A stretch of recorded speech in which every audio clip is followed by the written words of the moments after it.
Tradoon.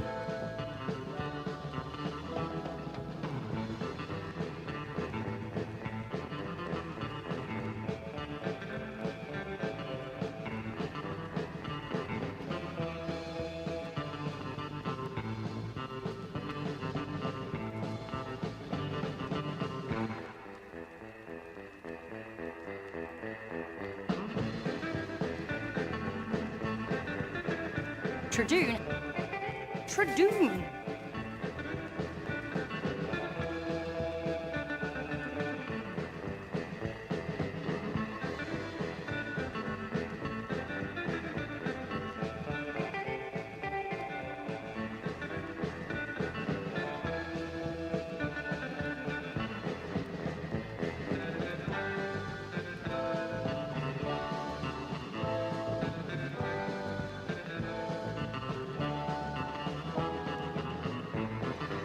Tradoon.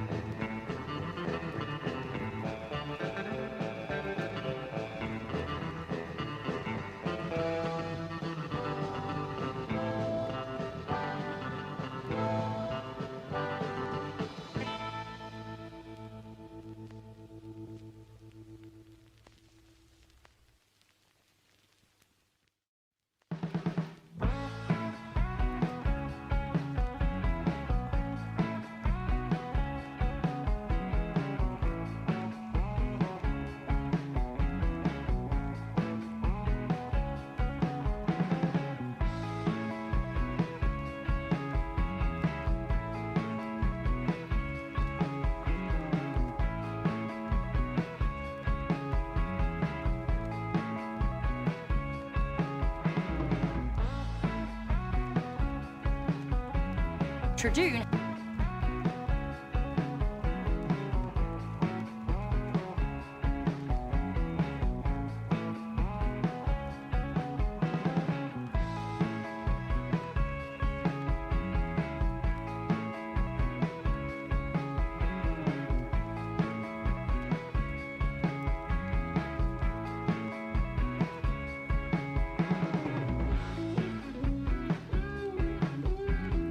Electric_mermaid is calling in with 25 raiders to talk about dinosaurs.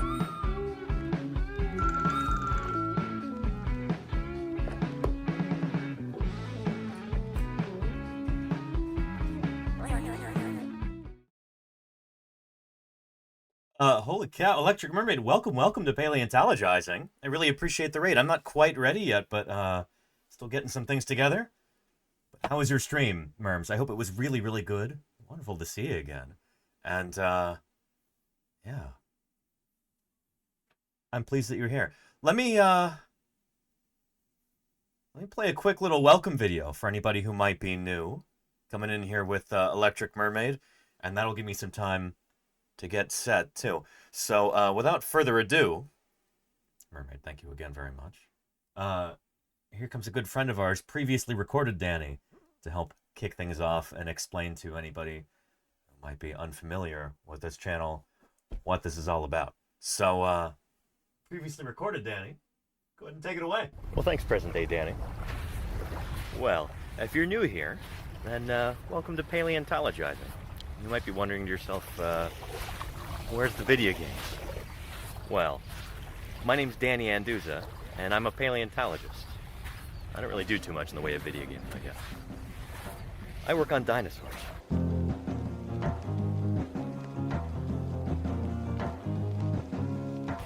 But how does a paleontologist end up on Twitch? Well, I'll tell you. It all started when I moved to Montana right out of high school. In my first week there, I started working in the paleo lab, at Museum of the Rockies, which at the time was probably the greatest dinosaur museum on the planet. If you've ever seen any of the Jurassic Park movies, then you're more familiar with that institution and with my old boss than you may realize. You consulted on that movie. I did consult on all those And they movies. said that the guy, Alan Grant, was you. Yes. Yeah, well, fortunately, he didn't get eaten. It was in that program that Jack Horner built that I learned how to be a dinosaur paleontologist. I learned a lot of that from Jack Horner's last graduate student, this guy, Denver Fowler, who would go on to become curator of the Badlands Dinosaur Museum in North Dakota. Under Denver, I did nearly a decade's worth of fieldwork, digging at hundreds of sites in the Upper Cretaceous, excavating literally hundreds of dinosaurs. Here's just a few highlights. In 2012, I discovered the world's oldest specimen of Chasmosaurus, hopefully soon to be published as a new species. In 2017, we dug up a brand new ankylosaur. Montana's news leader. 5 paleontologists are excavating what looks to likely be a new species of armored dinosaur. So we found its head, and we found parts of its armor and plates, and so it should be a new species. I've also been lucky enough to help collect another very important specimen, the world's smallest and youngest Tyrannosaurus rex. And much like my fieldwork, my research is also centered on dinosaurs. Some of that deals with new genera and species, like this guy, Churarchuncus, a bizarre little theropod from the very end of the age of dinosaurs, who was just published in July of 2020. I've got a few studies in the works right now, some of them focusing on dinosaur biogeography, and some others on behavioral functional morphology, basically looking at bizarre features of dinosaur skeletal anatomy and trying to figure out why those features evolved. And one of my current projects involves Spinosaurus. But I can't really talk about that until it's closer to publication, so don't ask me about it yet. Anyway, let's get back to how I ended up on Twitch. A couple years ago, things were definitely on the decline in Montana, so I packed up and moved back to the West Coast. And I have been so much happier here. I've also realized that I have very little patience for the soul-deadening bureaucracy within academia. So for the time being anyway, I've moved my career in a different direction. And lucky for me, it happens to pay a lot better too. I kind of stumbled my way into a job in early childhood education. I get to make a real difference in kids' lives and help instill a love of nature and a burning curiosity for the world around them. Then coronavirus descended, and the school shut its doors. But I wasn't about to let a global pandemic stop me and my students. We just moved online. 1, 2, 3. I love digging in the dirt with just a pick and brush. Finding fossils is my aim, and so I'm never in a rush, because the treasures that I see are rare and ancient things, like velociraptors' jumps or Archaeopteryx's wings, and all the kids who wanna see them lining up at our museum. I am a paleontologist. That's who I am, that's who I am, that's who I am. I am a paleontologist. That's who I am, that's who I am, that's who I am. That's who I am, that's who I am, that's who I am. That's who I am, that's who I am, that's who I am.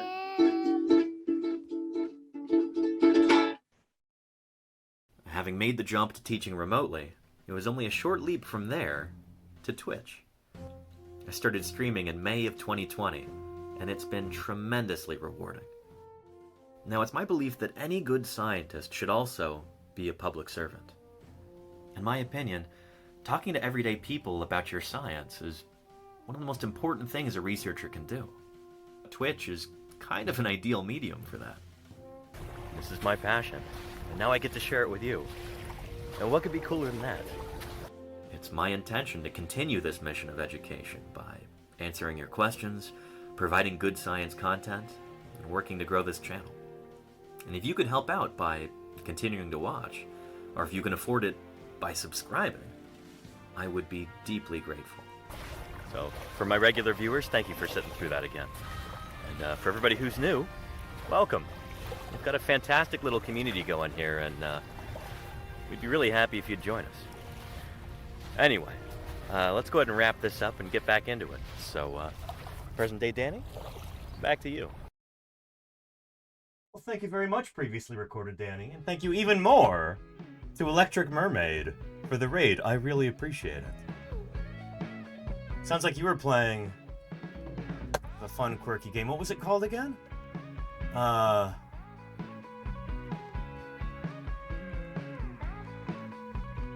looking through the chat. Bug and Seek.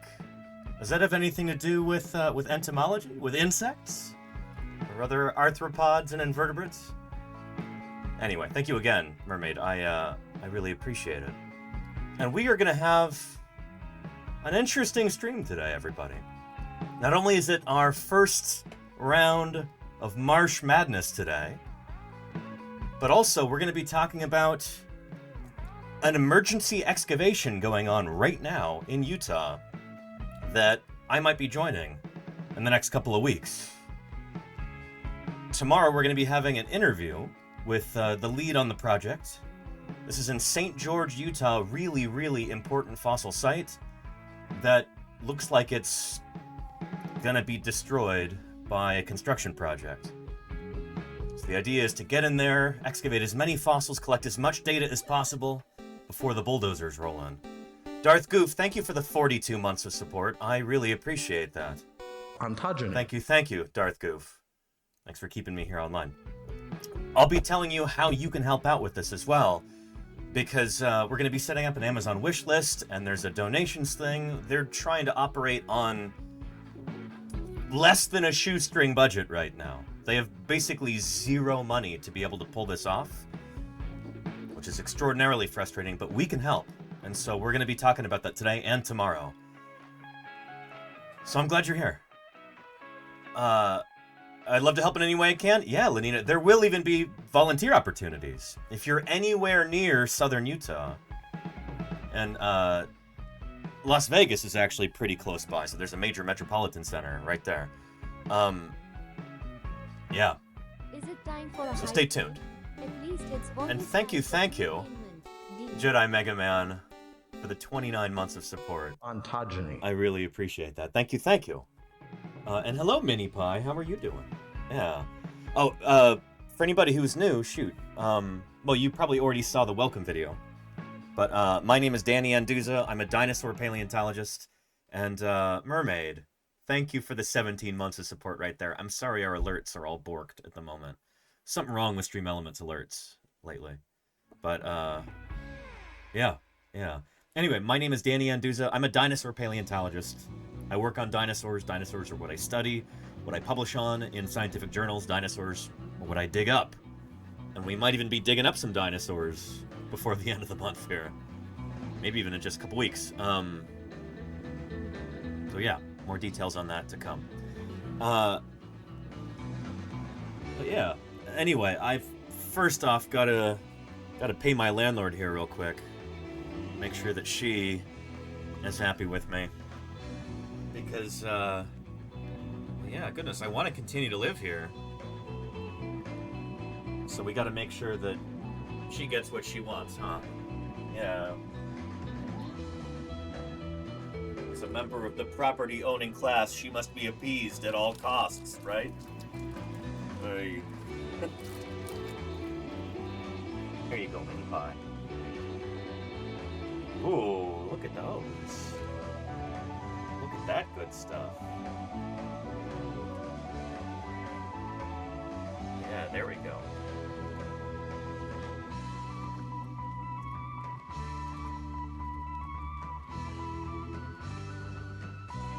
Good stuff. Mermaid says she's so pretty. She is. But don't tell her that. You don't want her to get all snooty on us. Aw, Mini Pie. Yeah.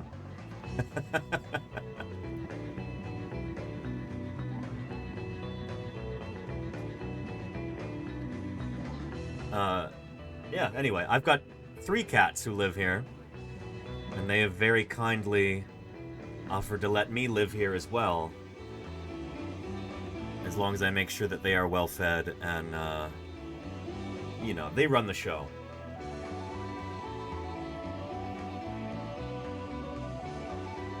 What are you doing being all picky?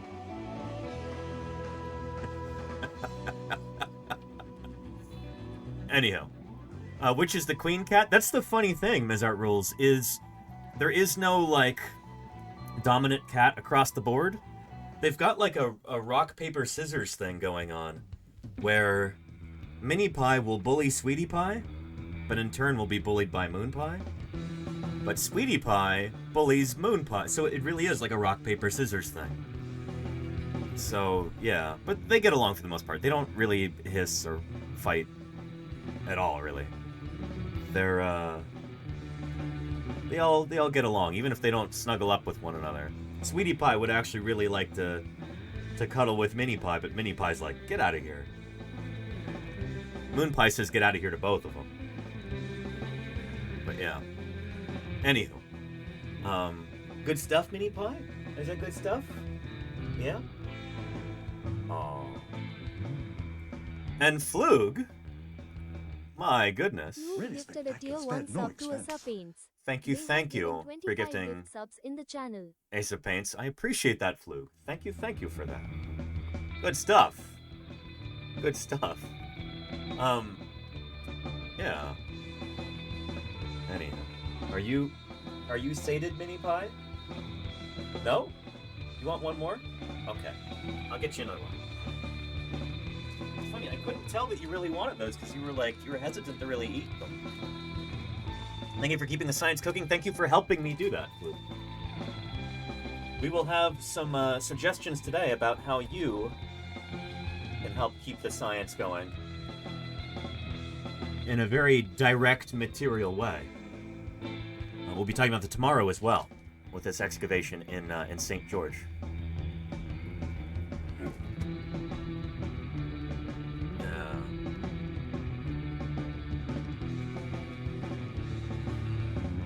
Yeah.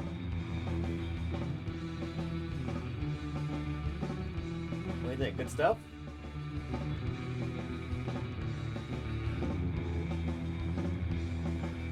Yeah, there we go.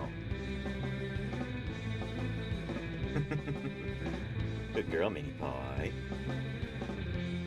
And it's in St. George. Yes, indeed, Hail Berry. Here, let me see if I can give you a link to that ASAP.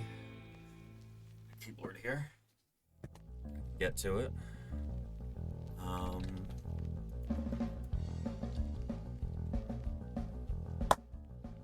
There we are. All right.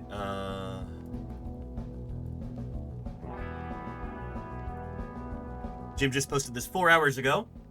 Emergency paleontological salvage work begins at the forthcoming electric substation site at St. George Dinosaur Discovery Site, Washington County, Utah. Need power equipment. We're looking into getting a tractor, a backhoe, maybe a bobcat, something like that, in order to move these huge boulders that are on the site so we can actually get to the fossils underneath. Unique urban site. It's there in St. George. It's not way out in the middle of the desert. Well, it is in the middle of a desert, but the town is in the middle of a desert. St. George, Utah is not some podunk town. It's civilization. So this is in the middle of that town. Second most significant dinosaur track site in North America, at risk of losing most basal Jurassic bone bed in North America. Here's the QR codes right there. And there is the link in the chat for you. Yeah. So if you're anywhere near St. George, Utah... No, it's not the best known town in the world. What you doing? But, there it is right there. It's within an easy drive of Las Vegas. It's the nearest major town. Not too far from Albuquerque, or Phoenix, or Los Angeles, or San Diego, for that matter. They need volunteers. They need funds. I'm trying to get the word out as best I can. Preliminary excavations just started yesterday while we were streaming. So, yeah. and they're already finding important fossils. They've got some sort of a ray-finned fish, a semi-anodid, or maybe another kind of ray-finned fish, but yeah. There's going to be coelacanths there. There's probably going to be dinosaur fossils also from the earliest Jurassic period. So dinosaurs similar to, like Dilophosaurus. If you're familiar with that critter. I think objectively one of the coolest dinosaurs, Dilophosaurus. Of Jurassic Park fame. Anyway. It might not be Dilophosaurus per se, but a closely related animal. Maybe the ancestor of Dilophosaurus, something like that. But one of the first big meat-eating dinosaurs in North America. So yeah. Yeah. And Germs says basically the whole city is built on a giant fossil track site. Yeah. Yeah, there's amazing stuff out there in St. George. So yeah. Yeah. Anyway, we'll be bringing Andrew Milner, who's the curator of paleontology at the museum. Curator, I think? Not 100% sure about his job title. But he runs the joint. And, yeah, I've been asking, how can I help out? How can I use this platform to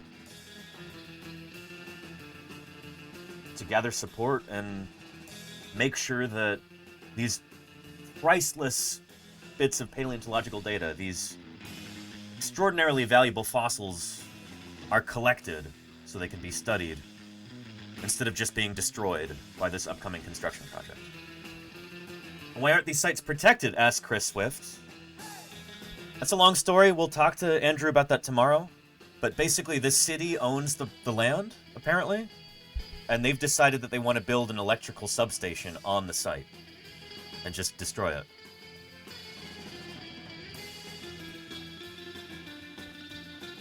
But we could do something about that. We can make sure that these fossils get collected. So yeah, Andrew is awesome. Yeah, yeah. So tune in tomorrow for sure, Germstrom. Make sure you're there. It's gonna be great. Yeah. But yeah, yeah. Anywho. We're going to be getting into this in a little bit, but first, before I forget, because I am prone to forgetting, we didn't talk about it at all yesterday.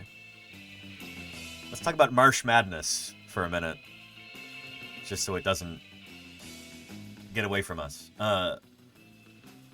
MarshMadness is the thing that I came up with a number of years ago, and we're finally doing it. This is a tournament that we're holding live on stream. Here is a bracket that you can download, print out, fill out, with 16 different dinosaurs, all described by, or named at least, by famed American paleontologist Othniel Charles Marsh, the first ever professor of paleontology in the U.S. back in the Wild West days after the Civil War. Marsh named a lot of different dinosaurs, including, chances are, some of your favorites. Stegosaurus, Diplodocus, Triceratops, Allosaurus, Ceratosaurus, Ornithomimus. These are all Marsh taxa, ones that he published. So each day we're going to be going through a matchup, head-to-head, single-round elimination for these dinosaurs. And today, it's Stegosaurus versus Nanosaurus. There's a chance for a major upset here because we have our number 1 seeded dinosaur, Stegosaurus, versus our number 16. Highest ranked versus lowest ranked. We'll see who wins. The contest is determined by a Twitch chat poll. So we'll be having a poll at 5 p.m. today, California time. So that's in 3.5 hours. But we'll be getting into the matchup in 3.5 hours. And then we'll have the poll a little bit after that. So yeah. Yeah. It's supposed to pick the ones we liked? Absolutely. Okay, Hibiscus, yeah. Yeah. So, just after 5 p.m., you'll have a chance to vote on this in our matchup. So stay tuned. It's going to be a lot of fun. We're going to be talking about both of these dinosaurs beforehand. learning all about them, looking at the original scientific papers in which Marsh described them, and then, armed with that information, you can make your decision on which of these dinosaurs you, in particular, you, the individual watching right now, would like to see win. So stay tuned for that. We're going to be getting into it in a few hours. Yeah. So yeah. And Fiona the T-Rex, Tyrannosaurus was not named by Othniel Charles Marsh. It was named by Henry Fairfield Osborn, who was himself an acolyte of Edward Drinker Cope, Marsh's arch rival. But yeah, so no T-Rex there, because that wasn't one of the dinosaurs that Marsh named. Does that make sense? Yeah. So yeah, that's why it's MarshMadness. Get it? Yeah. Good stuff. And again, if this goes well this year, we'll move on to, maybe we'll do it next year and we'll expand the bracket further. Beyond just 16 into... Maybe we'll double it and include some dinosaurs that Marsh's rival Cope named as well. That would be a big upset, to have a Cope dinosaur win MarshMadness. But yeah. Yeah. Anywho, again, we'll be getting into this later today. But yeah. And let's see if we've got one of those on there, Claire.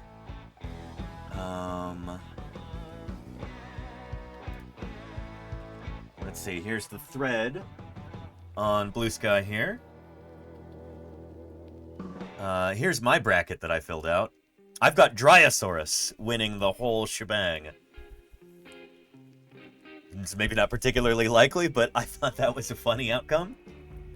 Dryosaurus, truly the king of the dinosaurs. I've got Dryosaurus winning it all. And then...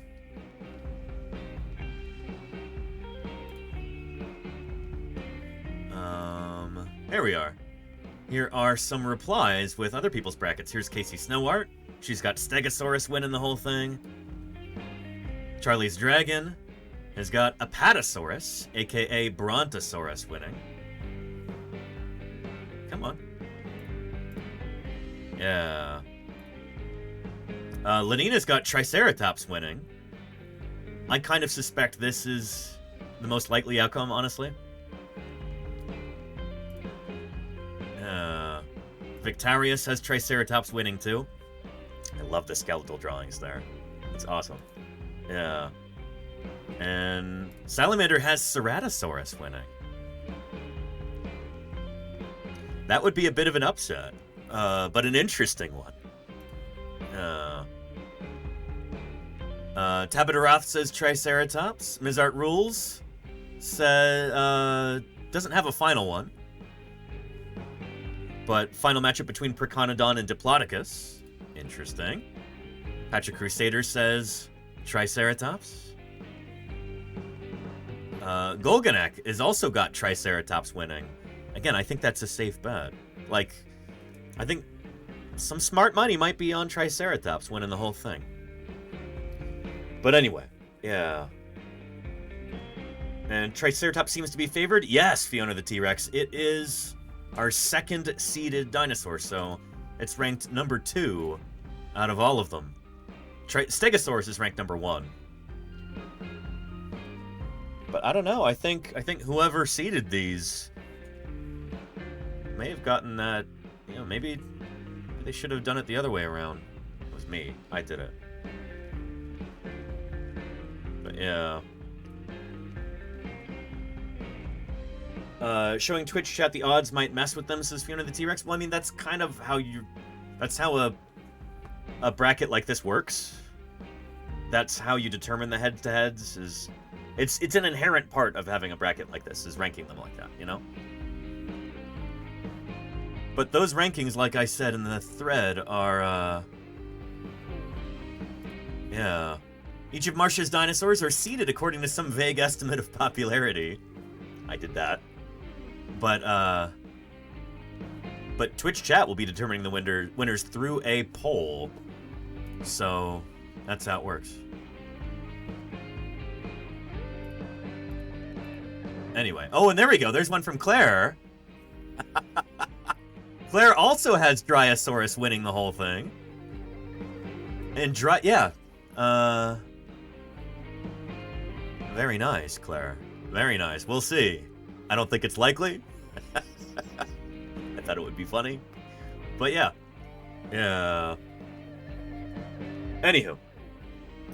You can't beat a beaky little dude, and I have faith in Danny's ability to sway chat. I'm gonna try and be as unbiased as I can, you know? Anywho. Yeah. Nerduino, how are you doing? Hello, hello. I hope you're having a good day so far, Nerduino. It's good to see you. Is the sound of hello, Minnie. Hi. Yeah. Oh. Yeah. Lobby for Dryosaurus. I'm not trying to put my thumb on the scale. In fact, I deliberately tried to pick a dinosaur that I didn't think was going to win.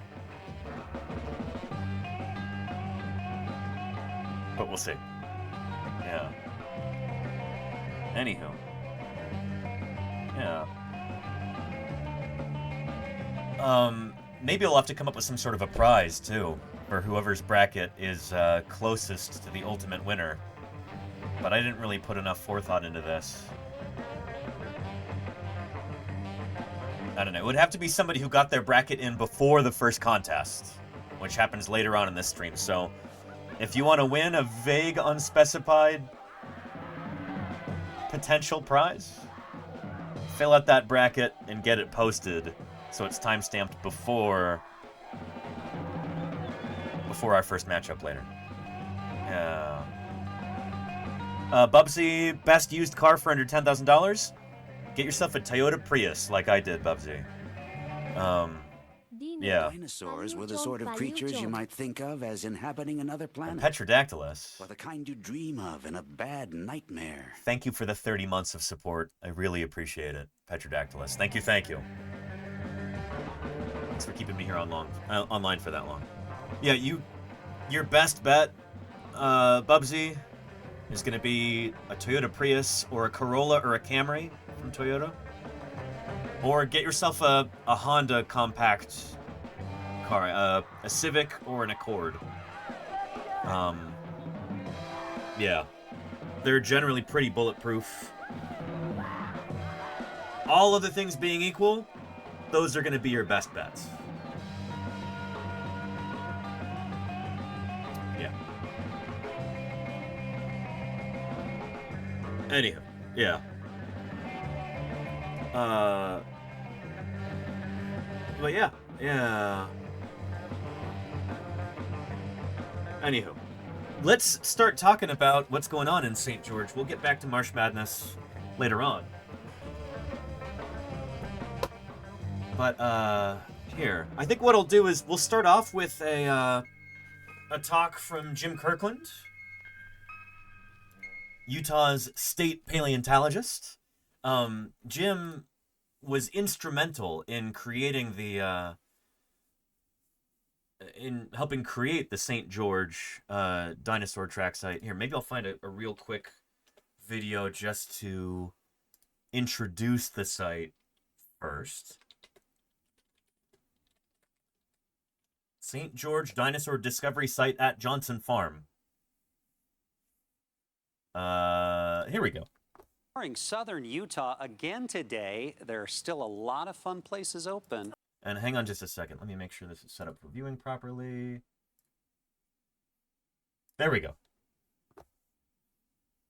Exploring southern Utah again today. There are still a lot of fun places open. A little bit warmer down south as well. Gosh, yeah. Well, what's not? I think Antarctica is warmer. Could be warmer than today, yeah. Big Buddha, he's showing us where we can go to learn all about dinosaurs. Check it out. Yeah. Hey, it's time for another edition of We're Open in Utah. So this is kind of at the height of COVID. So this is presumably like 5 years ago? 4 years ago. So this would be 2020 or 2021. this time we're in southern Utah. I want to introduce you to a friend that I'm making now, my man Tanner here. Tell us about, what's the name of the place? St. George Dinosaur Discovery Site. All right, we're going to start off with hookups with you at home, and I'm talking about promotions, in Utah promotions. What are we looking at there, Tanner? So right now we are running a promotion in our gift shop for all of our guests. If you spend a certain amount. Anyway, this is probably not going on anymore. Yeah. But they're very knowledgeable here. Anything, I've been here before, great exhibit. Anything new or projects? That's Stegosaurus. Yeah. What do you got? So we're actually developing a brand new exhibit right now. It's going to be our North Wall exhibit, and this is actually going to be a ton. And this isn't quite what I was looking for to like help introduce what the site is. So let me see if I can find you a better one. How long is this? Yeah, let's try that. This is one of the most important dinosaur footprint sites on the planet.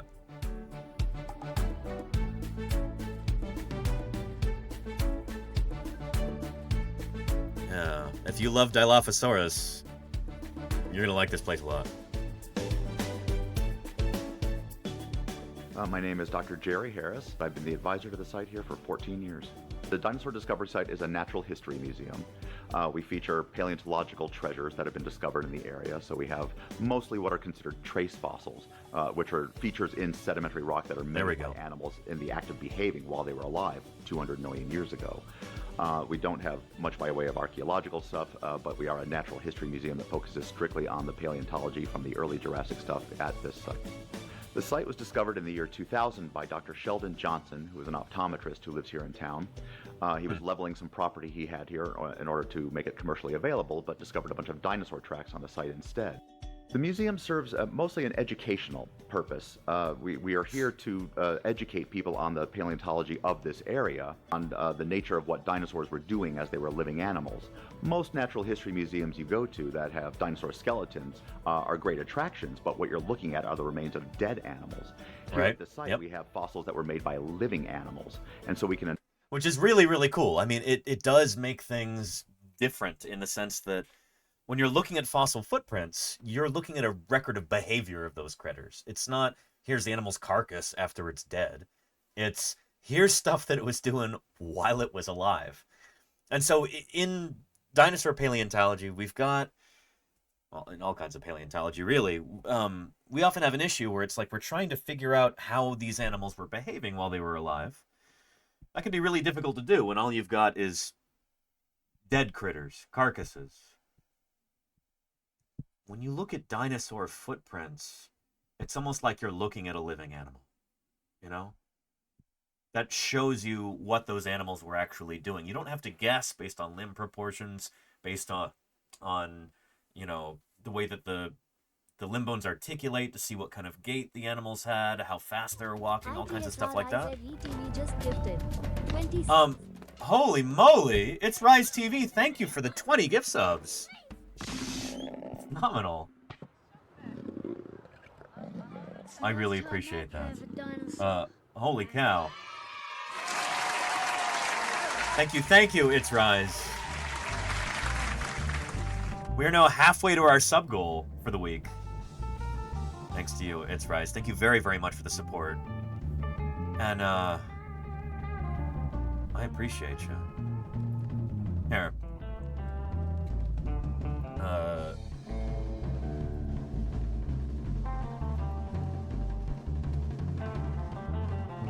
There we go. It's Rise. Thank you very much. I love this place. I've only been here shortly, but you're great. Thank you. It's Rise. I appreciate your generosity tremendously. There's 20 people in the chat who won't have to watch any ads for the next month. I might actually be out here in Utah. Lana_Lux is creeping forth with a gigantic 324 stick. And holy moly, Lana Lux. I'm sorry, Mini Pie, watch out.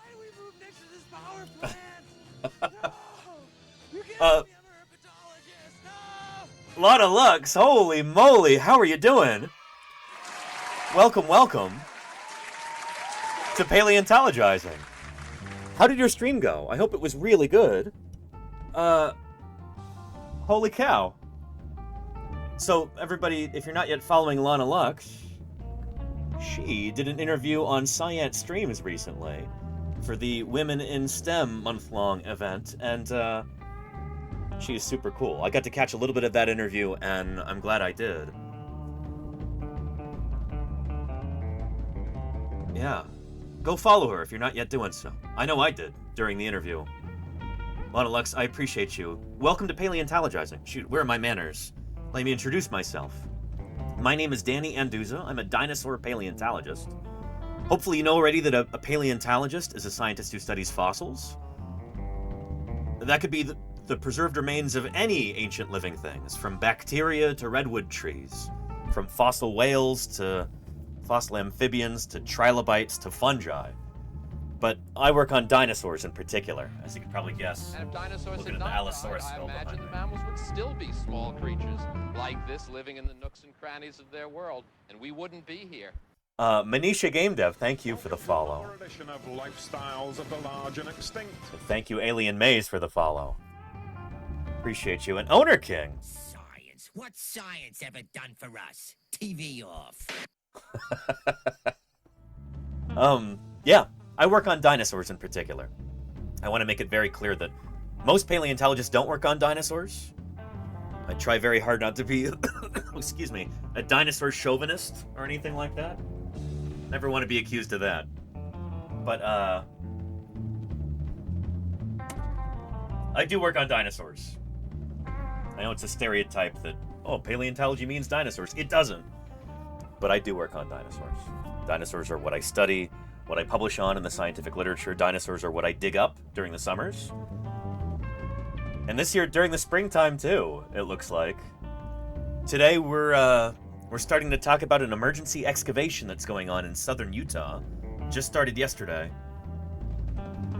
Helping to recover some really important fossils before they get destroyed by a bulldozer. I'm gonna be going out there, maybe in the next couple weeks, to help out and live stream from the site, too. We'll be talking about that in a couple minutes. Science_streams gifted a tier 1 sub to Lana_. Thank you, Science Streams. I appreciate you. 88 gift subs in the channel. Thank you, Science Streams. I appreciate you, Bullet. Thank you very, very much. Since we've got a whole bunch of cool new people here, though. Oh, and Rebel Decibel, yes, we'll be talking about that, too. In many ways, fossilized tracks can be far more important than fossilized bones from a paleobiological standpoint.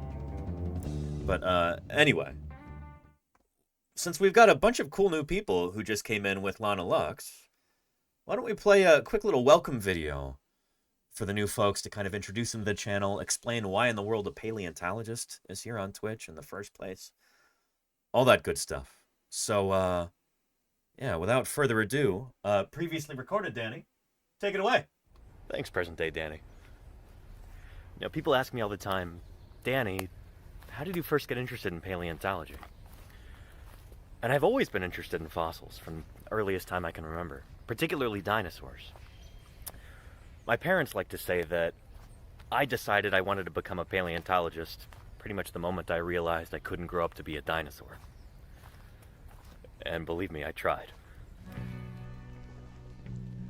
I was born and raised in the San Francisco Bay Area, which is a lovely place to grow up. Except that we haven't got any dinosaur fossils here. So right after high school, I packed up and moved to Montana, one of the best places in the world to find dinosaurs. Just a couple days after I arrived in Montana, I started working at the lab at Museum of the Rockies, and the paleontology program founded by Jack Horner. Jack's done a lot of amazing things in his career, but you may know him as the scientific advisor on the movie Jurassic Park. You consulted on that movie. I did consult on all those movies. And they said the guy, Alan Grant, was you. Yes. Yeah, well, fortunately, he didn't get eaten. But we wanted a credible resource that could back up several theories that we were sort of expounding. And one was that dinosaurs eventually evolved into birds. And even the word raptor means bird of prey. And that's something that Jack Horner believes in and could defend if necessary. And Jack Horner became our credibility. It was in this program that Jack built that I learned how to be a dinosaur paleontologist. and how to think outside the box. I've done work at a number of other museums around the American West, helping to prep fossils, design exhibits, and educate visitors. I did a fair bit of eclectic fieldwork in various places, identifying and collecting early Cretaceous dinosaur tracks on the Idaho border, Sphenodontian fossils in the gravelly range of the Rocky Mountains, Cenozoic fishes in western Nevada, but most of my work out in the field was with Dr. Denver Fowler, who is now curator of the Badlands Dinosaur Museum.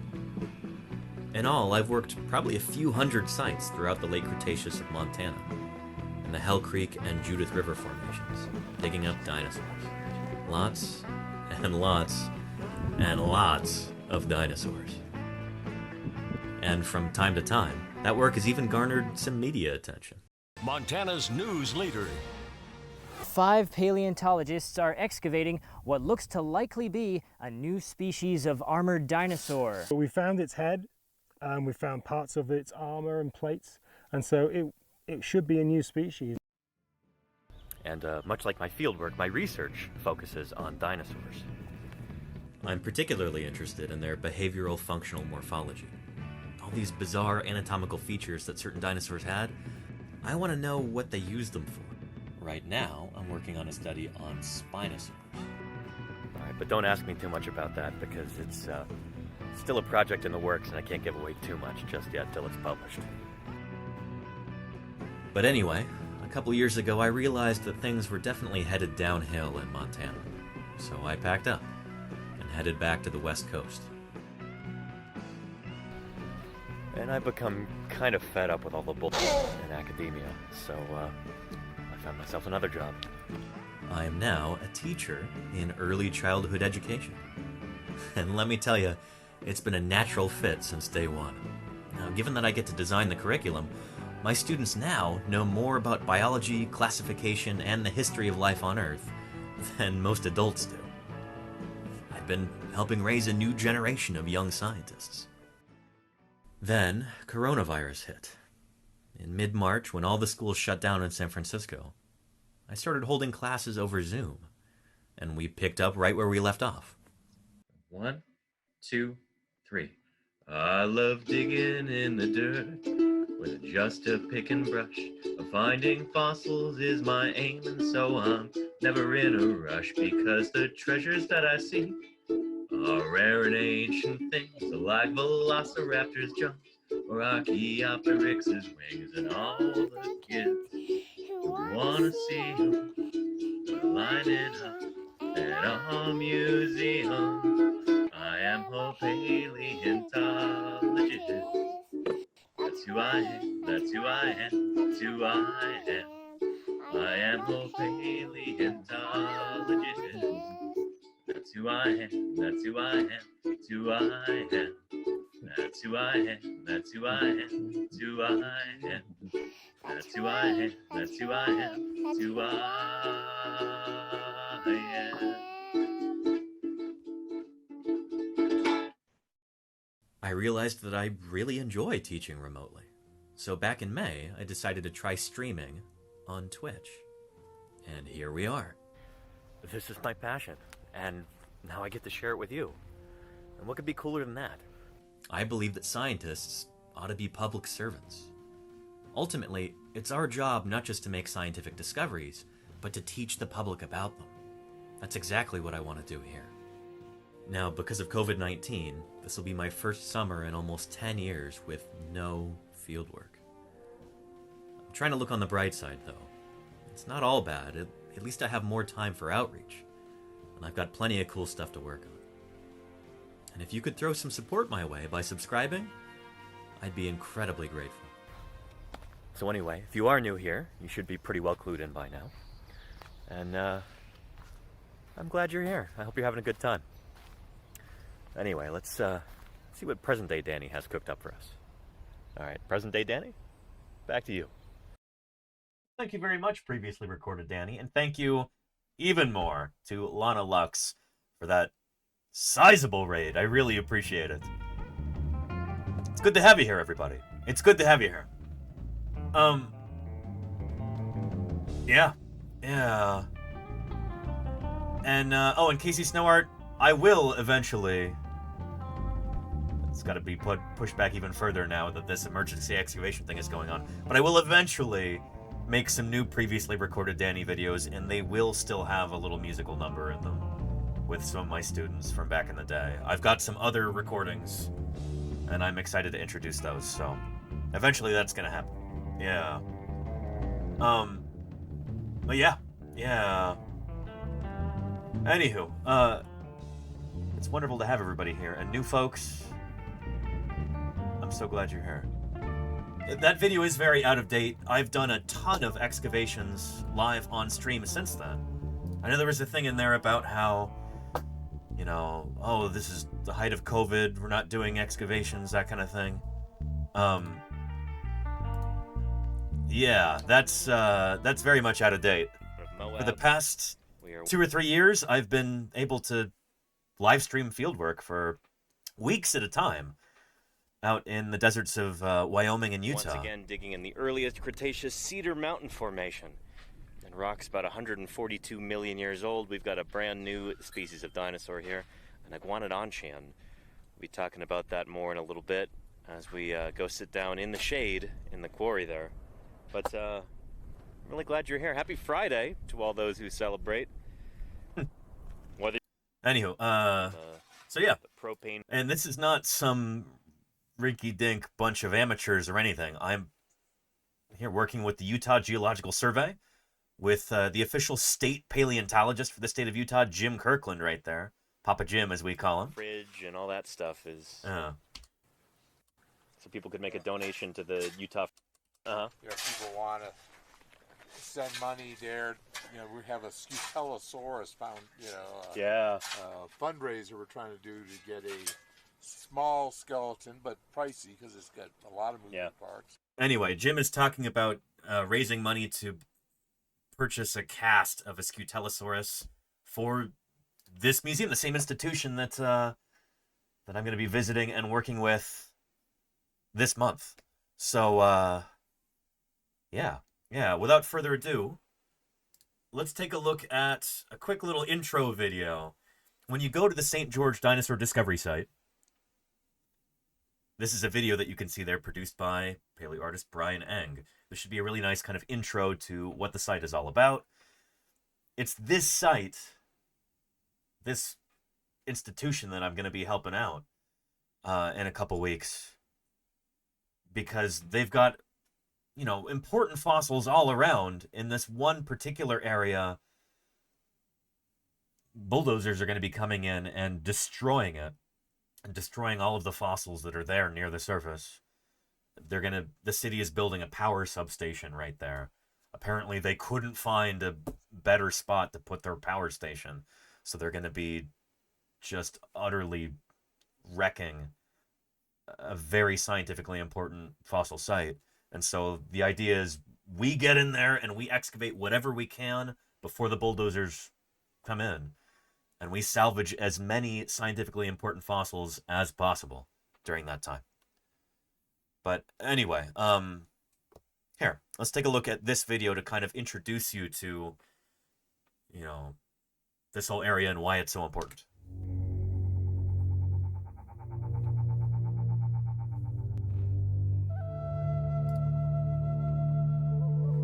There's one of those fossil footprints there. Beautiful, look at that. So this is what we call like a positive rather than a negative. So this is flipped over, you're seeing the underside, and you can see the toe pads there on the underside of this dinosaur's foot. This is a dinosaur kind of like Dilophosaurus. You know, much like one of these guys. This is the general kind of dinosaur here. Yeah. But yeah, and Petrodactylus, that's part of it, is collecting as much data, doing as much documentation as we possibly can there too. Yeah, but check that out. Yeah, inside toe, well, the digit 1 would be right here, digit 2, digit 3, digit 4. Yeah.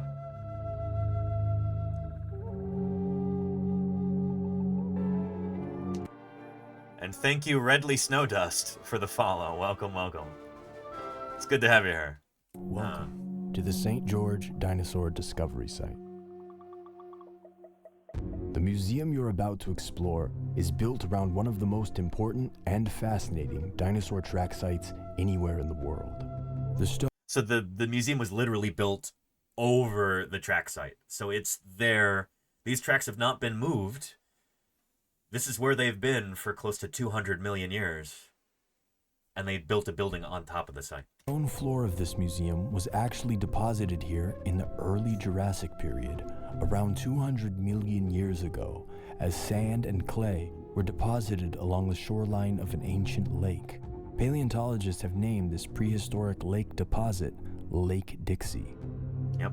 This important fossil site was discovered in the year 2000 by Dr. Sheldon Johnson, a local optometrist. And Zong Maybe Noob. there's even dinosaurs. There are dinosaurs here, certainly. Welcome, Zong Noob. When he was leveling out a hill on his property. As Dr. Johnson turned over slabs of rock on his land, he was surprised to discover incredibly detailed footprints and natural casts of footprints left by the feet of dinosaurs. And Sinesh, thank you for the follow too. Welcome, welcome. The rocks here record a dramatic change in the environment toward the beginning of the history of dinosaurs.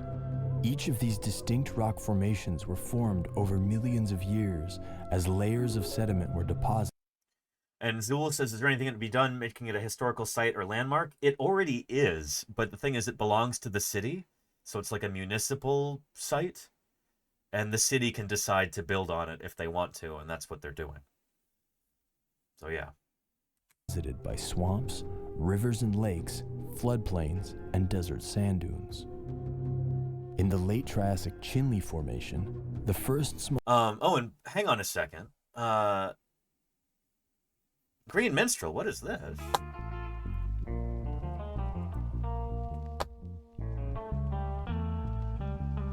Thank you, Green Minstrel.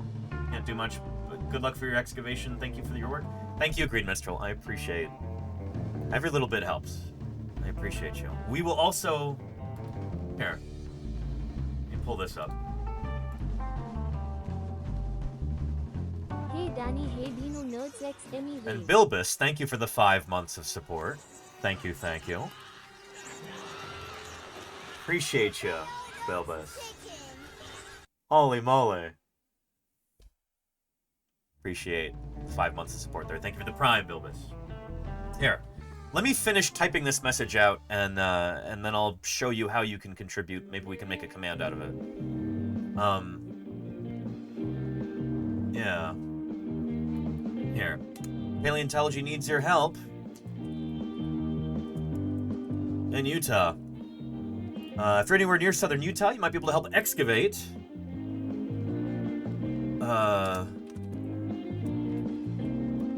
Some very scientifically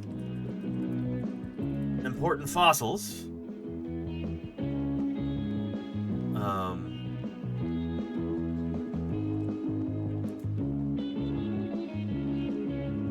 Let's see.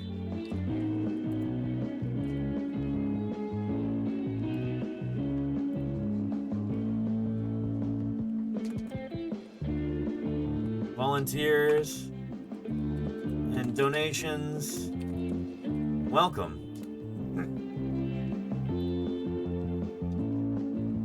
Here, we'll put a... Where's the little alert thing? Wait, stupid thing. Okay. Here, do a little siren-y guy there. Yeah.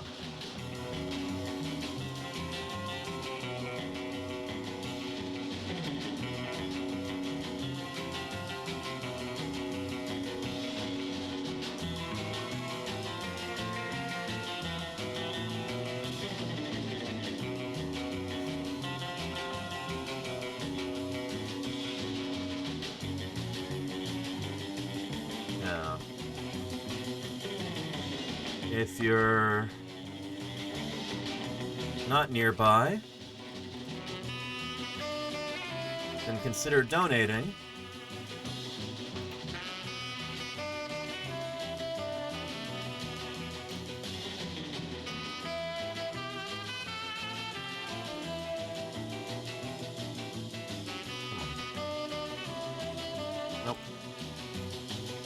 Get that M dash.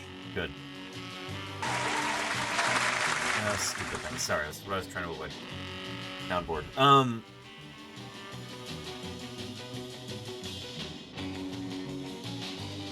Every dollar helps.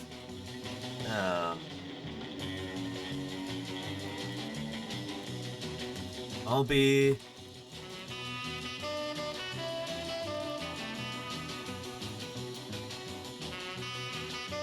Stay tuned. Okay.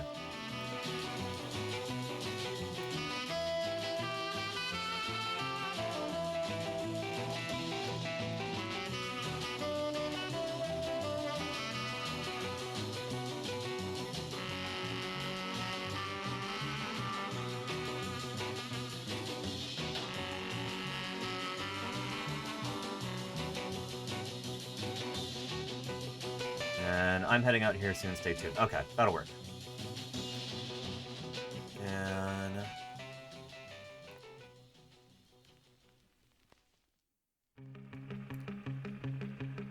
here, I'll give you a link to that.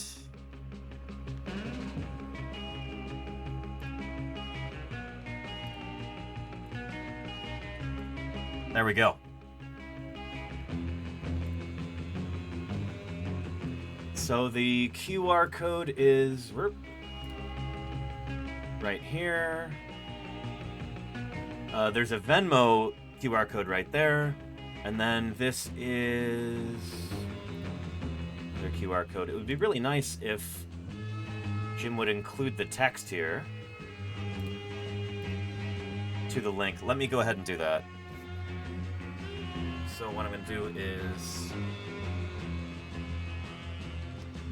grab the QR code there.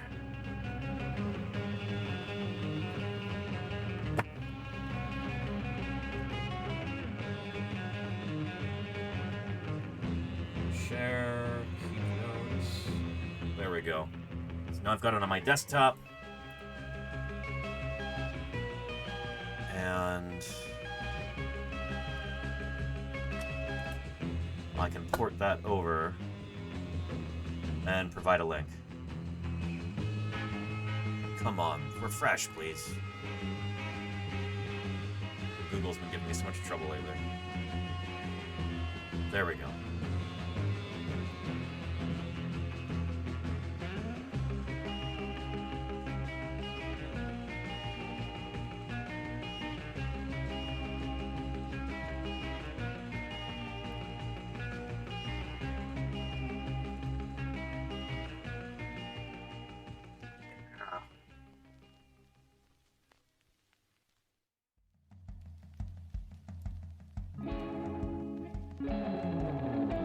There it is. Here's the site right here.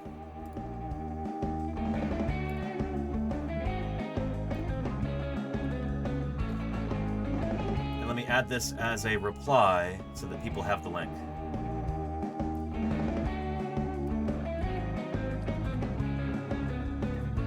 There's a clickable link to donate.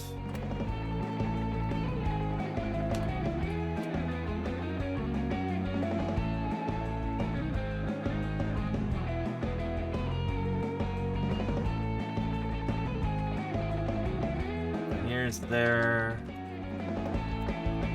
Venmo too.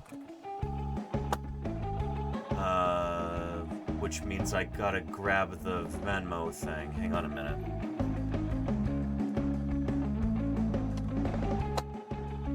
History, there we go.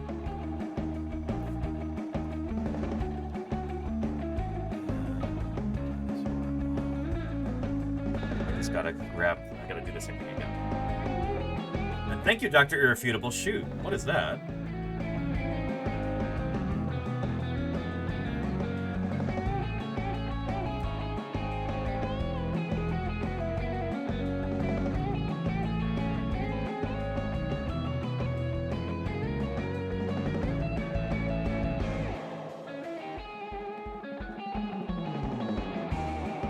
I don't know how to...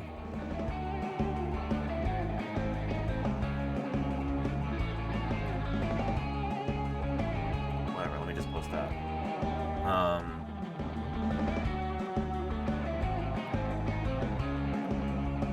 How do I get a clickable link for Venmo? Dinosaur-atorium. At dinosaur-atorium.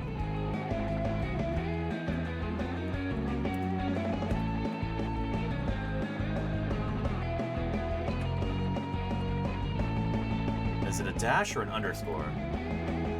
It's a dash.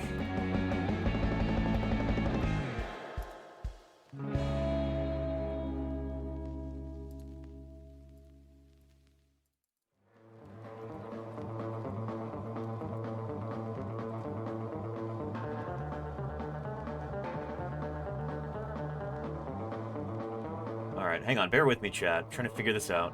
How do I make this a clickable link so that I can post it for everybody?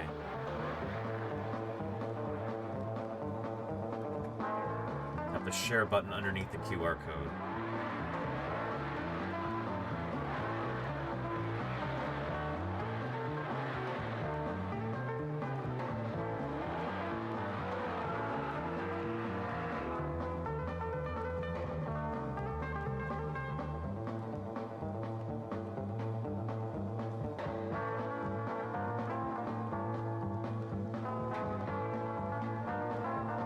It just has block and report. I don't see a share thing. They must have changed the interface or something. It's incredibly frustrating. Ugh. Let me see what Dr. Irrefutable just contributed. Thank you, Dr. Irrefutable. I also donated the dig fund. Thank you, Dr. Irrefutable. That'll help me pay for gas when I go out there. And I gotta figure out, do I need to get a hotel? Can I set up a tent there?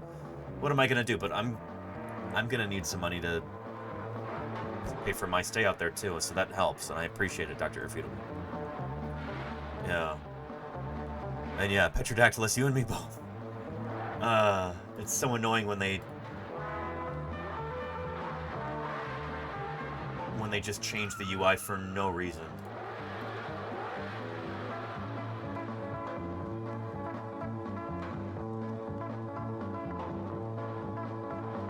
Here, I wonder if there's a way that I could just scan the code and then...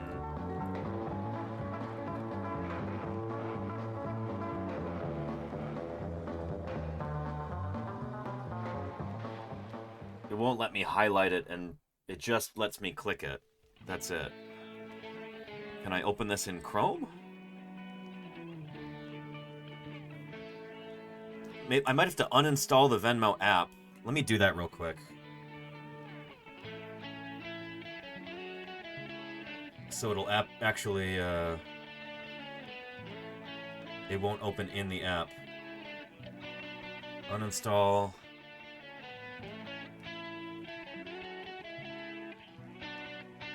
There we go. That'll open in Chrome, and then I'll have the link. Share. Save. Ah, they certainly don't make it easy. I appreciate your patience, chat. Holy moly. Make sure that this refreshes so that it shows up in my browser.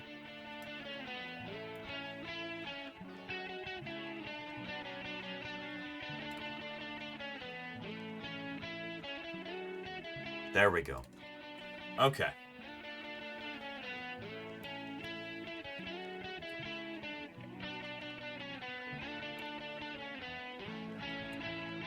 All right, we're good to go. Here's a clickable link to donate, and here's our Venmo too.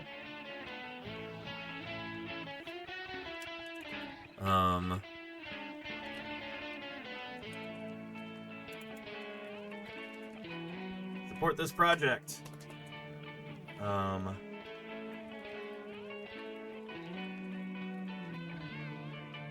These fossils will be lost forever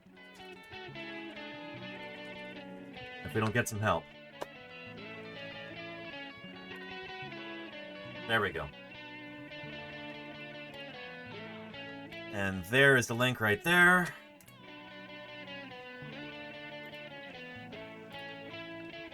Here is their link to their donation page, and here's the link to their Venmo. They're in the chat too. Yeah. Just reply to Jim's post or repost it. Whatever you think is best, Charlie's Dragon, yeah. Feel free to share it. Feel free to reply and like it. Just help juice this, you know? Yeah. Anywho, let me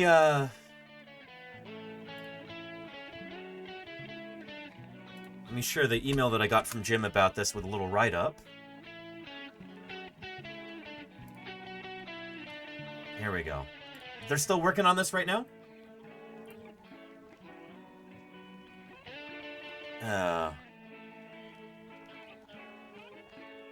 Here.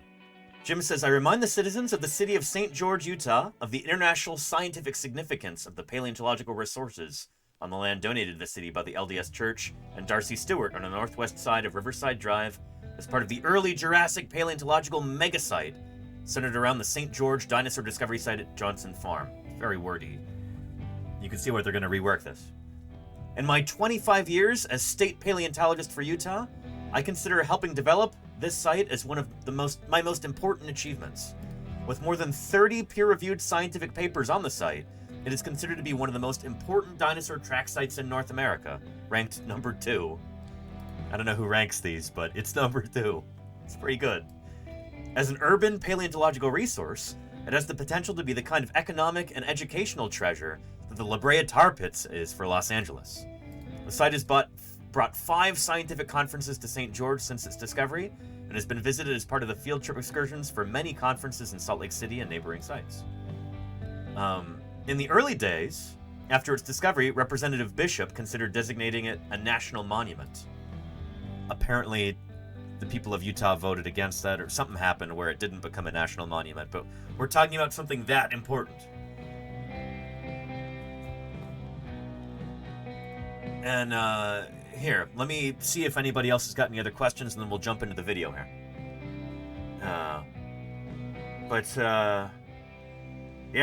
Yeah.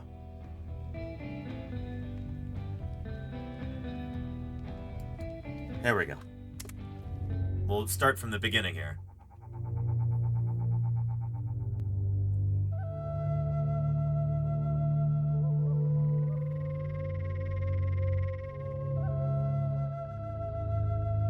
Look at how beautiful that track is. There's countless tracks like that at this site. Welcome to the St. George Dinosaur Discovery Site. The museum you're about to explore is built around one of the most important and fascinating dinosaur track sites anywhere in the world. The stone floor of this museum was actually deposited here in the early Jurassic period, around 200 million years ago, as sand and clay were deposited along the shoreline of an ancient lake. Paleontologists have named this prehistoric lake deposit Lake Dixie. This important fossil site was discovered in the year 2000 by Dr. Sheldon Johnson, a local optometrist, when he was leveling out a hill on his property. As Dr. Johnson turned over slabs of rock on his land, he was surprised to discover incredibly detailed footprints and natural casts of footprints left by the feet of dinosaurs.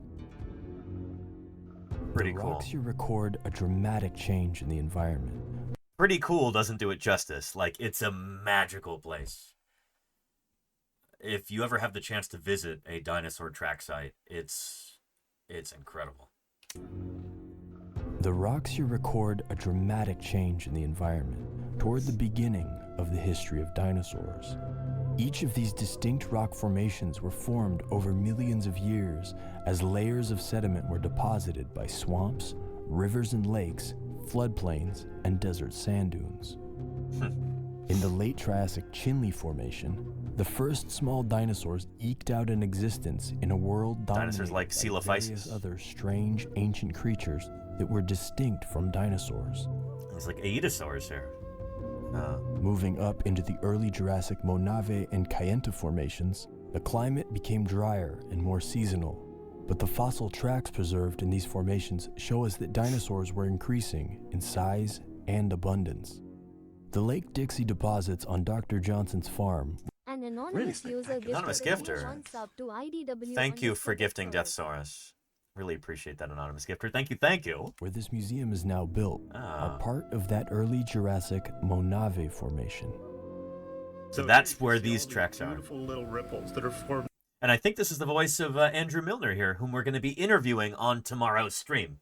So I talked to Andrew on the phone today, trying to figure out what I can do to help this project as best I can, what we can do as a community. And so Andrew said he'd be more than happy to appear on stream tomorrow. We'll do like a Zoom call, and he'll tell you firsthand what's going on there and explain the whole situation. So you'll get it straight from the source. It won't just be through me. You'll get it, somebody who's there on the ground directing things. He's there at the site, running around, just trying to get everything done today. Tomorrow, they're expecting rain. A rainstorm, I guess, is coming into St. George tomorrow, so they can't work at the site. The timing is perfect for him to be able to do an interview with us. Probably from a wind blowing in off the edge of the lake, and they're forming right along the margin of the shoreline. So what you're seeing here is the shoreline of the lake, and the water level probably dropped a little bit. So this would have still been nice and wet as this dinosaur walked and stepped in. So here's the middle toe, the outside toes.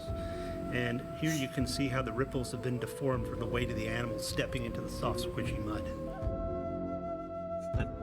While tracks are abundant, Pretty amazing that they actually got footage of this happening too, right? Bones from the early Jurassic period are extremely rare. This is actually some wonderful puppetry by Brian Eng, who produced this video.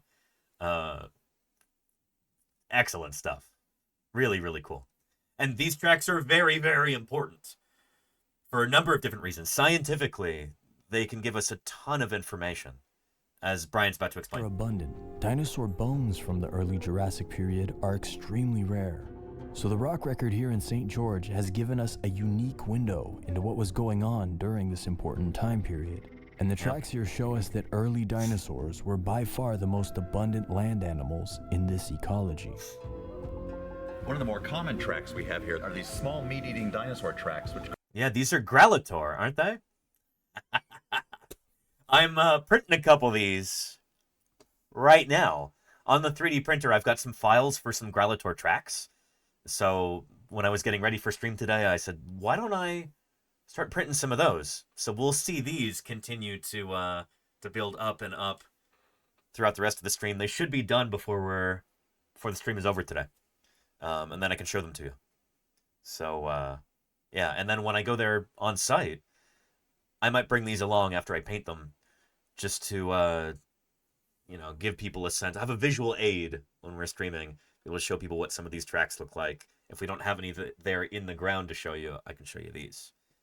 But we're going to have a ton of actual real tracks in situ to show you also.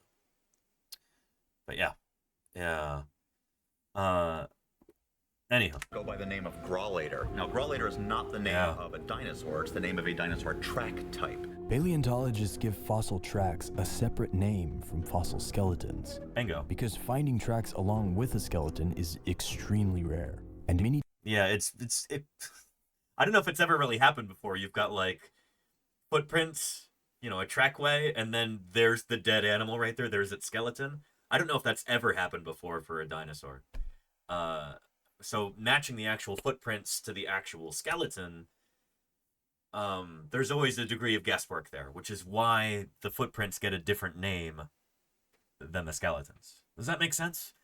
That way they can both be studied on their own terms, and you're not making any huge assumptions about, oh, well, this kind of dinosaur left this particular track. The tracks get their own names. Does that make sense? Yeah.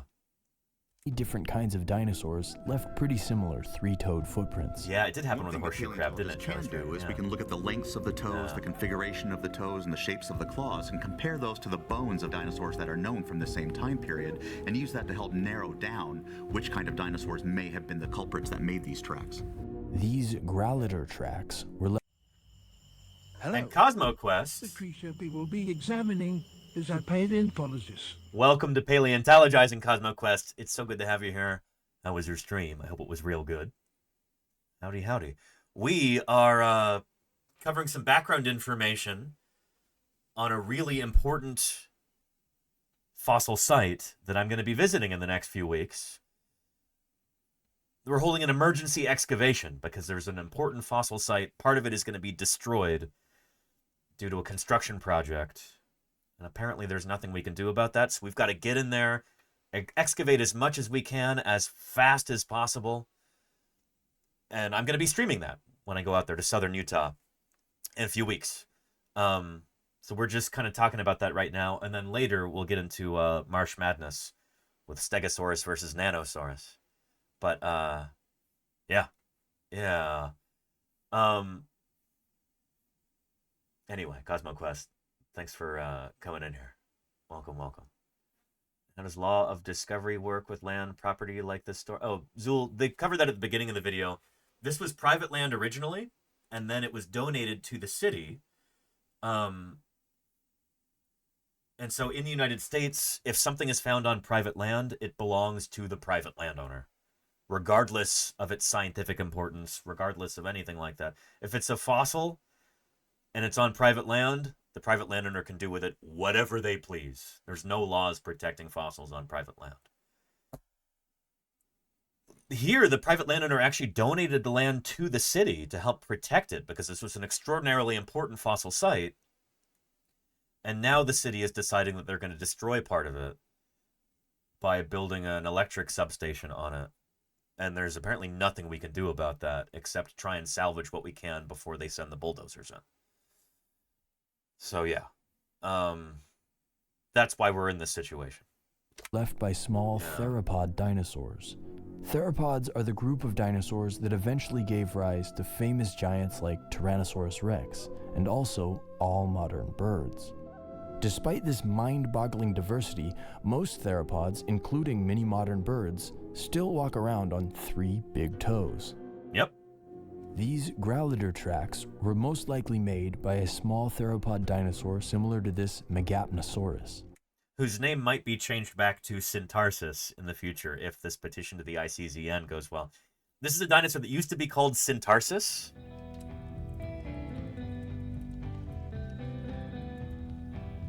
There we go. It's been renamed Megapnosaurus because it turned out that the name Syntarsis was already being used for a beetle. I forgot, I have a print of this. I need to paint that. Yeah. Anywho, it might be changed back to Syntarsis at some point. This is actually a really important dinosaur in the history of paleoart, because this is one of the first dinosaurs ever portrayed with feathers in an illustration by... I want to say by Bacher, but that might not be true. Who drew this?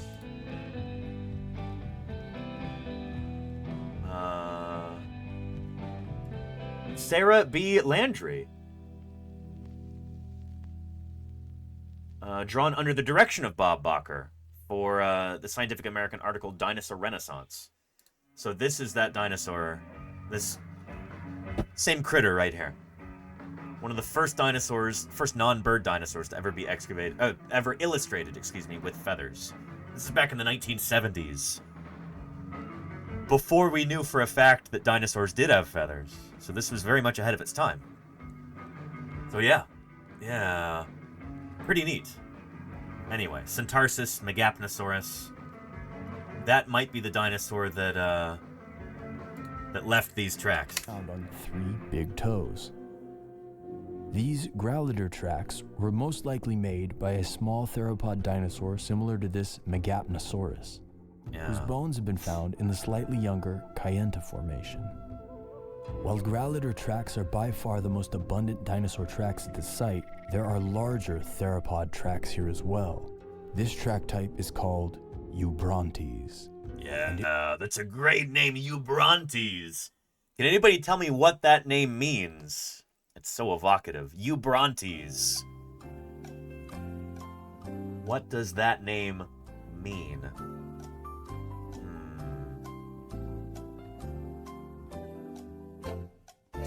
Not something thunder. Not early thunder, Charlie's Dragon. And that's close enough there, community time. For a ding ding ding ding. True thunder, or good thunder, I guess. Positive quality thunder. You usually means true or genuine or good. Yeah.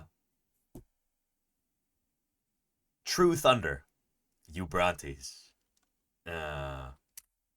U and Eo. There you go, Charlie's Dragon. Yeah, Eo generally means ancient or first or dawn or something like that. Yeah. Here as well. Yeah. This track type is called Bringing to Thunder. Yeah. And it was left by the apex predator in this ecology. Eubrontes tracks have been found all over the early Jurassic rocks of North America. But one of the things making this site so important is that it preserves both tracks and bones. We had a little breakthrough when we discovered this little vertebra, this backbone from a juvenile meat-eating dinosaur. Yeah. Similar to the backbones of Dilophosaurus.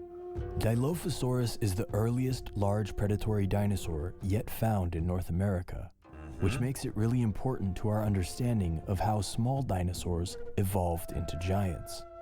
So far, only a few bones and teeth have been found here in St. George, but more complete skeletons of Dilophosaurus have been found in the slightly younger Kayenta Formation in Arizona. Those more complete skeletons show us that Dilophosaurus was a powerful predator, growing up to around 20 feet long. But this predator was Yeah, it's a big animal, by the way. You might know Dilophosaurus from Jurassic Park, but,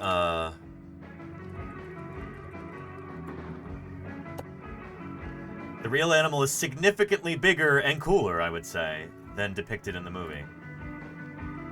It's not a small critter. Not at all. I really like this illustration. I pull this up anytime I want to show people how big and formidable real Dilophosaurus was. Yeah, it's great. It's great. Yeah. So Dilophosaurus. Big meat-eating dinosaur, maybe the biggest meat-eating dinosaur in its environment. Unlike any before it, in part because it was truly bizarre looking, even by dinosaur standards. The bones of the air-filled sinuses in Dilophosaurus's snout grew up to form two hollow crests on top of its head. Believe it or not, these hollow bony crests are actually quite similar to those found in some modern birds, such as cassowaries and hornbills. That's some continued theropod excellence there. These big keratinized crests on top of the skull. Theropods are still doing that to this day. Super neat. Bird-like air-filled bones didn't stop with the crests on Dilophosaurus's head. So one of the unusual features of this vertebra, of this backbone, is that it has a bunch of very thin little sheets of bone all over the place surrounding these little hollow spaces. And what these hollow spaces were, they were filled with actual air sacs in the life of the living animal, very similar to what you see in modern-day birds. This adaptation actually lightens the bones, which enabled Dilophosaurus and other large theropod dinosaurs to become giants, while enabling these smaller living theropods to become light enough to take flight. Pretty cool. But what were these strange predatory dinosaurs doing along the shoreline of Lake Dixie? The reason tracks are so important is because they actually record the behavior and movements of these animals in the environment where they actually lived. And the tracks at this site reveal surprising behaviors that nobody would have guessed based on bones alone. This is really, really neat. This actually gets into a, well, we've got that prehistoric planet video.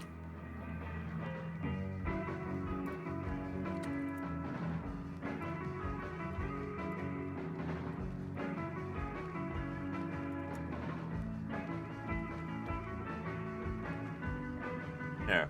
For a swim. Yeah.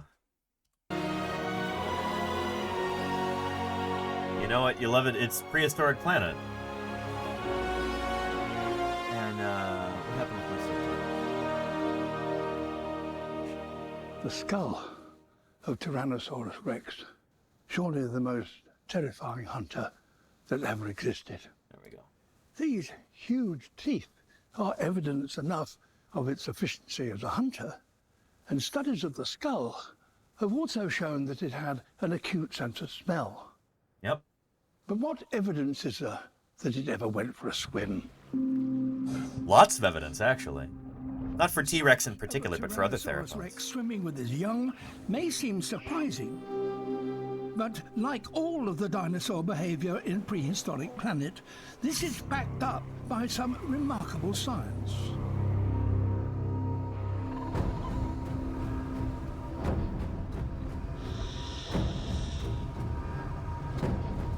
These mostly land-living predators were massive. Anyway, T-Rex is big. Yeah.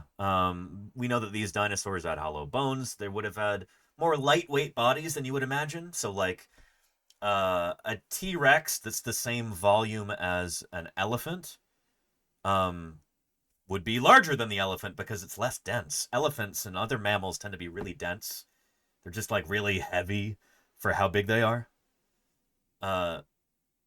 These animals, with hollow bones, with pneumatized vertebrae, with, like, basically air sacs and air-filled spaces all throughout their bodies, they would have been much more lightweight, and that would have helped them to swim.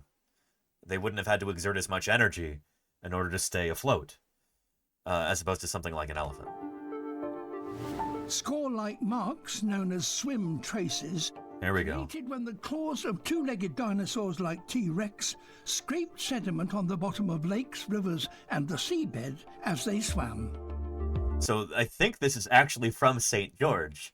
I think that's what they're referencing here, because as far as I know, this is the best site in the world to see dinosaur swim traces like that. These scrape marks at the bottom of a lake. Yeah, that's exactly what we're talking about right here. So what we have here... And there's Andrew Milner again. Sorry, give me just a second. Let me... I don't know what hotkey I hit, but it changed the font opacity to 25%. There we go. There's a collection of dinosaur swim tracks. These are made by small meat eaters that are buoyed up in the water. And as they're kicking their feet, their toes strike the muddy bottom, leaving these parallel sets of 3 scrape marks. Very cool. Here at the Dinosaur Discovery Site at Johnson Farm, we have the world's largest and best preserved collection of dinosaur swim tracks. And these tracks ended all controversy on whether or not dinosaurs actually swam. Pretty neat. So before there was, you know, would still have some people who would say, I don't know if I buy this idea of swimming dinosaurs. Do we have any evidence of that? It's a fair question. This is what solved that once and for all. This is what provided pretty much incontrovertible evidence that, yes, dinosaurs did swim. So it's an important site. Amazing that could be fossilized? Yeah, science streams. It must have been a situation where either other sediment quickly filled this in, or the water level dropped, things dried up, and then the ground hardened and then was later covered up by more sediment. Something like that. And in a few cases, the scratch marks left by swimming become footprints of animals walking up the muddy banks. And in one case, sitting down on the shoreline to rest. Yeah. Here's the circular depression, which is caused by the pelvis and the hips touching down. That's the butt of the animal there? So basically a dinosaur butt print. And then here we have the metatarsal impressions, so the left and the right feet side by side as the animal sat back on its heels. Kind of like a chicken sitting down. Curved marks right here, these are caused by the hands as the animal crouched. And what we can see is that the hands were turned inward. For the longest time, a lot of paleontologists reconstructed meat-eating dinosaurs with their palms down. We were talking about this the other day, like showing meat-eating dinosaurs with their palms down like Mr. Burns walking around. Dinosaurs did not do that. Their palms faced inward like this. So, yeah, and the structure of their wrists suggested that. This showed that for certain. That when they're sitting down, their wrists face each other like this. Pretty cool. These animals couldn't do that based on what we know of the bones, and this is the first trace that actually shows hand impressions with a meat-eating dinosaur trace, and it shows that the hands are in fact turned inward. How cool is that? So there have been a number of different artists who've reconstructed this. This is catnip for paleo artists, having actual evidence of the behavior of a dinosaur. It's so cool.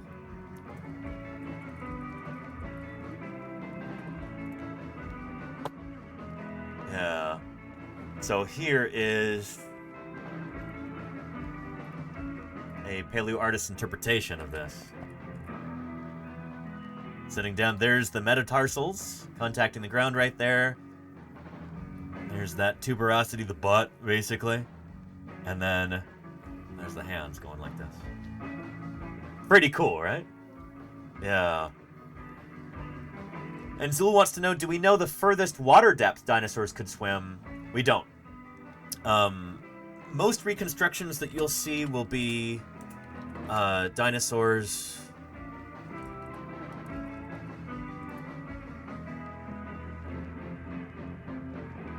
You know, just kind of swimming at the surface like that. Ignore the Spinosaur stuff. Most of that is probably... doesn't really comport with the evidence. But yeah, like this. But Jim and Don, Jim Kirkland and Don DeBlue, have got some evidence that some of these dinosaurs were actually kind of porpoising up and down through the water column. So going down to the bottom of the lake or river and then coming back up, kind of pushing off the bottom, sort of like hippos do. And some of these fossil traces that are left seem to indicate that these dinosaurs were like diving down head first. Maybe to catch fishes or eat crustaceans or something like that. For some reason, they're going nose first down to the bottom and then pushing back off again. So yeah. Yeah. It's interesting stuff, and I don't think that's been published yet. But, yeah. And we'll be able to talk about this stuff with Andrew when we're there on site, and if you want to ask him questions about it tomorrow, you can certainly do that too.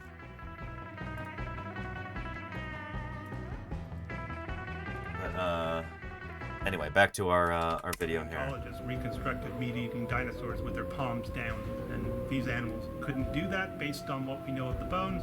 And this is the first trace that actually shows hand impressions with a meat-eating dinosaur trace, and it shows that the hands are in fact turned inward. Yeah. So again, this is the animal sitting up on the bank right here, near the water. This, I don't know if what kind of environment this represents. Is it freshwater or is it tidal? Is there tidal influence here? And so maybe during a really high tide, everything got all wet, and then the tide lowers again. This animal sits down, and this all dries out, starts to harden, all that mud and clay and everything, and then it gets turned into rock eventually. I don't know the depositional environment, but that's another thing that we can ask Andrew. Yeah. Aren't the only things preserved here. And the other fossils found here suggest what these predatory animals might have been swimming after in the water. Yes! And so this gets into something I was talking about with Andrew on the phone today. He said yesterday he was having a rough day. Things are not going well. He was pretty grouchy. I'm glad I didn't call him yesterday. He said today he was in a much, much, much better mood because doing this emergency excavation, they started to find fish fossils. Well-preserved fish fossils, things that might even be new species.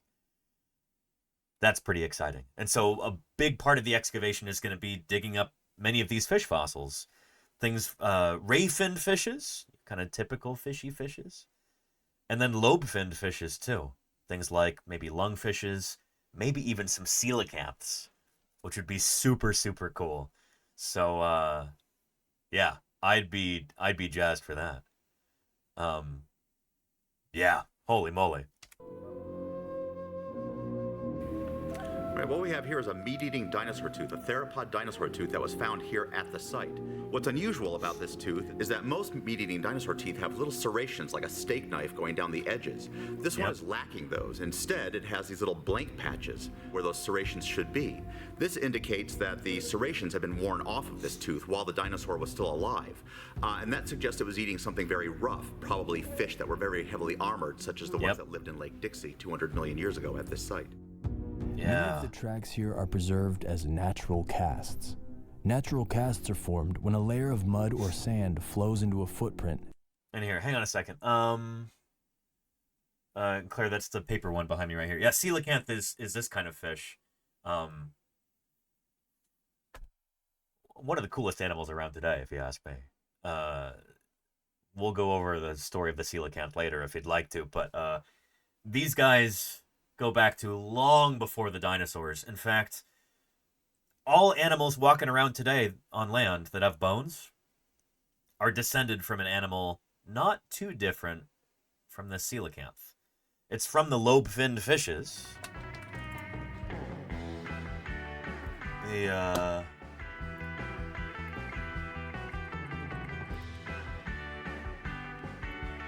It's from the lobe-finned fishes that all of the tetrapods evolved. All of the amphibians, reptiles, and mammals. They all evolved from a lobe-finned fish. Tetrapods are technically a kind of lobe-finned fish. They are part of clade Sarcopterygii. So, all of these animals, birds, frogs, primates, mammals, and squamate reptiles, all these guys evolved from a lobe-finned fish. Similar to coelacanths, and similar to lungfishes. If you think about it, this is not an exaggeration, this is not hyperbole.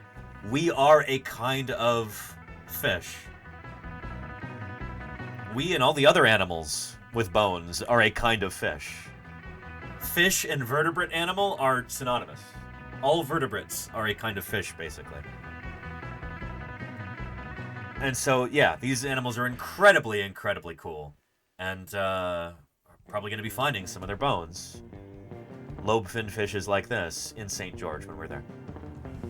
Yeah. But yeah, good stuff. And did I see Taffel here in the chat? Taffel, how are you doing? It's wonderful to see you. Taffel was there in the chat during Lordy's stream earlier today. Taffel is a bird person. I've had the pleasure of meeting Taffel in person. They are super, super cool. Taffel's into birds and talks about birds on their stream. So go check out Taffel's channel if you're into birds. Yeah. Also a speedrunner, too. Good stuff.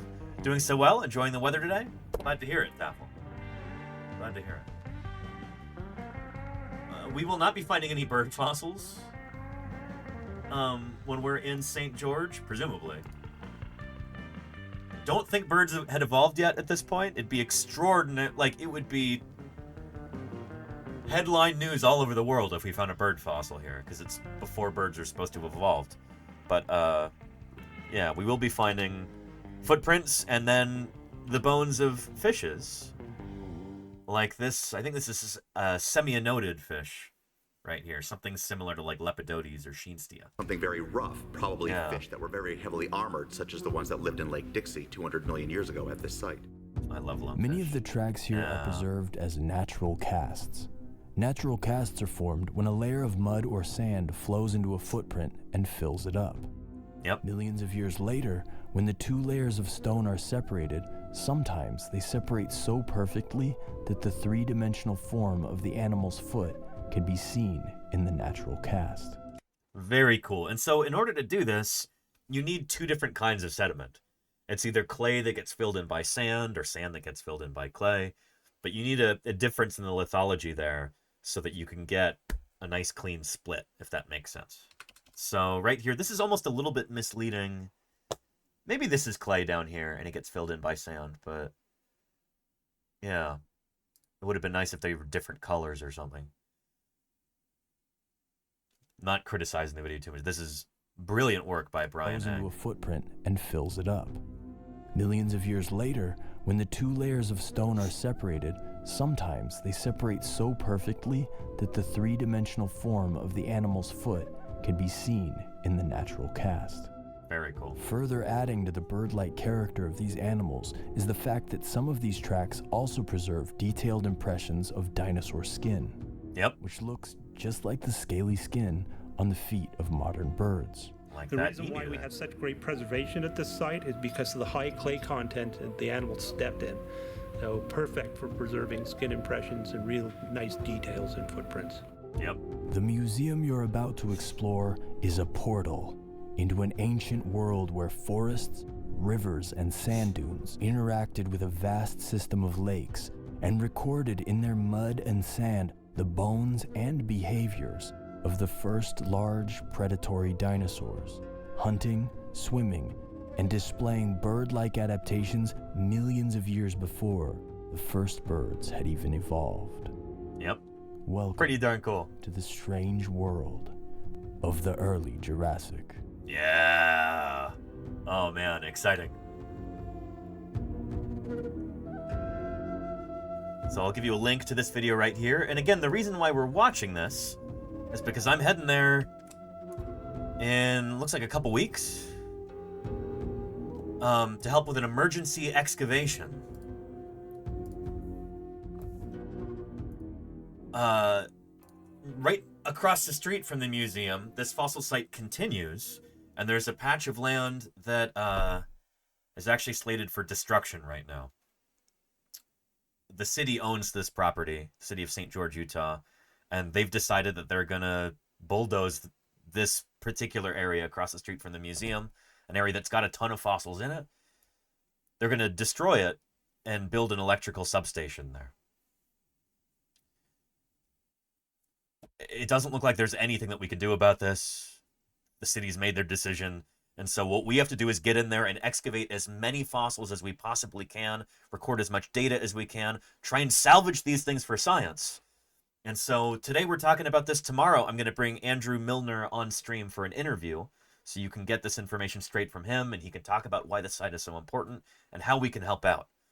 But right now, if you'd like to donate a few dollars if you can, if that's feasible for you, then here's the links right there to the donation pages. So there's their Venmo account, if you've got Venmo, and then here it is at bloom.kindful. If you happen to be anywhere near southern Utah, then you can also volunteer. If you've ever wanted to help collect fossils and work alongside paleontologists, you can do that. So become a volunteer and help find and catalog fossils at an active dig site. Email Jaleesa Bukwitz at deputy curator at utah-dinosaurs.org for details. Again, here is the link right there to this post. Here is a link to the donation campaign, and here is a link to their Venmo right there. I talked to Andrew on the phone today. We are going to be setting up an Amazon wish list too. He was telling me that they started excavation at the site yesterday, preliminary stuff, just finding what they can on the surface and trying to salvage whatever they can. Just also trying to get a sense for how big the site is and how many fossils are there, all that stuff. But they are operating on like less than a shoestring budget right now. They apparently had to ask to borrow some cash so that they could buy a single wheelbarrow, from what I'd heard. So we're gonna get some wheelbarrows onto that wish list, get some excavation tools onto there, and we'll see what kind of support we can drum up over the next couple weeks. Oh yeah.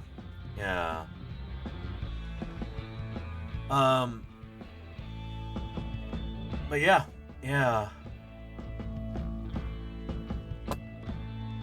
Let's see. Trying to catch up to chat here.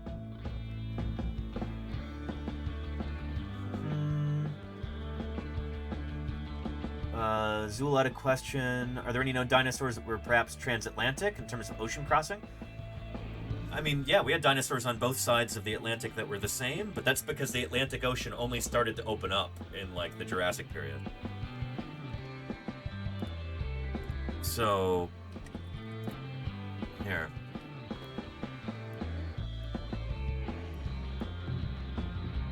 Go back to the very dawn of the age of dinosaurs, right around here. There was no Atlantic Ocean yet. Europe was connected to North America and Africa and South America, all one big landmass that we call Pangaea. On the other side of the globe, it was all ocean, and Thalassa is our name for that. and then Pangea. So over time, the continents start to move apart like that. And at this point, yeah, you've already got a split between Europe and North America. But then you get various land bridges that form again later on. So yeah, you've definitely got transatlantic dinosaurs in the sense that the Atlantic Ocean didn't exist yet. Yeah. Anywho. Yeah. And Chris Swift says, is it possible that there's a completely separate evolutionary tree that certain creatures came from? We've got no indication that that's the case, because all living things on Earth today have DNA, and they all have varying degrees of the same genetic code. So as far as we know, all life on Earth came from a single last universal common ancestor, or LUCA, as we sometimes acronymize it as LUCA. So yeah. It could be that life arose multiple times on our planet, and then as soon as, like, there's a new origin of life, it immediately just gets eaten by the life forms that are already around. We don't really have a way of knowing, you know? Yeah. It could be that new abiogenesis is occurring all the time. Like, life is arising in undersea vents all over the planet all the time. It's possible. And then as soon as it gets out of those undersea vents, it immediately gets eaten up. This past weekend, on Saturday, I attended a short course at the Museum of Paleontology, or held by the Museum of Paleontology in Berkeley. And, yeah, here's director of the museum, Charles Marshall, giving his, like, final talk about this, which is really, really cool.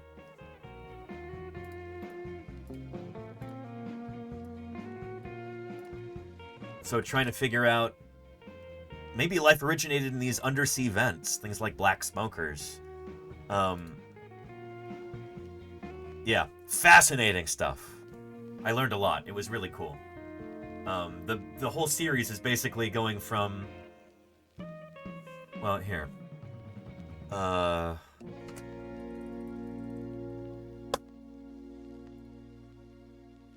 making of habitable planets and the origin of life. From the Big Bang to the formation of stars, planets, and elements, questions about the formation of our solar system, the shaping of planet Earth, and the origin of life remain. So various experts in the field speak on the origin of the elements, the formation of the solar systems, how the Earth evolved from a molten protoplanet to its modern ocean-covered form, and the planetary basis for the origin of life on Earth. This was awesome. And I was really glad to be able to attend and actually help out, help sign people in and stuff. You know,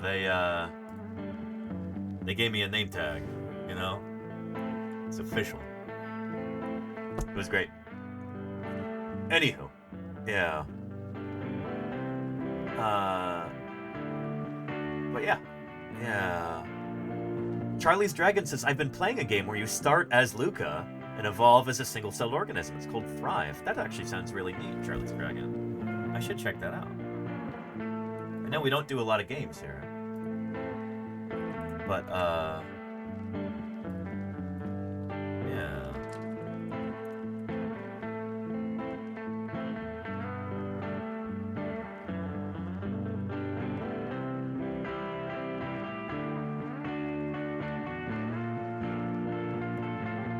There's a trailer, I guess. Is this the one?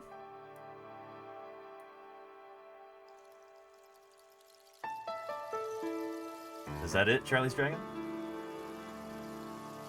Oh, this is cool.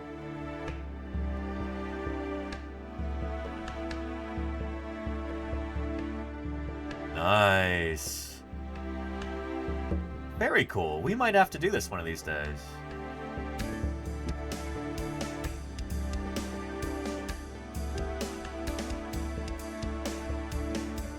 And Bush Doctor says, when I was in school, we were taught that all life is sustained by the sun.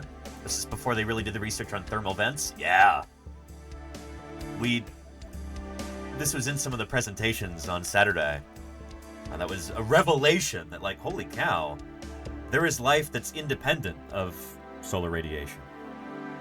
Life that exists via chemosynthesis. So yeah. Cool stuff. I wonder if anybody's playing Thrive on Twitch right now.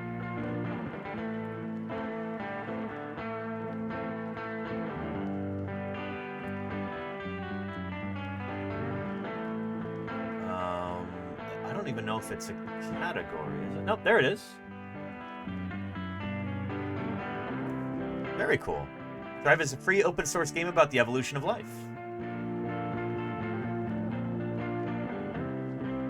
Let's follow that. Here's a link if you'd like to follow it too.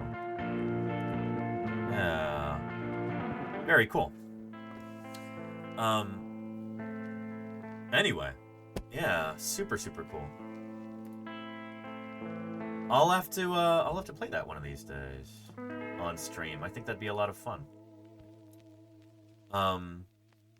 Before I forget too, let me take a moment to mention what we're doing in, what, 2 hours now? Yeah. In 2 hours, we're going to be jumping back into MarshMadness here. Oh boy, that's too loud. Here, let me turn my soundboard down. MarshMadness is a thing that I came up with. We're going to be holding head-to-head matches between 16 different dinosaurs, all of which were named by famed American paleontologist Othniel Charles Marsh, who died back in 1899. This guy named more dinosaurs than maybe anybody else who's ever lived. And some of your very favorite dinosaurs like Stegosaurus, Triceratops, Ornithomimus, Diplodocus, Allosaurus, Ceratosaurus, they were named by Marsh. So we're going through his dinosaurs, and each day having a head-to-head matchup. We're learning about these dinosaurs, looking at the original scientific papers published by Marsh, and then holding a poll in Twitch chat to figure out which of these dinosaurs moves on to the next round. So again, we'll be doing this in it's about 2 hours here. So you've got time, if you're just hearing about this, you've got time to grab this bracket, print it, or fill it out digitally, and yeah.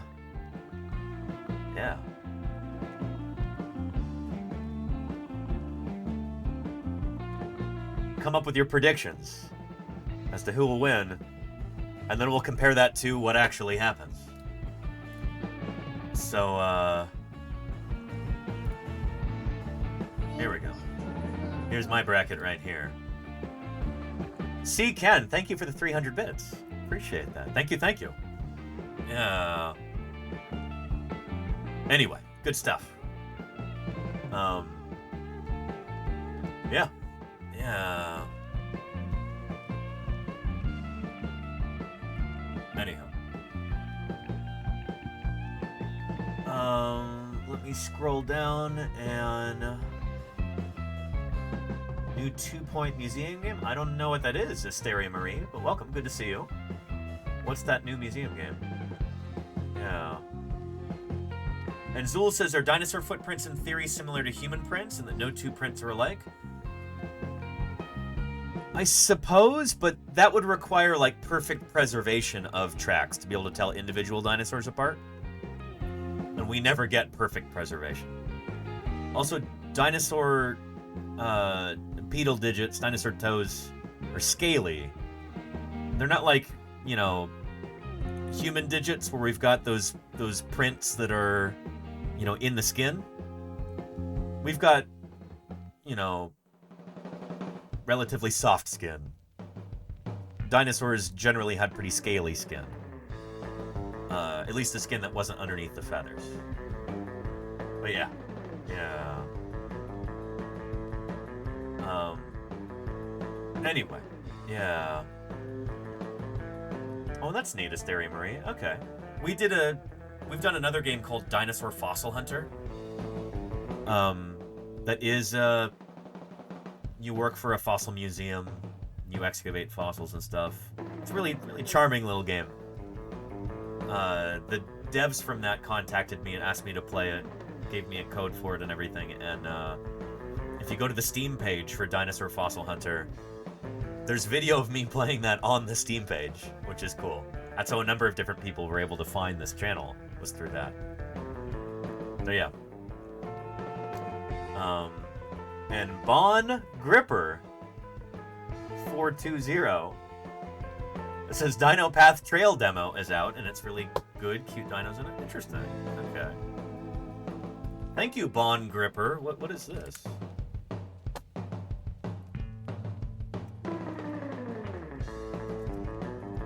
Dino Path Trail.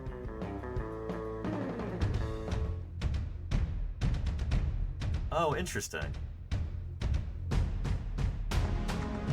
Huh.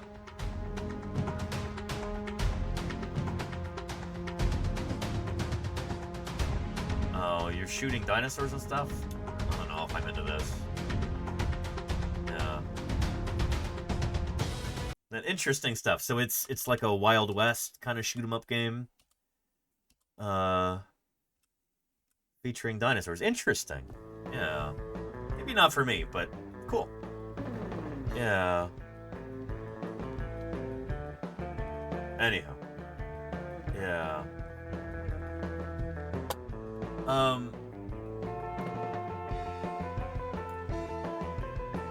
Why don't we get back to what we were talking about with the St. George Dinosaur Discovery Site. There's a lovely talk by Jim Kirkland about this. Let's take a look at that, because Jim has done some important work at this site. He was really eager for me to show this video here. He's proud of this talk. I'm trying to remember if this is from 4 years ago. I was not present for this, but here's Jim talking about it. St. George Dinosaur Discovery Site at Johnson Farm, preserving the early Jurassic world on the shores of Lake Dixie. Since this site was found. And it really is an extraordinary site. And when I first got hired here, this was the main thing I was doing for almost 5 years. So when he says hired here, I've been in this room before. This is at the Utah Geological Survey headquarters, Utah Department of Natural Resources building. And Jim is, not only is he the discoverer and namer of Utah Raptor, if you're familiar with that dinosaur, Jim also discovered and named a number of other dinosaurs, Gastonia. He was on the team that worked on Falcarius, Nothronychus, Siskiytyrannus, bunch of other dinosaurs.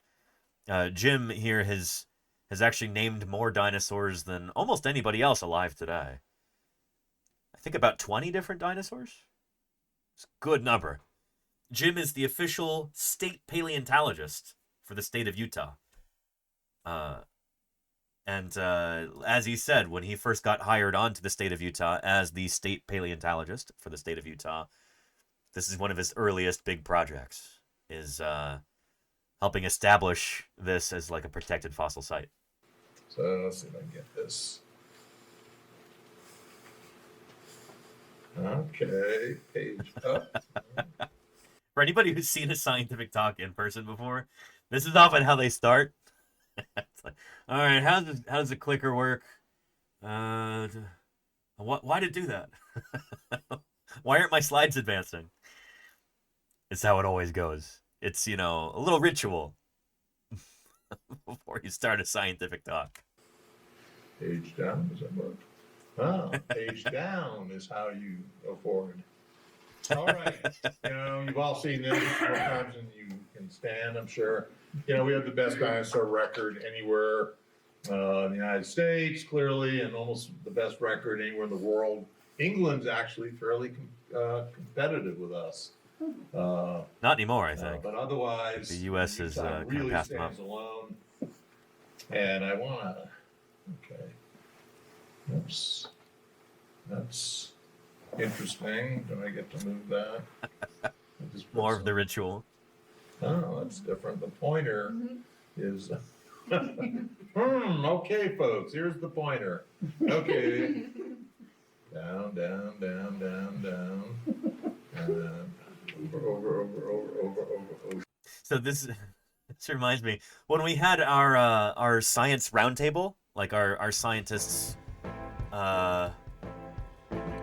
discussion a few months back. See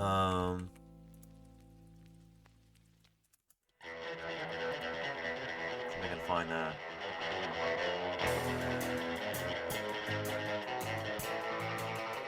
There's Science Media.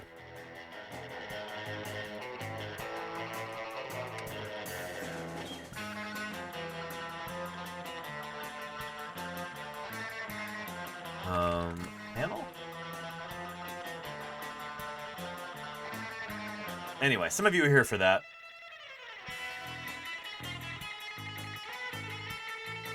And we did our like Secret Santa thing too, where we're each given a, you know, recipient to buy a gift for.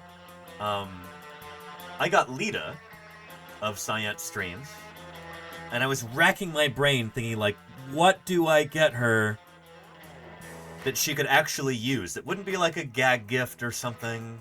Wouldn't be something super cutesy. What would actually be useful?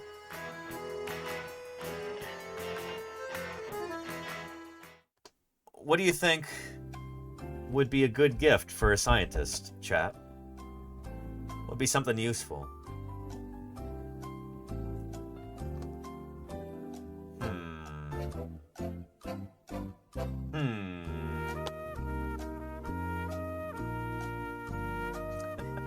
Graduated cylinder microscope?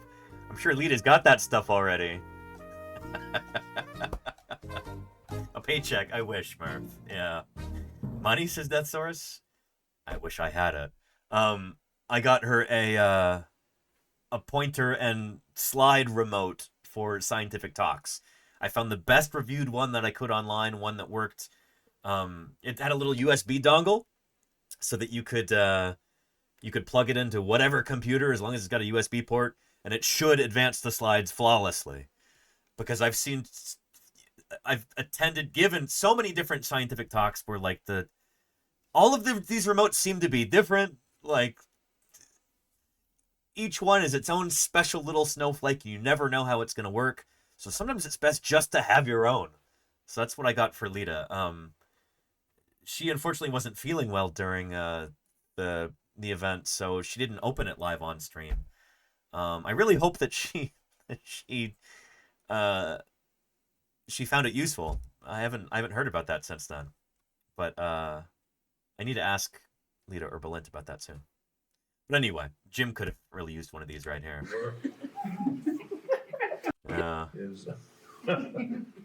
Okay, folks, here's the pointer. Okay. Down, down, down, down, down. Over. And this is what we're talking about. So there's this pointer. Down to the boundary between the Chinle and the Moenavi. But we're looking at the Triassic-Jurassic boundary interval. And this track site is pretty much in the very beginning of the Jurassic. Probably within the first million years of the Jurassic, following the mass extinction at the end of the Triassic. So that's really, really important, by the way. This is one of the big 5 mass extinctions. This track site in St. George, Utah is from just after that, which is another reason why it's so important.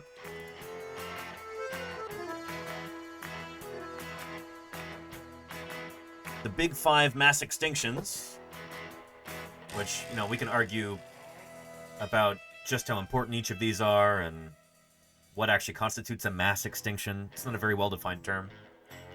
But anyway, these are 5 different spikes over Earth history when about 50% of all species on Earth or more go extinct.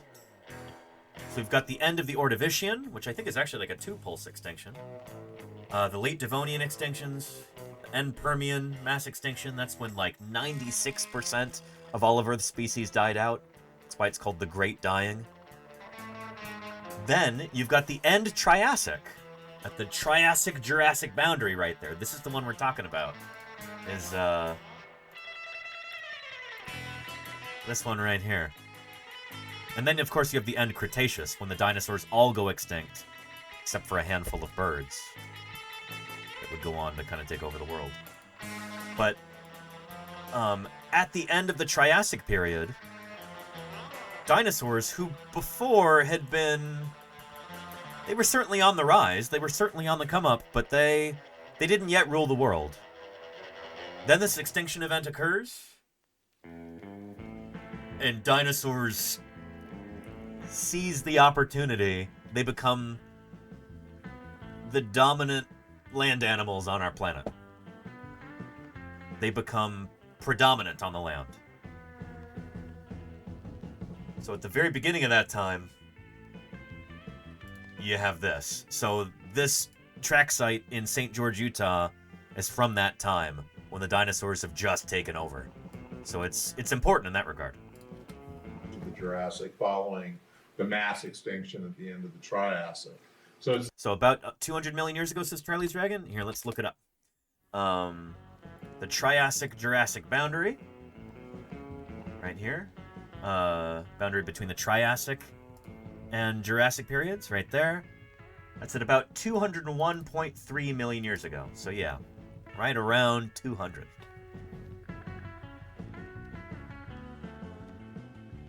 So yeah, that would mean that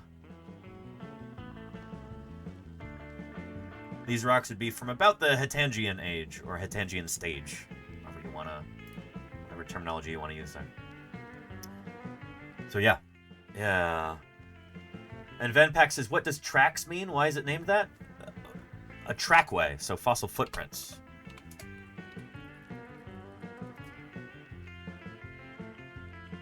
Trackway, like this. Really important dinosaur fossil track site. Yeah. It's a real important time interval for understanding the history of dinosaurs.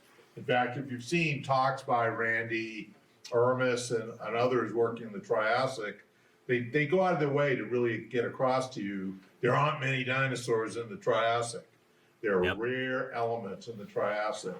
And really, when you hit the base of the Jurassic, that's when the age of dinosaurs begins in North America. Yep.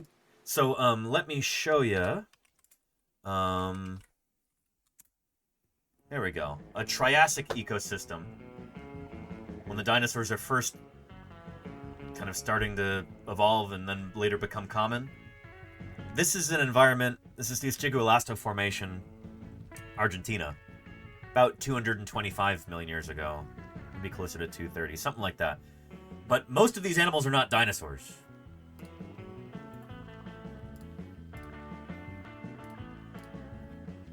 We've looked at this before, but let's do a refresher. There we go. Rob, you don't need to salute the paleontologist. Chubby Puppy Bear, thank you for the follow. Welcome, welcome. Here, let me,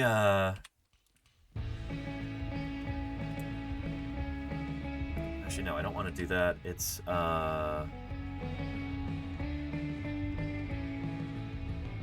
Darn it, what is that? Is it Scribble? No.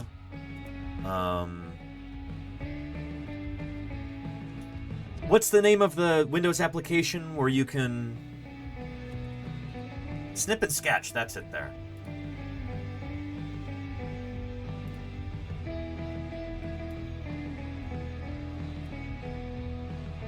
There we go. Let me annotate this for you.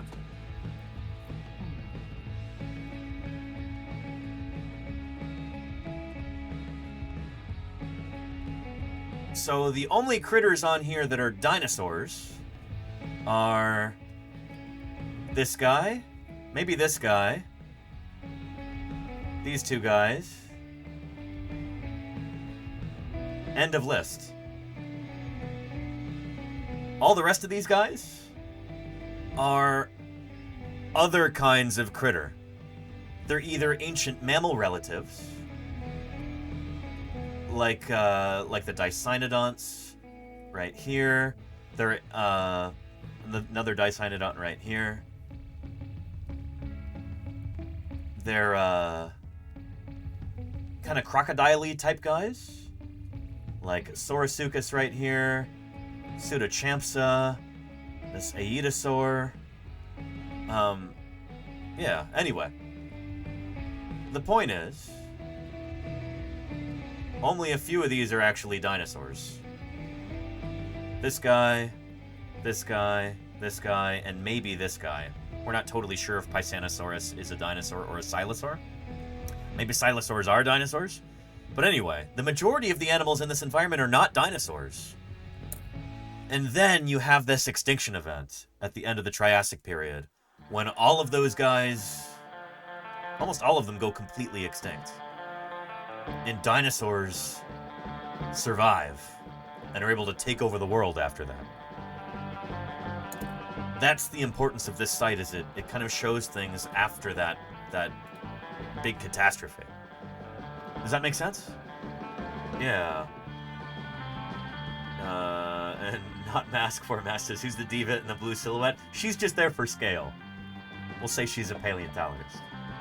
Yeah. She's just there to help out, you know, don't mind her. Yeah. So yeah. Really get across to you, there aren't many dinosaurs in the Triassic. There are rare elements in the Triassic. And really, when you hit the base of the Jurassic, that's when the age of dinosaurs begins in North America. Yep. Now, in 2000, Sheldon Johnson discovered dinosaur tracks over off of River Road in a farm that he bought, basically so he could teach his kids how to do an honest day's work. Sheldon is an optometrist in St. George. He served on the school board for 19 years. And when he found this site, of course, you know, his son is a geology prof at Dixie College, his stepson. And Kelly, you know, had warned him, though Kelly kind of denies this. Sheldon told me the story multiple times, so I'll go with Sheldon's. He's the king of this site. But Sheldon basically said, you know, Kelly told me to look for tracks. He just didn't tell me to look under the rocks. So he was looking for tracks on top of the rocks. And if you look, I'm not going to use the pointer anymore because that works terribly. Now, just on the other side of the pointer from me, see a beautiful track. You can see the pads. Look at the that. Claws of a reasonable sized meat-eating dinosaur. Gorgeous. And that was like the first block he found. Yeah, this is one of the discovery blocks. This thing, you know, in my mind, it should be like Plymouth Rock, and they should do a laser scan of the whole thing and sell it as a souvenir in small scale at the site. And hopefully someday they'll do that. I would actually love to be able to photogrammetrize some of these track slabs so that I could 3D print more of them. I'm printing 2 different dinosaur tracks right now, 2 different dinosaur footprints. I think they're both Gralator. That's the name for the particular morphology of footprint. Little tridactyl dinosaur footprints, little 3-toed dinosaur footprints there. But yeah, again, these should be done hopefully by the end of today's stream, if all goes well. But when you look at that rock, you see mud cracks, you see that beautiful track. If you look at the track, the underside, those claws are flat. But what you're looking at is the surface that's worn as those things walk across the ground. So you're really seeing what's impacting. And when he found the first really good one like that, his thought was there was actually a dinosaur foot sticking out of the rock. You know, since Sheldon hadn't been around any paleo sites like this before. Now, about 9 months before. And yeah, shoot, there's Jim and there's Andrew Milner. Both in slightly younger days. Again, we're going to be bringing Andrew on for an interview tomorrow so he can tell us about this and kind of explain the whole project and why it's important and why they need our help. So yeah, we'll be interviewing Andrew tomorrow. Before this happened, I had just started my job. I was here probably a month or so. And Jeff Eaton, he used to be at Weber State and is now retired down in Tropic, Utah. I was going down looking at the Cretaceous because I had done a lot of work in the Cretaceous over the years. and a lot of work in Cedar Canyon. So we met up in Cedar Canyon to look at some of his dinosaur sites, for him mostly mammal sites. That's what his interest is in. And he introduced me to this guy right here, Andrew Milner. And I didn't have a clue that this was going to be such a really historic meeting for southern Utah. Andrew took us into this little side canyon to show us some place where he found some fish jaws.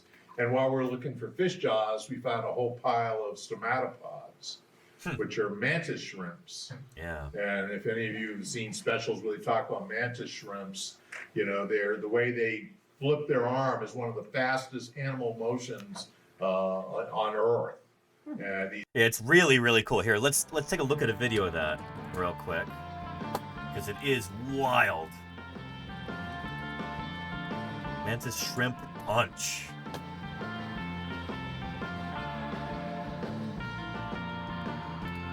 Here.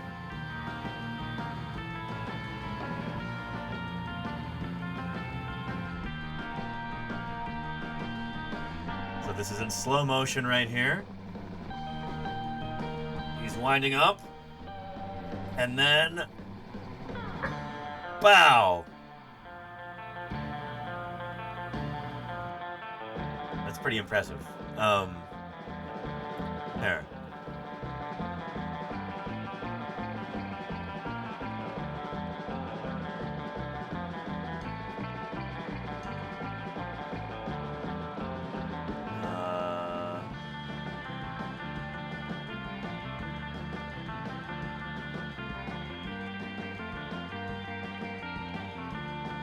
Trying to find you a decent video on this. Alright, well here's another homemade video of a mantis shrimp. It's gonna punch this clam open.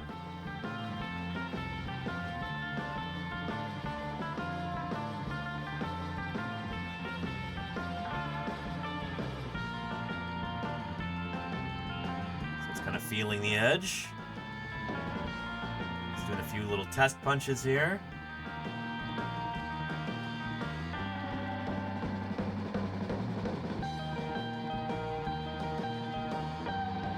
Really wants what's inside. And look, it's actually broken the shell there by punching it. And now he's gonna haul it away and eat it. Yeah. Nuts.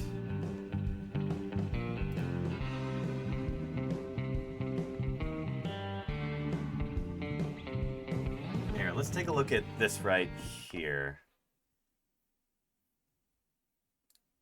It might help if we've got sound, huh?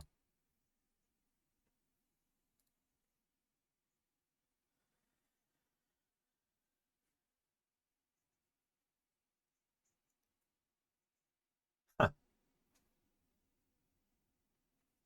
So, since this is a BBC video, I've got to reverse it like this so YouTube doesn't freak out when the VOD goes up on YouTube. But yeah.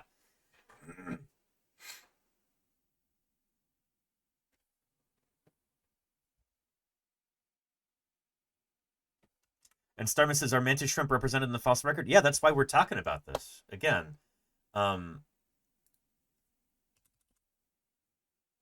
Yeah. Here. Oh.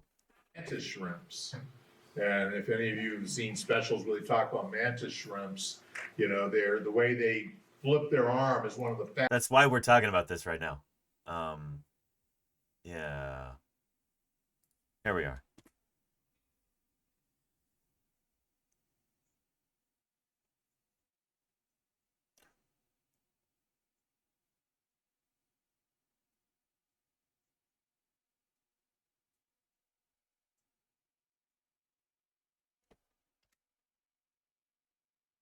Do you hear that?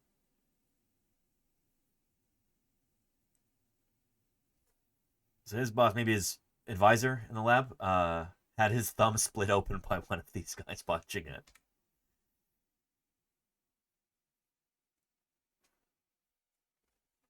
Oh.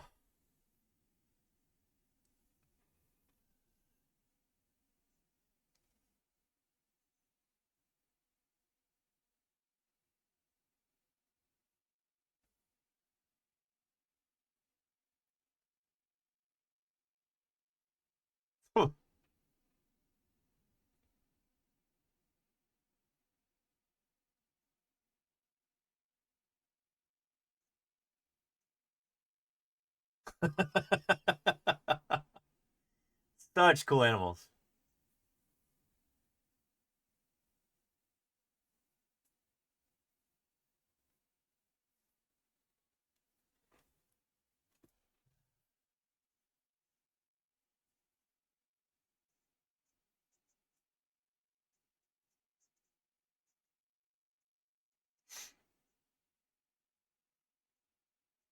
Wow.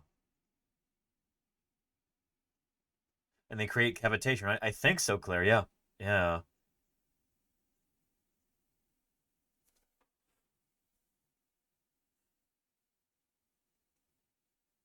And Claire versus raptorial, as in thieving, I presume. So raptorial limbs are seizing limbs.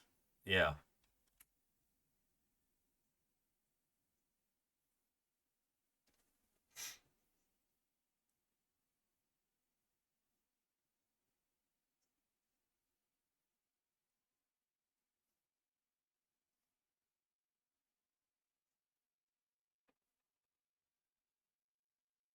Nuts.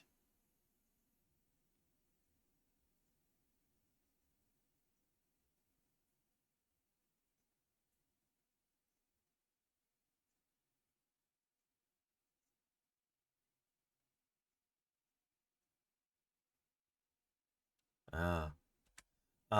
Saibugi says, if scaled to the size of any dinosaur, who would stand a chance to survive?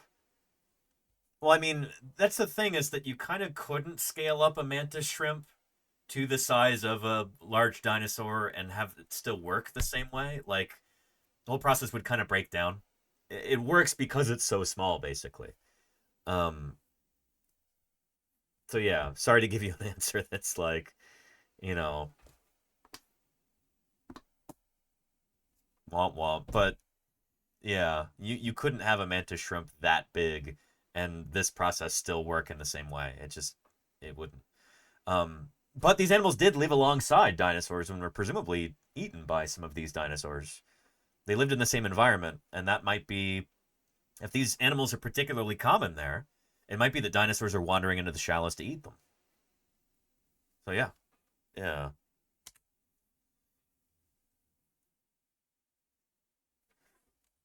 Oh, and that was quicker than I thought it would be. But yeah, here is a link to that right there. Pretty cool. Yeah. Mantis shrimp are really interesting animals. They're very, very cool. Yeah. And while we're looking for fish jaws, we found a whole pile of stomatopods, which are mantis shrimps. And if any of you have seen specials where they talk about mantis shrimps, you know, the way they flip their arm is one of the fastest animal motions.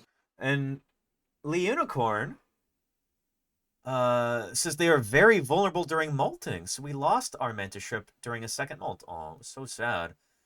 We got a little pistol shrimp. They still fire off a little crack, but not as loud as the mantis.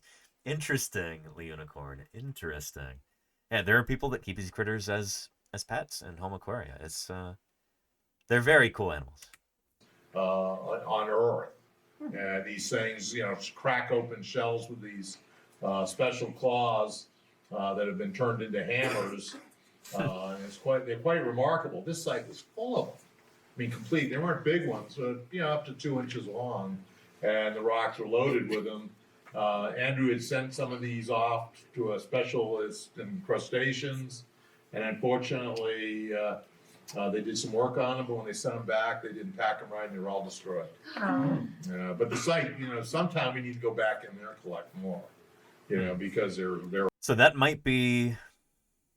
We might be finding more of these critters when we're out there in the field. When I'm out there, when my team is out there, we might be finding some more of these. We'll see. It'd be really cool to be able to show you that live on stream. There are lots of them, and we probably get better than what we collected in this one day that we were in there. But this was pretty exciting. And, you know, he gave me a call, said, Jim, you got to come down. They got this track site in St. George at a construction site. It's really pretty remarkable. You know, this was my first, I guess it was probably my first trip out of town that I had as state paleontologist. So I'm going to get a state vehicle and go down there. Basically, the assistant director, Kim Hardy, said, okay, see if you can get some big blocks of dinosaur tracks you can bring back to put in our rock gardens around the building. Since, this is a construction site, they're going to destroy the site, obviously, if it's a construction site. Which is precisely what the city's doing now again. That's why we've got this emergency excavation. So see if we can save some and have some nice pretties to put around the building here. So I headed down there trying to, okay, I'm going to find us some cute fossils to bring back here. Well, when I got there, I quickly realized that the Johnsons had it well in hand. Basically, Sheldon Laverna, when Sheldon first found this site, he showed me around, took me down the river. They had taken all kinds of blocks down and dumped them in along the side of the Virgin River for erosion control. You can see, like, if the right side was facing up, there were tracks. I said, yeah, and those blocks, you don't see the tracks on there on the downside. So he spent a couple months after my first trip down there fishing those things out of the side of the Virgin River and bringing them back up to his main property. But I really, was pretty excited because, I came back here and, well, what are we going to do? Should we send a flatbed truck down? What are what are we going to get? And I said, we're not going to get anything because the Johnsons, their only interest is what can we do with this, incredible treasure that we've been gifted with that's going to benefit our community. And good for them. I mean, big paleo salute to the Johnsons. That's why it's called the Dinosaur Discovery Site at Johnson Farm, is because of them. Yeah. That's important. That's really, really cool. Here, before I forget, we should, Chris Swift has gotten her March Madness bracket in there. Excellent. Marsh Madness. And we've got some likes and reposts so far. Excellent. Thank you, everybody. I forgot to post I'm live on Twitch right now. Let me take a quick screenshot.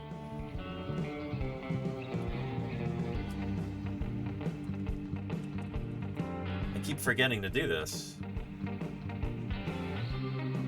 on stream. Here, that's good enough.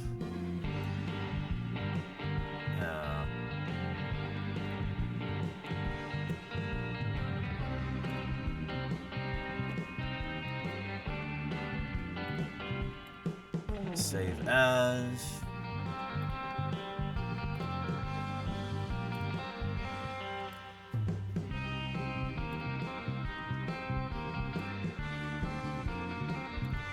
There we are. Duh.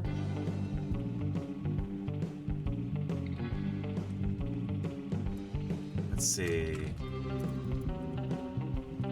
Our first Marsh Madness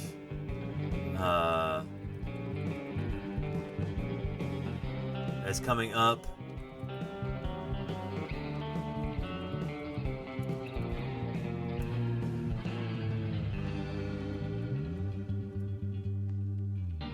In a couple hours here. Stegosaurus versus Nanosaurus.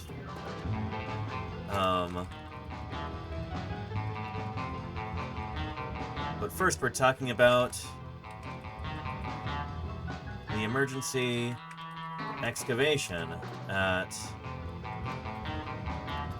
St. George Dinosaur Discovery Site. And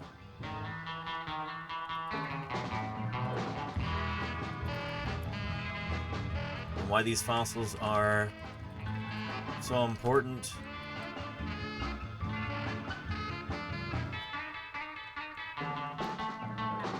And why saving these fossils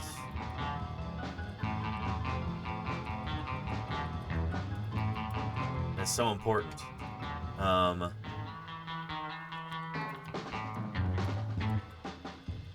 Join us at twitch.tv/Paleontologizing. And alt text, screenshot from Twitch stream of me in my office.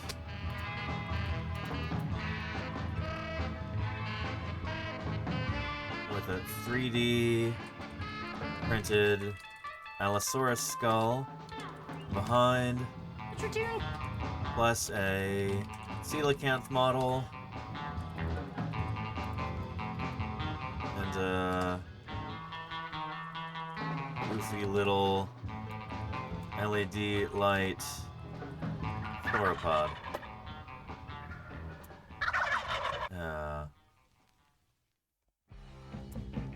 Thank you, annoying blue monkey for the follow. Good to have you here. Thanks for joining us.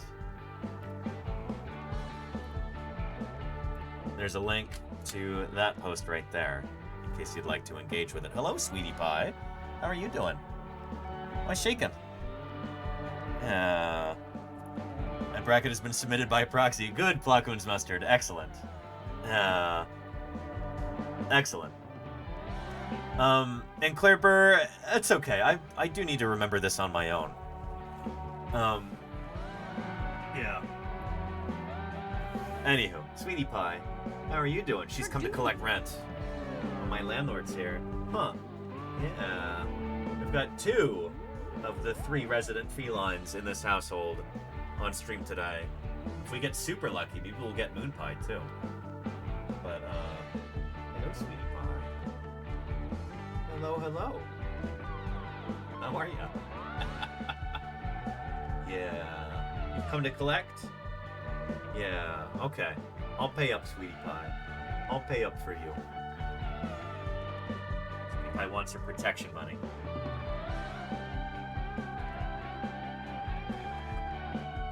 There we go. Tradoon.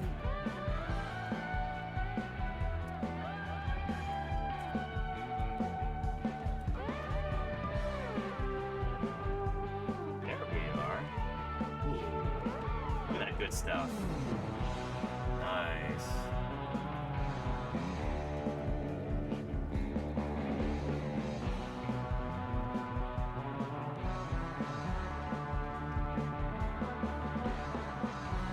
Ooh, crunch, crunch. Yeah. What you doing? And Troodon wasn't actually named by Othniel Charles Marsh, chat. Troodon was named by Joseph Leidy, who was the, you could maybe say he was America's first paleontologist, in a way. Unless you want to give that honor to Thomas Jefferson, but Jefferson gets enough attention for things. Joseph Leidy actually named several fossil animals. And, anyway, yeah, he named Troodon back in 1856. Yeah. Joseph Leidy was doing paleo and served as kind of a mentor to Othniel Charles Marsh, and especially Edward Drinker Cope. And then later, the feud between Marsh and Cope, this explosive, acrimonious rivalry, it got so bad that it eventually drove Leidy out of paleontology entirely. He stopped working on fossils because Cope and Marsh were just making too much of a scene. Yeah. Hey, Lordy, how are you doing? Hello, hello. How are things? Yeah. Sweetie Pie here is enjoying those treats. Yeah. Anywho.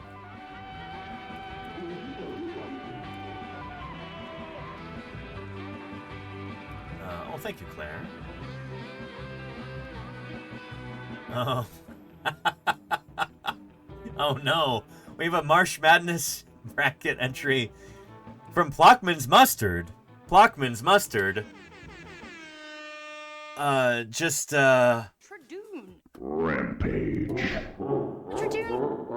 Tribune. Somehow I don't think that's what's gonna happen, but we'll see. Oh boy, yeah. Tribune just burning everything down. Tribune. We'll see, you know? We'll see. Somehow I doubt that happens, but it made me laugh. Tribune. Thank you, Lenina.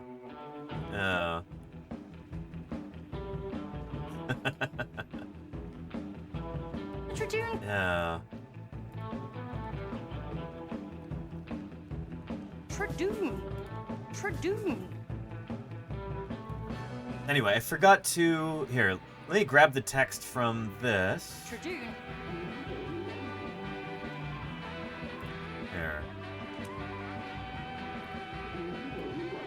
Tribune.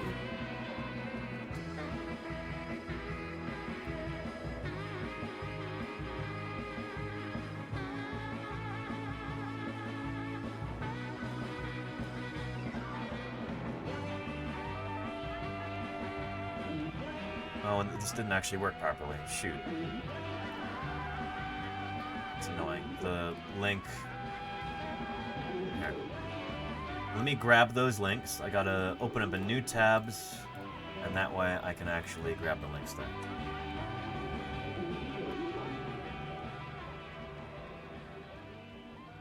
And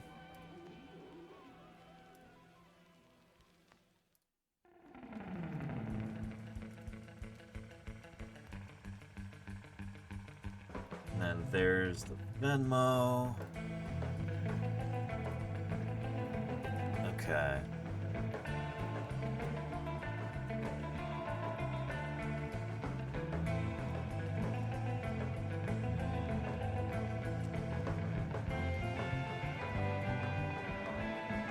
And here's the museum's Venmo link. If that works better for you.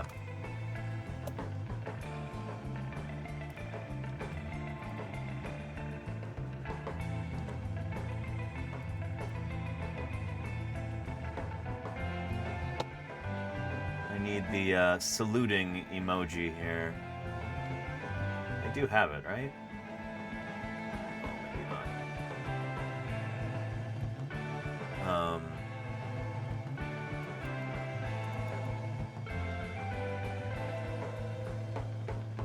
Every dollar counts.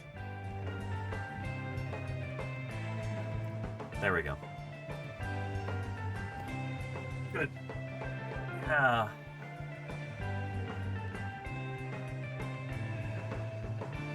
Anywho,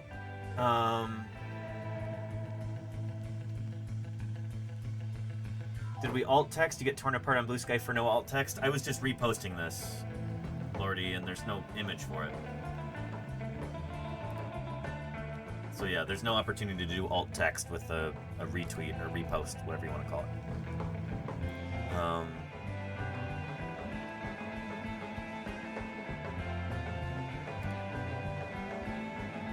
Yeah.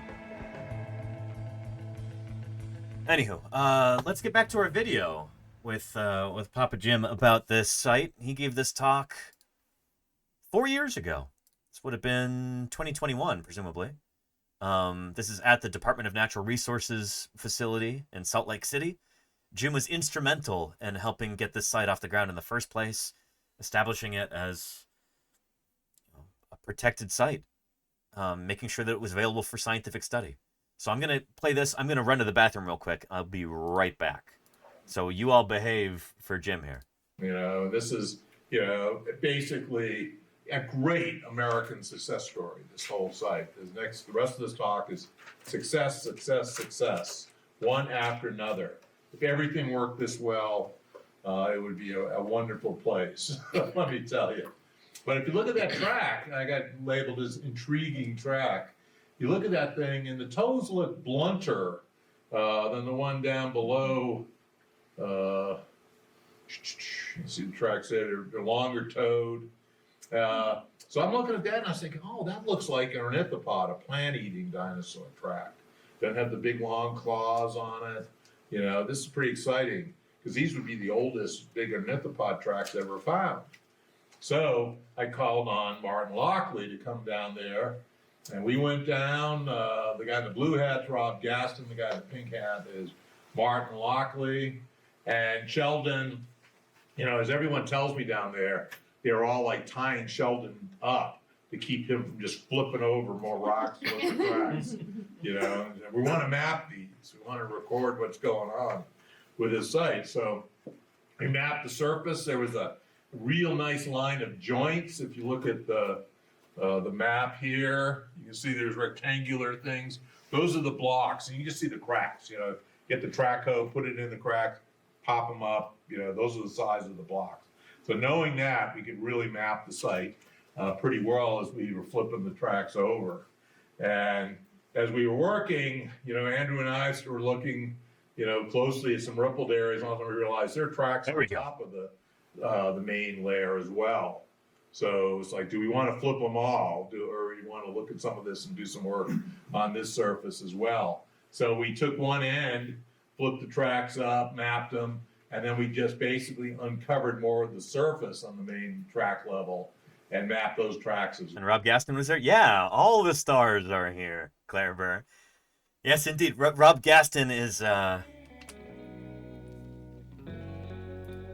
the proprietor of Gaston Designs. We did a special stream from his workshop. This here. Wow. And just the detail on all the scutes and all the... There. So again, I am super stoked to be here. Ignore that sign. And here we are. All right. And there's the man himself, Rob Gaston. Yeah. Hello. So again, Rob, thank you so much for this opportunity. It is wonderful to be here. Yeah, happy to have you. And this is one of my favorite recent streams. Yeah, so for those of you who may not be familiar with Rob Gaston, you might be familiar with Gastonia, that Polacanthine ankylosaur from the Cedar Mountain Formation. Gastonia is a big prickly armored dinosaur from the earliest Cretaceous of Utah. That's a pretty good depiction of it right there. Excellent one right here. Gastonia lived alongside Utahraptor, probably fought with Utahraptor, presumably. You see that in some of the dinosaur shows, like Jurassic Fight Club. You know, this animal fighting Utahraptor. That's named after Rob Gaston. So, pretty cool to, I don't know. You're in the presence of, you know, somebody pretty great here, so I hope you realize that, everybody watching. We've got 156 people watching right now, right at the beginning, and that'll probably peak up to like 500 or something. Okay. So, good. Anyway, yeah. Rob, how long have you been doing this? Well, so mentioning Gastonia, that was my segue into paleontology. I've always been interested in, you know, as a kid, you pick up arrowheads and bits of fossil material, but so I've always had an interest in it, but discovering that was my means into this, and that was right around 1990. So good stuff. So we go through his workshop here. We see a number of original fossils falling out. Right So this is one of the most complete batteries we've gotten on any jaw. Just and yeah, that's really cool to see that. That's the actual fossil there that he's making replicas of, molding and casting. A little bit. There's a cast of Stegosaurus right here. Embedded in the skin in life. Yeah. So exactly, they would have floated in the skin like a crocodile or an alligator. Here's Japan. I remember going into this museum. And there's Jim there. There's a dinosaur name. There's a dinosaur name. Because, you know, they buy raw stuff in Japan. Yeah. You know, this exhibit, half the stuff in there came out of this shop. So I'm sitting there able to lecture. So we've got some Spinosaur vertebrae right here. Final step, and then mounting, of course, too. Can anybody in the chat guess what this critter is right here? Take a look at that long Oh, I already gave it away. Spinosaurus. Or some kind of Spinosaur. But here's this gigantic... really big crocodilomorphs like this have evolved. Sarcosuchus. Sarcosuchus is just one of them. Yeah, we have a Deinosuchus skeleton that's almost equal in size. Yeah, it's around 30 feet. skull's almost the same size. So yeah, really would have been cool to see, envision. Anyway, this was such a fun stream. We've got to get that in front of those St. George, no doubt. Yeah. I'll give you a link to it right here. In fact, Claire probably put the link in the chat already. Here it is again. Yeah. Awesome stuff. Rob Gasson's workshop is in Fruita, Colorado, just across the Utah border. But yeah, anyway, back to Jim and the stuff in St. George. The reason why we got into talking about Rob Gaston there is he was here at the beginning. Or you want to look at some of this and do some work on this surface as well. So we took one end, flipped the tracks up, mapped them, and then we just basically uncovered more of the surface on the main track level and mapped those tracks as well. So we had 2 layers at that time that are producing tracks. And if you look behind the track hoe there, you can see the Pine Valley Mountains. You know, my whole career has been telling these guys, focus on interpreting what's in line of sight of your facility, because you've got a lot of stuff you can interpret in line of sight. Because that basically goes all the way from the base of the Triassic really where I'm standing, already beyond the Triassic, all the way up into the Tertiary, with the laccoliths of the Pine Valley Mountains, ringed by Cretaceous strata that also has terrestrial vertebrates within it. So pretty exciting stuff. And go across the street, look at the road cut. There's Andrew there. See, the main track surface. These are dinosaur tracks sticking out of the bottom of these layers in cross section. Just as nice as. So this is, the rock has basically been cut right here. They may have actually dug through this in order to build the road. I'm not totally sure. The city's construction crews. But there are dinosaur tracks that are cut in half right there. You can see them in cross section. So you're looking at the side of the tracks right here. Just like you're slicing a pie. Basically what's going on here is these are natural tracks, casts of the track, where the animal's walking along on this firm clay surface that had mud cracks in it, if you remember the preserved mud cracks. And the mud cracks are going to the clay. The dinosaurs are impinging into this, real dense clay, real well compacted, leaving us these real nice impressions. Then there's a flooding event on the shore of what we'll start calling Lake Dixie, and the sand came in above it, filling this irregular surface. And filling this surface resulted in beautiful preservation of these tracks and mud cracks and other things along that surface. Natural tracks, of course, the true tracks on the upper surface, as you'd see there, and they can squeeze down, so you get an under track that's not as well defined, from below the main surface. The actual formation of the tracks themselves. So there's a number of different conditions, and they basically give you different bits of information. So it's not like all of the trackways, all of these footprints are formed in exactly the same way. Different kinds of sediment, different kinds of preservation, you're going to get differences there. So there's a variety of different ways that these things can be preserved. And there'll be varying levels of beautifulness. Moon pie. What a time to be alive. Dark Tarkanis, thank you for the 48 months of support. Really appreciate that, Dark Tarkanis. Good stuff. We haven't had Moon Pie show up on stream today, but maybe she will. Appreciate you, Tarkanis. Yeah. I want to compare true tracks against just poorly preserved under tracks that have been filled, because the morphology looks real different. And this is what happened with those ornithopod tracks. As we were digging over there, pulling the blocks back, we pulled one, and popping off the bottom of it was one of these ornithopod tracks, these short-toed, wide-foot tracks. And we looked at it, and between the 3 toes, there were these sharp claw marks between both of the toes. And what's going on with this thing? And we realized that the track was about that deep. It was really deep into the clay. We realized when these animals, this meat eater, would step into the clay and go way down in it, the middle metatarsal, remember they're 3-toed, would sink the furthest, and the toes would flex back, the claws would flex back. So you weren't seeing the full claw marks, you're just seeing the bases of the claws impinged on that clay. And then when it pulls its foot out, it pulls its toes together, and we were catching the claws, you know, clipping the side of the track as it pulled it out of the hole. Interesting. So we got the whole track going in and the track foot coming out of those deep tracks.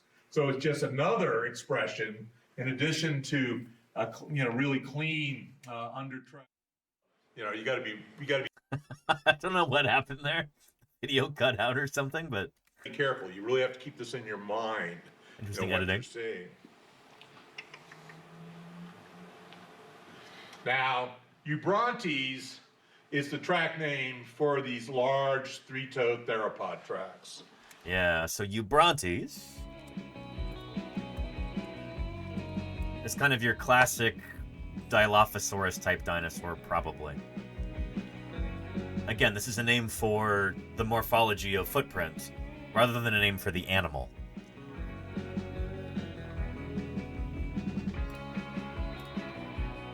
There we go. From the late Triassic to the early Jurassic. So this shape of footprint, called Eubrontes, has been identified from France, Poland, Slovakia, the Czech Republic, Italy, Sweden, Spain, Australia, Queensland, the US, India, China, and southern Brazil. Yeah. It is presumed to be similar to Coelophysis or Dilophosaurus, but again, Eubrontes is just a name for the shape of the footprint. And there, right there, one of your best examples of Eubrontes anywhere in the world is from St. George, Utah, from this important site. Very cool. Thanks for posting the link there, Charlie's Dragon. Yeah. Yeah. And here's one that slipped a bit. You can see the flat, you know, undersurface of the worn claw, but see how these things stretch? There's the end of the toe. You know, this thing slipped in the mud and pulled his foot back. Here are the metatarsals, this part. So it put its foot in, you know, whoa. So the metatarsals are, here, I'll show you on this Velociraptor skeleton here. So you've got the... Oh, hello, sweetie pie. You've got the unguals and the phalanges, the toe bones. The metatarsals are the upper foot bones. So these are the metatarsals up here. And so in this footprint, you're not just getting the toes, you're getting the upper part of the foot, too. So this animal is sinking way down into the mud with that really deep footprint. We're even getting those upper foot bones on there. Does that make sense? Yeah. There's the end of the toe. You know, this thing slipped in the mud and pulled his foot back. Here are the metatarsals, this part. So it put its foot in, you know, whoa. You know, you see these things skating on the mud there for that one. We call that the devil's hand. Then we have this nice trackway there, 3 tracks in sequence. Once again, see this nice smooth surface of the worn underside of those claws as they're being worn on the ground walking. There's another type of track we get there that's been named Gigantopus. And Gigantopus has a very thickened middle toe. Gigantopus is such a good name. Oh man, it's yeah. The name means gigantic foot. Gigantopus. It delivers what it promises. Evocative name, I would say. But very on the nose, exactly, Charlie's Dragon, yeah. Yeah. Sweetie Pie, did you come here for more treats? She did, and now she's gonna push the camera around until she gets some. Alright. Alright, I can take a hint.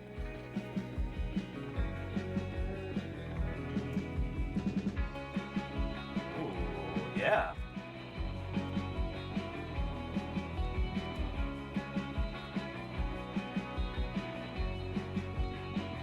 There we go. Look at that.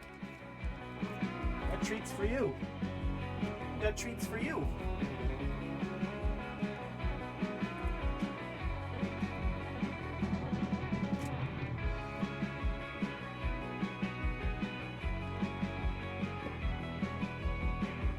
There you are. How's that?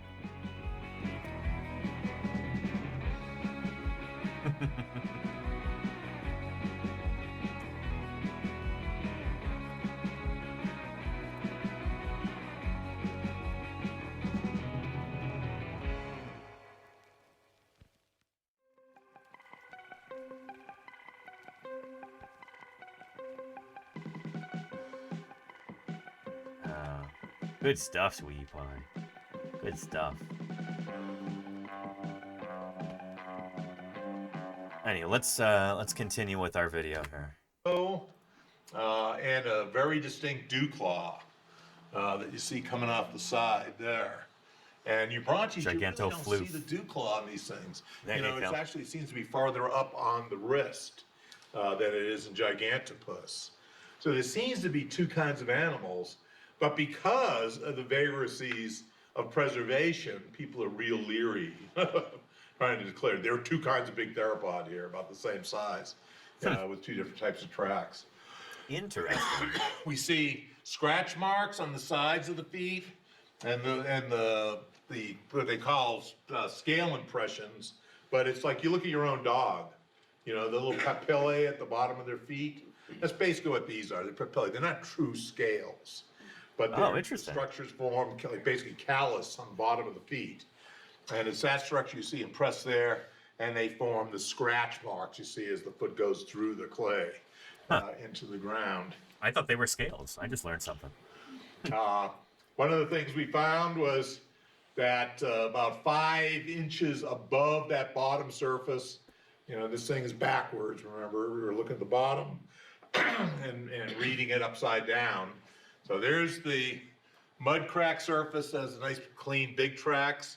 You know, these mud cracks, you see they're rounded off. That's because there's probably other sediment that got in the cracks before the main sand got in that rounded that off. But that makes sense. Starma says, should a new and unnamed species of dinosaur be found that can somehow be linked to a known and named footprint? Does the new species get the name of the footprint? No. No, so the footprint names are what we call ichnotaxon names. So there's a different set of rules and everything. There's a different naming conventions, different everything for it. So it's a taxon based on the fossilized work of an organism, i.e. the non-human equivalent of an artifact. So, yeah.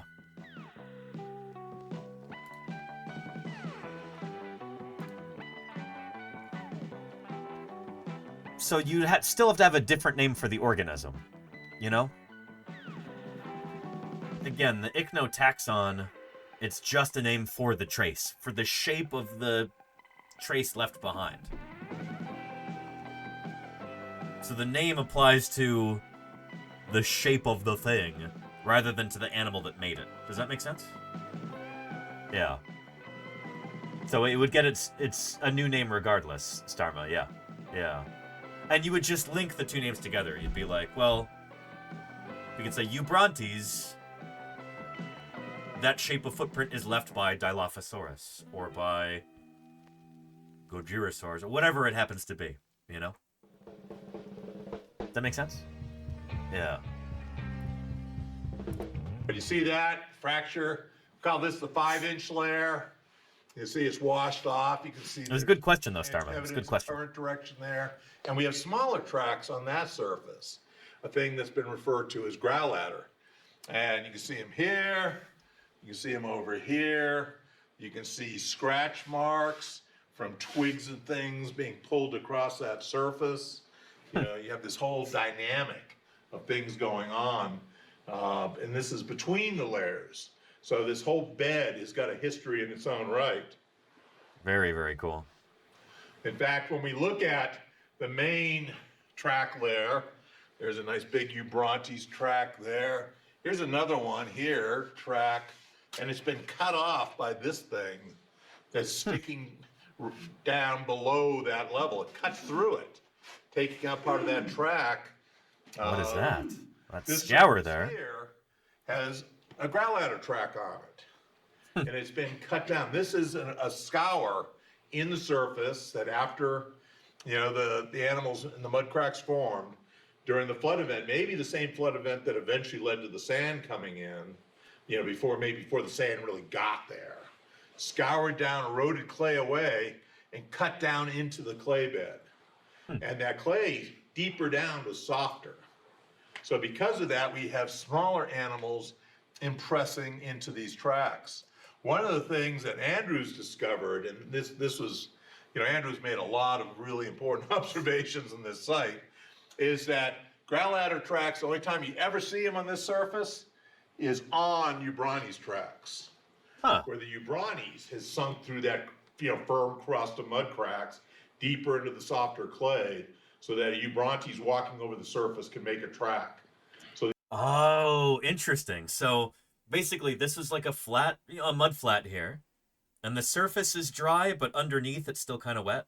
So like just the crust has started to dry. And then the little smaller dinosaurs that are lighter weight, they're walking across the surface and they're not really leaving tracks. They're not breaking through that crust. The only place they're leaving tracks is where the big dinosaur walked across, broke through the crust, into the soft stuff, and then the little guys walk across.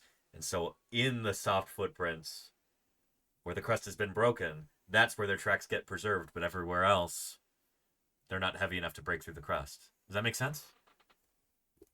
Very cool. The Ubrani's has sunk through that firm crust of mud cracks deeper into the softer clay, so that a Ubrantes walking over the surface can make a track.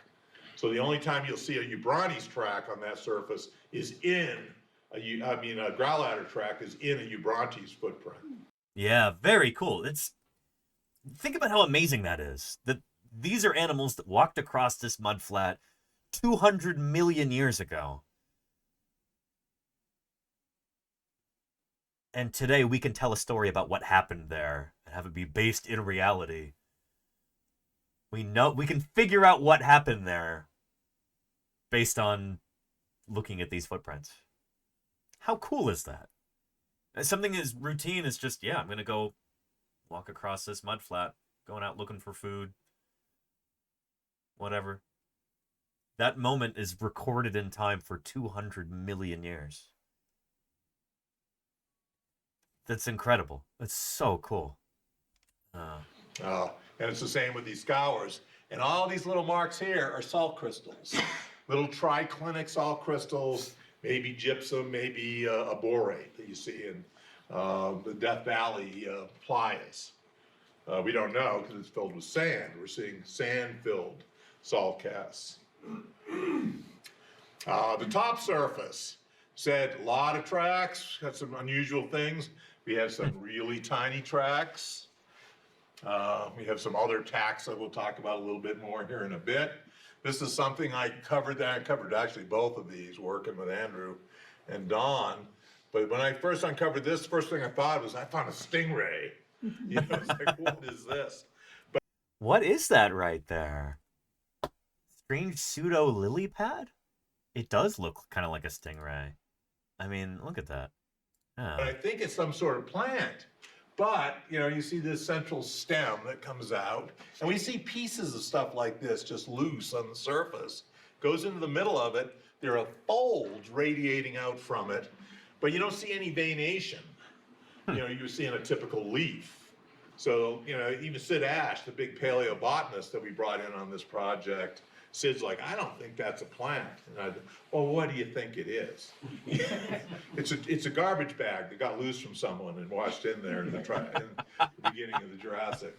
Now, what I think it might be, it may be some, water plant that maybe its relationships are with liverworts or, some other type of thing that today wouldn't be so big as we see in this habitat.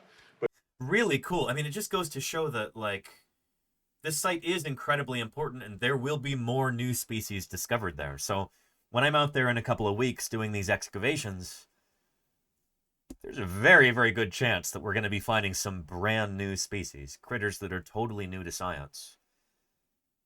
And they might not be animals. They might be plants in some instances. That's really cool. But still, that's the only one we got. It was on the soft top surface, but you see it's in clays. So we fortunately made a cast of it because the thing eventually was obliterated by weather. This is outside, remember? And there's not a lot we could do about it, but we did make a cast of it. This is kind of pre-photogrammetry. Found a track of an animal that slipped. And Starmus says, I would like to know why you reject the idea of it being a stingray. I mean, you look at it closely and it's not a stingray. doesn't have the right morphology, and it doesn't have the bones inside that a stingray would. Even if they are cartilaginous, still. I realize it looks superficially like a stingray.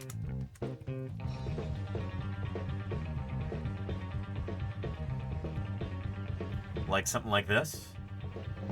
Yeah. This is a stingray from the Green River Formation, the Eocene of Utah, or Wyoming, excuse me. About 50 million years old.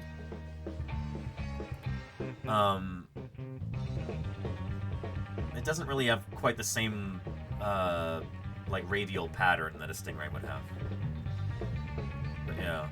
Swavorio says, how come they made a cast instead of digging the fossil or imprint out? They probably didn't have the equipment or the time to do that. With a lot of this stuff, it's like you expose it, and in a matter of days, it might be gone, weathered out, obliterated. In order to be able to get this out, you would almost need, like, I don't know, since this is just on the surface of the ground, like, you would almost need, like, a rock saw or something to go around all of the sides of it, and then somehow be able to break the connection at the bottom, too, to lift it out. You could almost, like, if you had a big enough coring machine, you could just core it out like that. But they don't have that kind of equipment. They don't have the wherewithal to do that. And since it is just an impression, sometimes the best you can do is just take a cast of it. Or nowadays, you would try to photogrammetrize it. So you take a bunch of high-resolution photos of it from all different angles, and then you can generate a digital 3D model of it and be able to study that, 3D print it. That's how these 3D prints that I'm working on right now, that I'm printing, these are based on photogrammetry. So yeah. But yeah. Yeah. Anywho. Claws there. Went there, and one of the things really neat, you get this trackway going up there, and Sauteria, photogrammetrize. So photogrammetry is a process, like I said, by which you take a whole bunch of photos of something, and then you can generate a digital 3D model.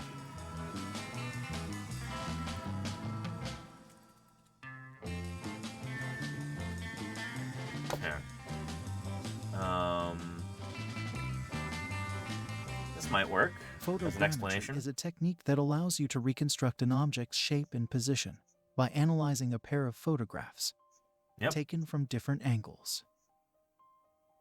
Usually more than a pair of photographs. Assume we take two photos of the same subject from two different perspectives.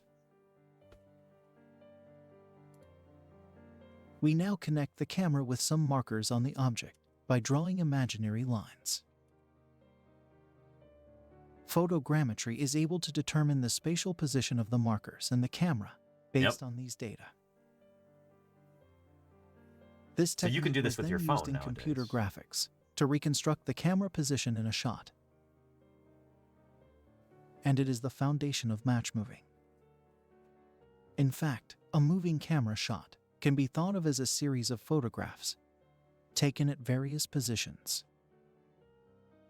This allows, you get the using idea. the previously stated principle, to reconstruct the spatial data. Really didn't have a lot of visuals there. Here.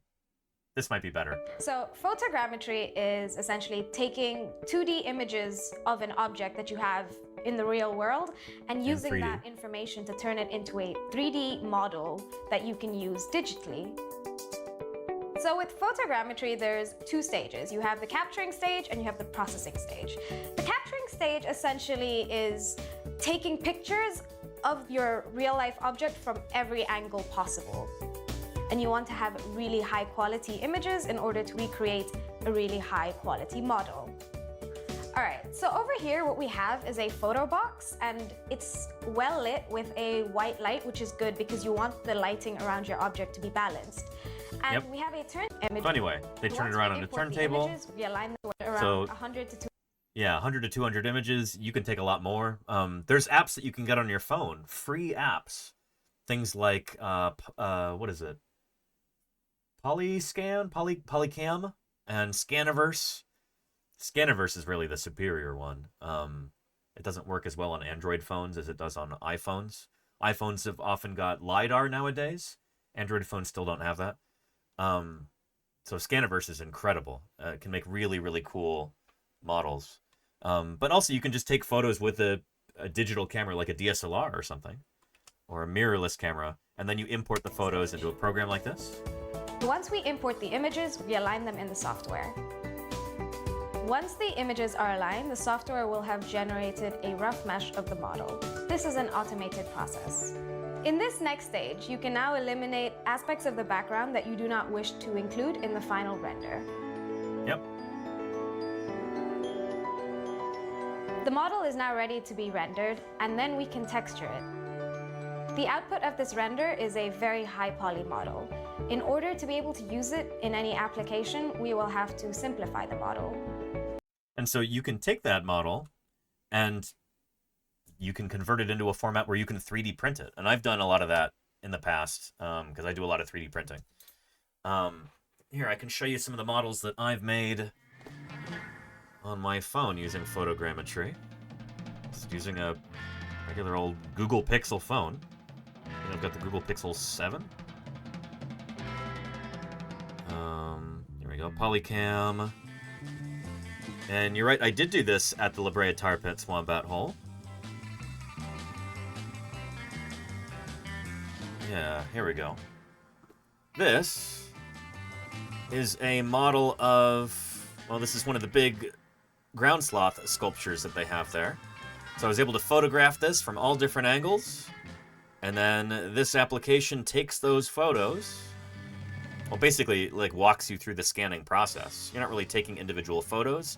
You just walk around with your phone pointed at it, and it's taking a bunch of images, and it turns it into a 3D model that you can print. So I have this printed out, too. It's about this big. I'd show it to you, but it's in a box right now. I'd have to go dig it out. It would take a few minutes. But anyway, this is really powerful technology, and it's very accessible. If you've got a smartphone that's anything close to new, if you have a smartphone that's come out in like the last 5 years, you can get an app for free that will do this. It's super cool.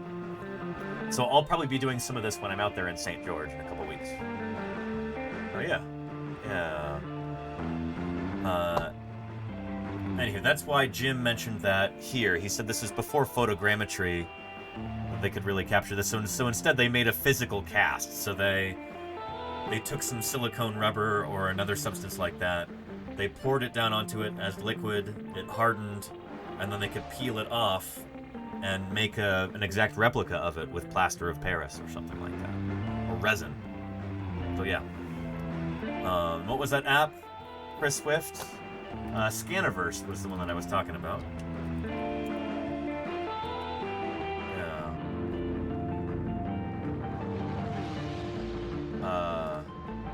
It's good stuff. Hi. Oh, this is here in the city. Yeah, in beautiful sunny San Francisco, California. It's right near where I live. This is Isabel, and today I will be going over top tips for creating high realism Gaussian splats with Scaniverse. Before going out to scan, it is good to prepare by charging your device's battery and checking the weather. When you do identify the subject you'd like to scan, it's good to size it up beforehand, planning. Yeah, I don't know if I tried to scan something this big. Opportunity to capture the subject for your splat from a higher angle as a means of avoiding pedestrians. I.e. low surface detail. There will likely be gaps here after processing. Anyway, here's a link to this video here. Scaniverse is the name of that app, and there's another one called Polycam, which is usually the one that I use. But I've got both now. I need to figure out how to use Scaniverse better. It doesn't work great on an Android phone, but with Polycam, there's only a certain number of like free scans that you can do before you run out. Then you got to start paying for them, and I'm almost at that limit. Anyway, let's get back to our video, and close the weather. tab. This is Good. outside, remember? Here it is, And thankfully. There's not a lot we could do about it, but we did make a cast of it. This is kind of pre-photogrammetry. Found a track of an animal that slipped, and claws there, went there, and one of the things really neat, you get this trackway going up there, and when we look at it, we realize there's tail drags. And you see as it walked, the tail would drag on this side, next step would drag on the other side. You know, just kind of hitting down. It wasn't like pulling it along the whole way. So it's kind of flopping onto the ground periodically. So we had this trackway going across that surface. That's actually the first dinosaur tail drag mark that I've ever heard of. Dinosaurs did not drag their tails on the ground.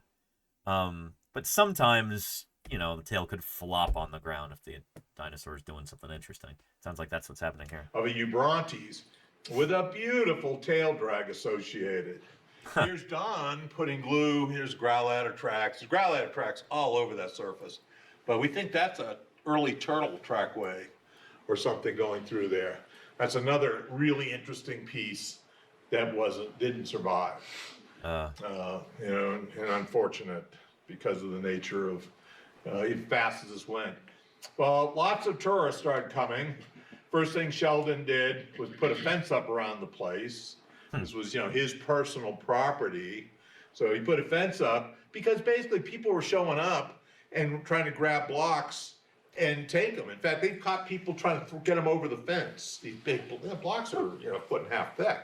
You know, trying to get these things over fences. Yeah. Some people have just got no respect. It's nuts. Free tracks. This is private property. You know, it's like going to someone's backyard, taking whatever's there. Hey, it's in their backyard. They don't want it anymore. You know, so he put a fence around the place. Because there are so many tourists, like busloads of kids are starting to come in from Vegas who had not to see this place. He put this shelter up. Paid for this all out of his own pocket. You know, put up this shelter. So there's a large area over the blocks, not over the track site where we were doing a lot of active work, but over the block so people could have basically set up a tour of the place. But that's all out of his, you know, wonderful heart. Volunteers started accumulating at the site really quickly. And it started with people in the neighborhood, you know, looking down the street. What's going on down there? In fact, Teresa Walker, this woman right here, she lives just up the street and was a classic person looking up the street. What's going on up there? Coming up to see what's going on, saying they need help. And she just volunteered to be, you know, a volunteer coordinator just to figure out who can be there when and lining up so there's always people to lead tours. And these are a bunch of the early volunteers there. You'll recognize Tyler. You know, that's where I first met Tyler. He was an undergrad student in Vegas. And he started coming up because he liked dinosaurs and volunteering on the site. These guys actually aren't volunteers, they're slaves.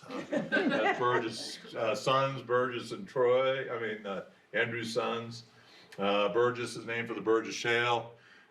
Troy is named for Troy Less, which is a lake up in subarctic Canada that his wife owns a fishing camp at, or her family does.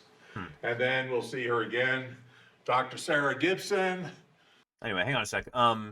Salamander says, I've heard of a place where there are trace fossils of what appear to be a sauropod urinating. Was it a sauropod? Years ago, at a Dead Lizard Society meeting in Bozeman, Montana, we discussed a paper that talked about... I'm going to give a shout out for Science Streams.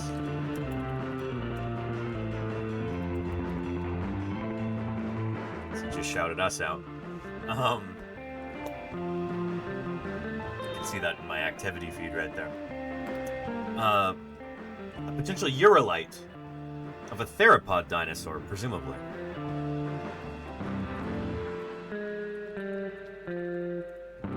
Yeah.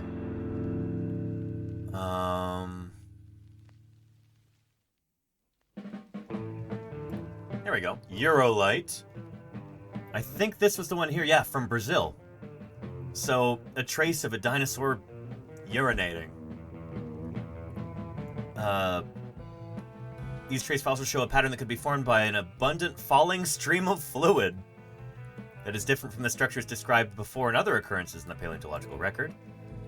The aspect of these xerolites is very similar to soil deformation caused by modern ostrich urination, and certain groups of dinosaurs could have had a similar urinary physiology. So here is that paper right here. Interesting stuff. And where's that figure with the ostrich? Yeah, so there's the trace right there. And it looks very, very similar to what you get when an ostrich is peeing. So yeah. Yeah. Here's a link to that paper if you'd like to read it. It is very interesting stuff. The more you know. Yes, indeed, Bon Gripper. Yes, indeed.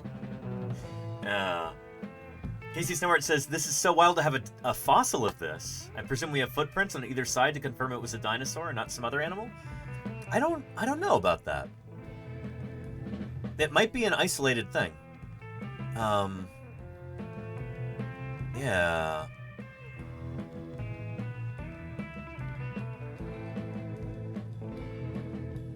Let's see.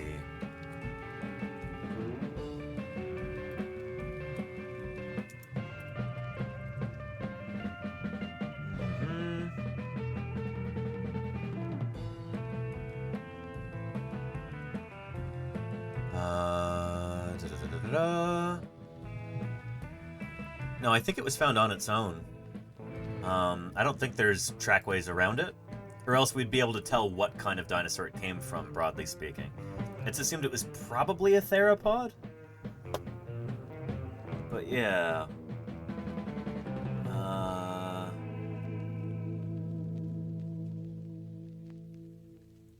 But we don't really know for sure that it was a theropod. Yeah. Anyhow. Yeah, I didn't do it, says isolated. Oh, there you go. Yeah. No, I think you've got a good alibi, isolated. Because you only came on the scene tens of millions of years later. So, I don't think you're one of the prime suspects. Anyhow, back to those. Sarah started there as an undergraduate. She was going to Southern Utah University and started coming down there to volunteer and started getting pretty serious about the whole thing. And of course, you know, you need some friends to put the project over the top. A lot of politicians started coming down because there was a lot of media attention to this thing. You know, Governor Mike Leavitt came down pretty early on to give Sheldon an award for good citizenship. Jim Matheson, of course, he was the congressman for that area, came out multiple times.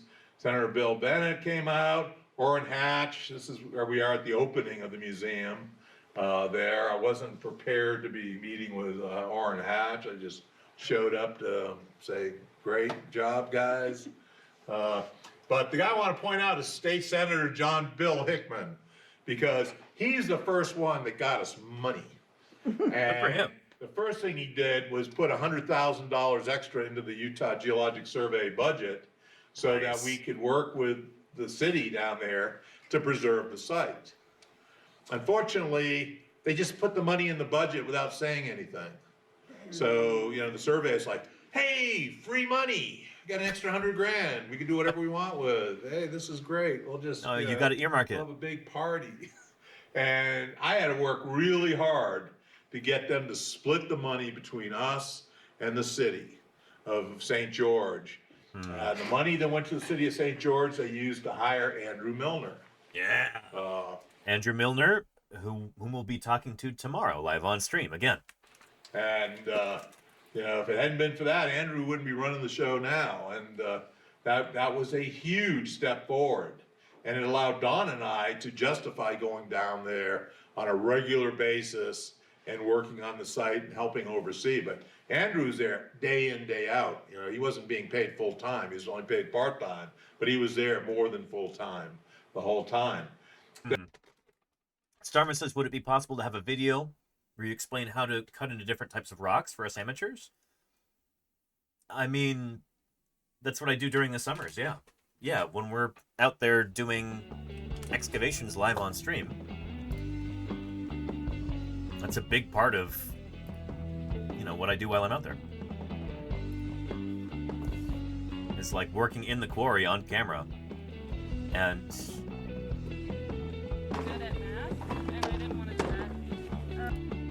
Here we go. What is with the quality? Love it. Yeah, there you go. 144p? No, 720, please. I could probably cut it down a little bit. There we go. Whenever I hear Adam Driver's voice, I just think of Kylo Ren Undercover Boss. Hi, I'm Matt. I'm a radar technician. Anywho, yeah, so I don't know. We're using various hand tools to work this rock all day long. And people are welcome to ask whatever questions they want and ask for whatever pointers. Yeah, for sure. So, and I'll be doing more of this in a couple weeks when I go down to St. George. So stay tuned. Yeah. Anywho, yeah. Specifically meant going over different types of rock and how to dig in them. And the dig streams is just one type of rock. It depends, because different types of rocks, it's not like you have a certain tool for a certain kind of rock.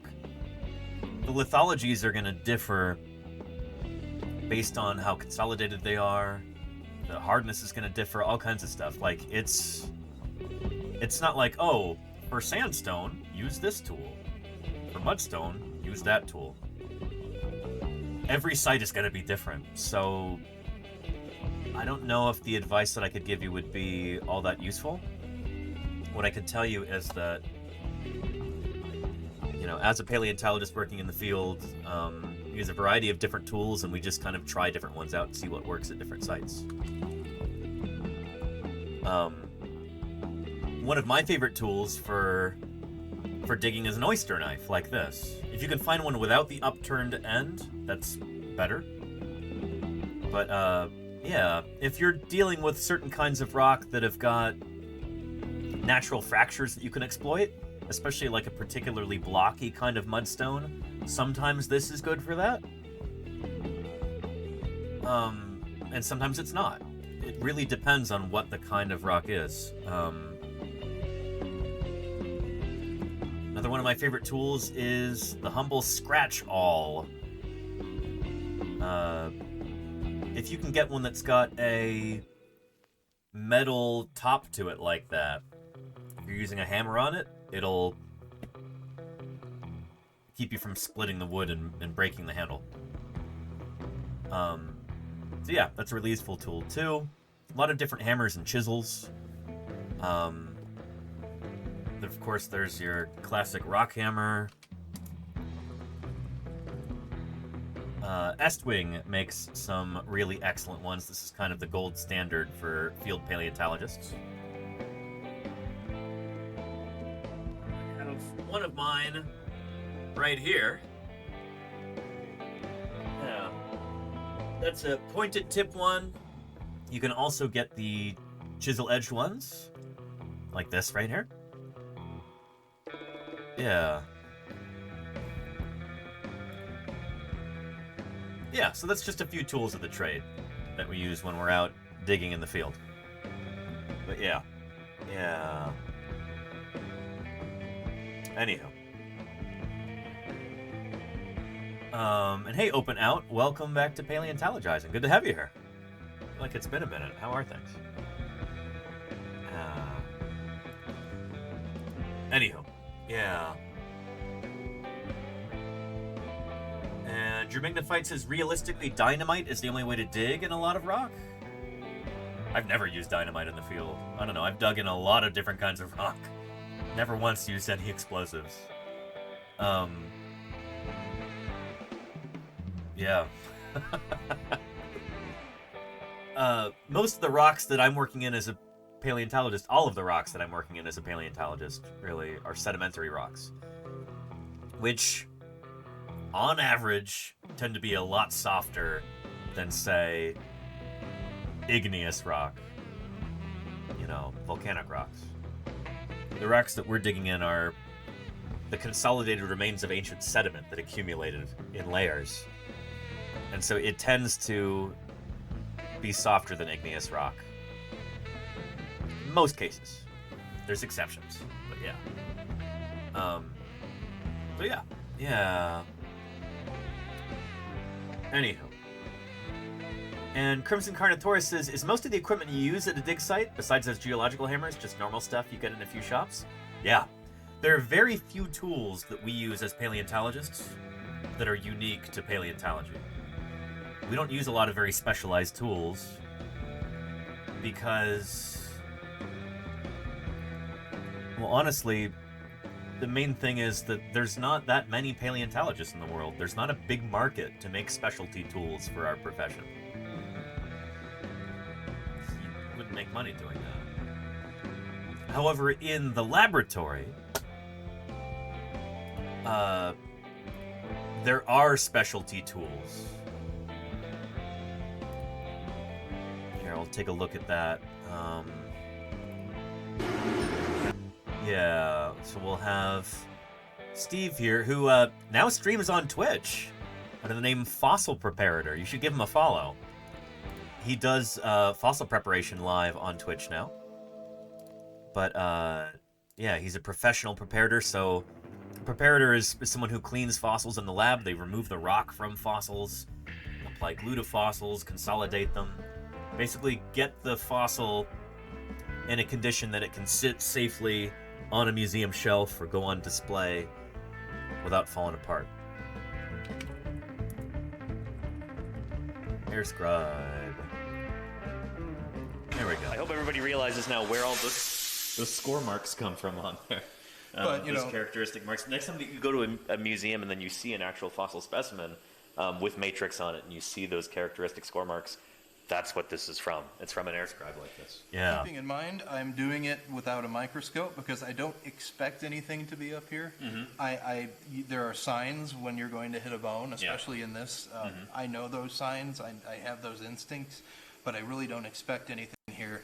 I would never turn right around this bone here. Yeah. That's when I switch to finer tools and I use the microscope. Right. Yeah, we have these for a reason. But so this is what we call an air scribe. It's kind of like an engraving tool, but there are specialized ones that are produced just for fossil preparation. So it's one of the few truly specialized tools that we have.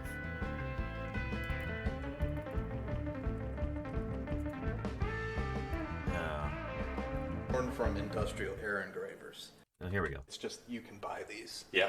Yeah. Nice. Zoic is great. Very cool. Yeah, so if anybody is not at all familiar with air scribes, it's basically like a tiny little pneumatic jackhammer. Is that a fair way to put it? Yeah, that's the best way. So you're just chiseling away tiny little bits of matrix, little bits of the surrounding rock, bit by little bit. They were born from industrial air engravers. Oh, okay. So everything you see here is custom built for fossil preparation in particular. But there are still some models of scribe we use, Ingersoll Rand models that are made for writing numbers. Gotcha. It's like an engraving tool. Yeah. And we do some engraving with the tools too. You know, Neat. write my name on my favorite scribes. Now this is brand new today. The accordion setup here. So this is a little wild, so to speak. Wild, yeah. So you pronounce. Here, if you want to find out about why that's wild, here's a link. And there is a timestamp on it too. Yeah. Anywho, Crimson Carnotaurus says, if you were to break it down with just equipment, how cheap would it be to run a dig site? It depends how big of a site it is. If we're doing a dinosaur site, how big is the dinosaur? How hard is the rock? How complete is the skeleton?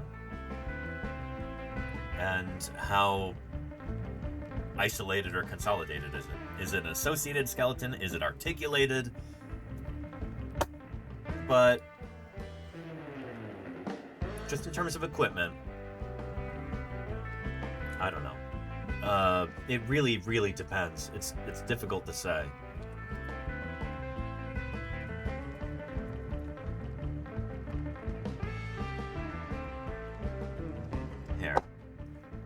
let's say you've got a velociraptor skeleton. Or another closely related dromaeosaur. Say you're working in Mongolia and you find this in the ground. How expensive is that going to be to get out? What kind of equipment do you need? With this, it's hand tools. So, a few scratch-alls, you know, a lot of the what we call matrix, the surrounding rock here, and a lot of these like Gobi Desert sites. It tends to be pretty soft stuff. It's sandstone, like soft, not super compacted, not super consolidated sandstone. And so, to dig something like this out of the ground, a few hand tools, probably pick those up for less than 50 bucks maybe. And then you need water in some jugs, plaster of Paris in some bags, and burlap on a roll, or even just old burlap coffee sacks, you know? Coffee beans. So how much would that run you? Maybe a couple $100 if you're purchasing all this stuff brand new. So yeah, incredibly inexpensive when you're excavating a specimen like this, you know?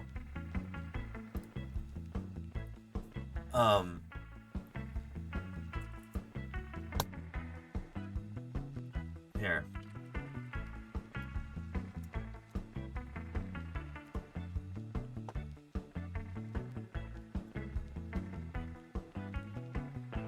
Let me find you a clip here.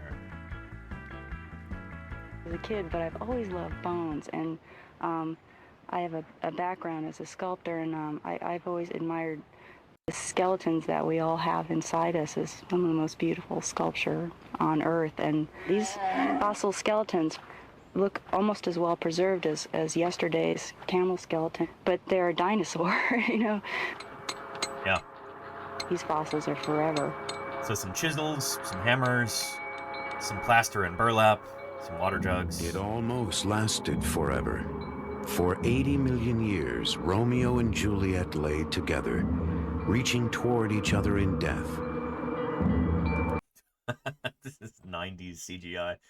So anyway, they're continuing to work on this.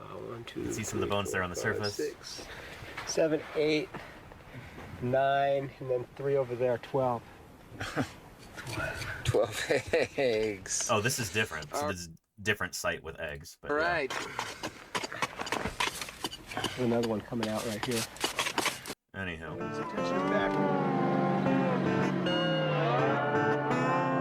It's like moving a grand piano off a cliff.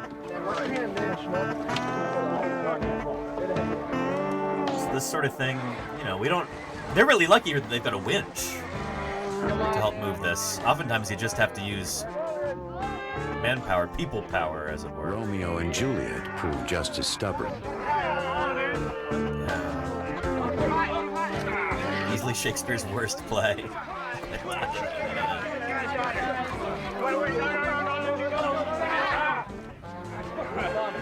Oh! Do you see who that is, chat?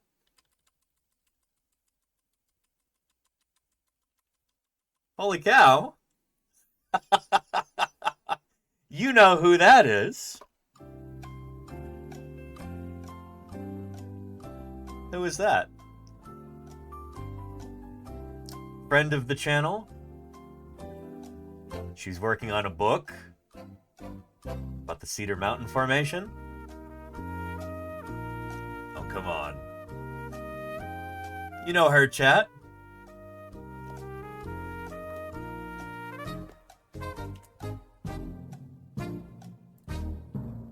Oh, goodness.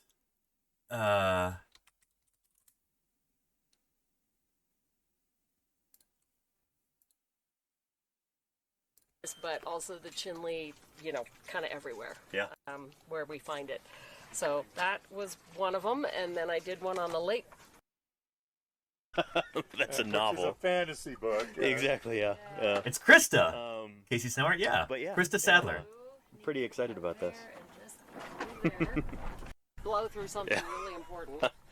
But yeah, well, shoot, so what would you say your area of notoriety is, Krista? As Tradoon.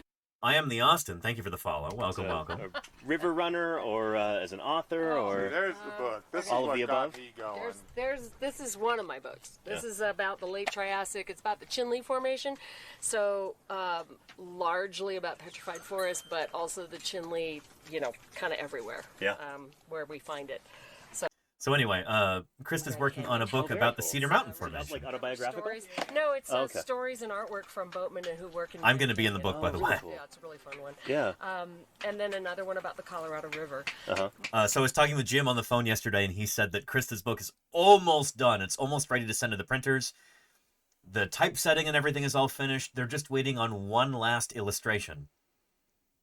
And then it's finished, and it'll be available for purchase. Super, super exciting.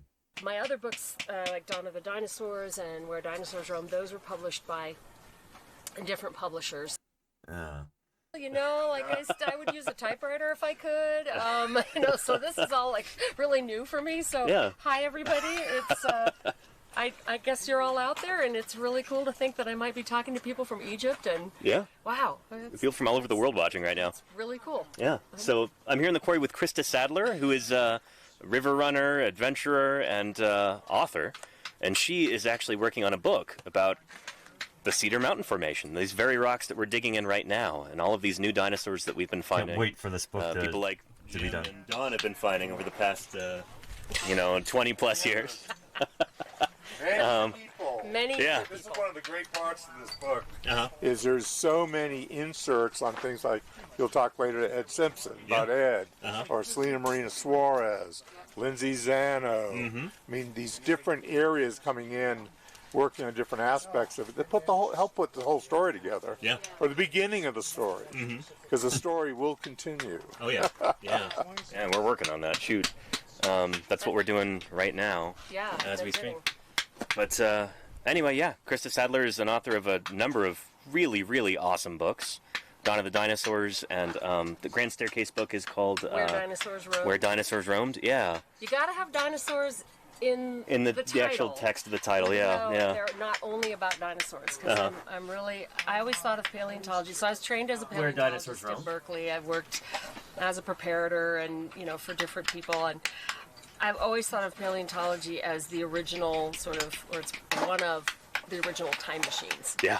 And so that's what I'm trying to do is do justice to all the work that. You don't need to salute the paleontologist. Neobuk, thank you for the follow. Welcome, welcome. Yeah. All of you guys are doing out here, but also recreate an environment, recreate what our world used to look like. I mean, this is our planet. It's so cool to think about everything that used to be here, For sure. Yeah.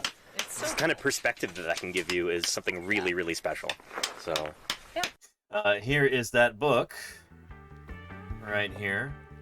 Where Dinosaurs Roamed, Lost Worlds of Utah's Grand Staircase. So what Chris has been able to do with some of these books is give you a more or less complete picture of a certain geological formation. So here, this is Grand Staircase Escalante in Utah. This is the Kaiparowitz Formation, home to dinosaurs like Cosmoceratops. And I forget what species this is of Parasaurolophus, but this is Parasaurolophus right here. So I had her sign it when I was there in the quarry with her this past summer. Oh yeah, for Danny, who is advancing our paleontological story so much. Oh, from Krista. Proud of that. Yeah, and I'm gonna be in the next book, which is kind of wild. Yeah. So, and I think one of the cool things that I was going to, mention about this, not the book so much, but I do talk about it in the book, but also research in the Cedar Mountain Formation. Like you're seeing here, this quarry, this is what we think of as paleo, right? We think of this as paleontology. People out there digging around and using hammers and chipping things. But the She said digging around. I know it didn't sound like that, but digging with a G. This quarry, this is what we think of as paleo, right? We think of this as paleontology. People out there digging around and using hammers and chipping things.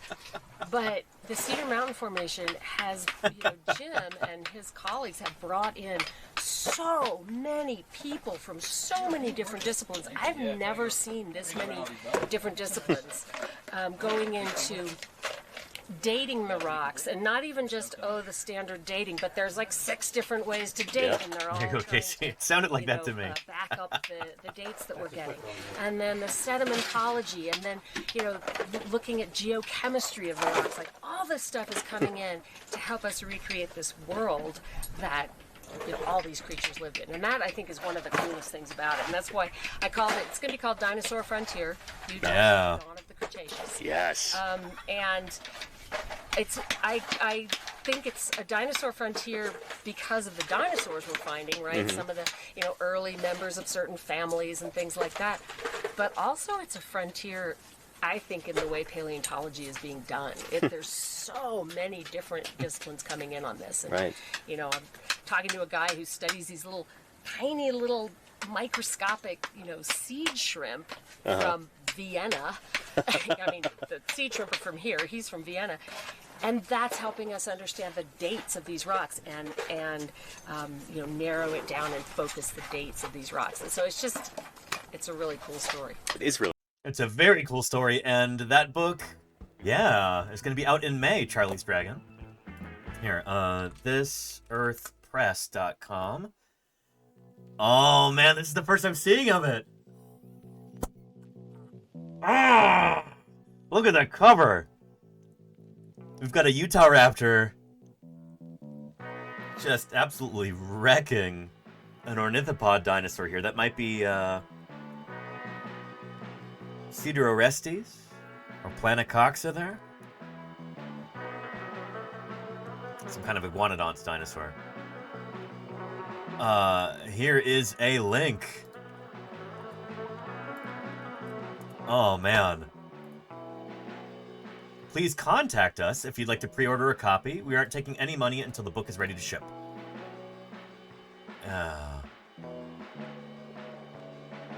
Very, very cool. This beautiful book includes more than 300 color illustrations done by some of the world's best paleo artists, including 6 double-page spreads created specifically for this publication by paleontologist James Kuether. I don't know how to pronounce the name. It could be Kuether, Kjother. It's not often that a coffee table book doubles as a great informational piece, but this one does.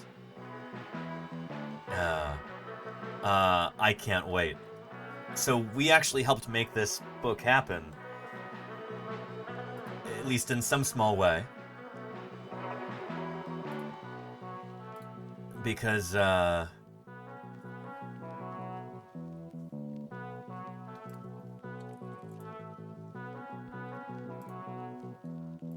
this is great. This is so important. This is such an important subject. I'm so glad you're doing this. But we're not going to publish it. So it was really difficult to find a publisher for this book because a lot of legacy publishers are just no longer producing this kind of big, elaborate, beautiful book with full color illustrations and we don't know if that'll find a large enough audience. So Krista has to self-publish this. So I am eternally grateful. If anyone has, or just pass the word around. And if you seriously. can't donate money now, save up a little money to buy it when it Get comes the book, out. yeah, holy cow. It's going to come out. Yeah. I don't, we will figure it out. I will take out a loan. I will second mortgage my home. Whatever I have to do, I will do it because it's coming out. I've worked too hard on it. Doing a book is a little bit like having a child, so I've been pregnant for close to 3 years now, and I want to give birth to this book and see it thrive and take on the world, You're gonna want to have this book, Jet. And not to toot my own horn too much, but apparently I'm in the book, right? You are in the book, that's true. He's both quoted, so each chapter has when I interviewed people, I'd usually record them just so I could transcribe it perfectly and not get everything wrong.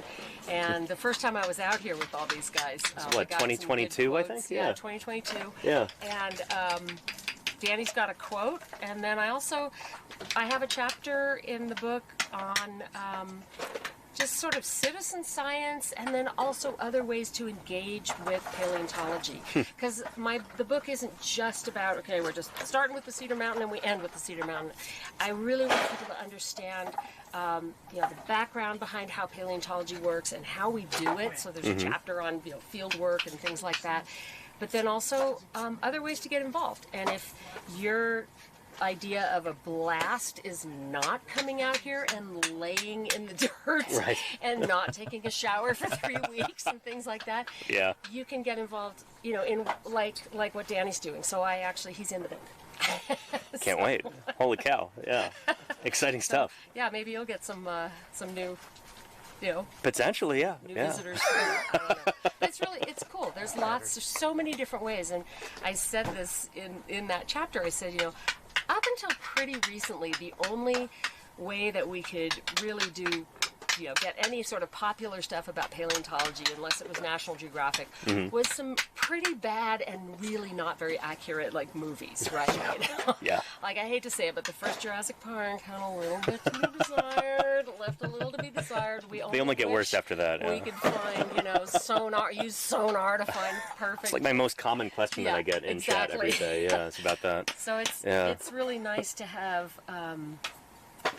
things like what you're doing to just bring people right in. I mean, this whole new, I sound like an old person, but this whole new computer age, it's really, the technology is really allowing people to learn and to be involved without having to, come out here and do this. So it's pretty cool. Yeah, yeah, and how lucky. Anyway, let's scoot forward a little bit. Members of this community donated $400 during this stream to the project, and that was to help pay the artists in order to produce artwork for this. Krista's very, very big on actually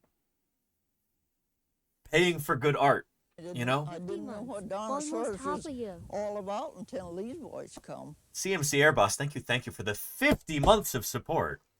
Extraordinary. I really appreciate the longevity of your support there, CMC Airboss. That's tremendous. Thanks for keeping me here online. And that is almost half a year, isn't it? 50 months. Appreciate you, Airboss. Yeah. Here, I'm trying to look for the part where I talked about the... let's see. Tribute. Can we get the link to the GoFundMe fundraiser on there so that people can contribute to that upcoming book? Krista actually has to self-fund this one, and it's important stuff, so she's happy to do it. It worked. Man, it worked. Expensive to get a book self-published that's got so many illustrations and yeah. everything else. And it's like a coffee table book. They're all about illustrations. If it's going to be a book for the public, I just feel like you need to have more illustrations than not. Because if I just say, if I use the word Ceratotus, who knows what that is? Ceratotus is an ancient lungfish. It is, but it's a lungfish. But yeah, it's not a dinosaur. Yeah.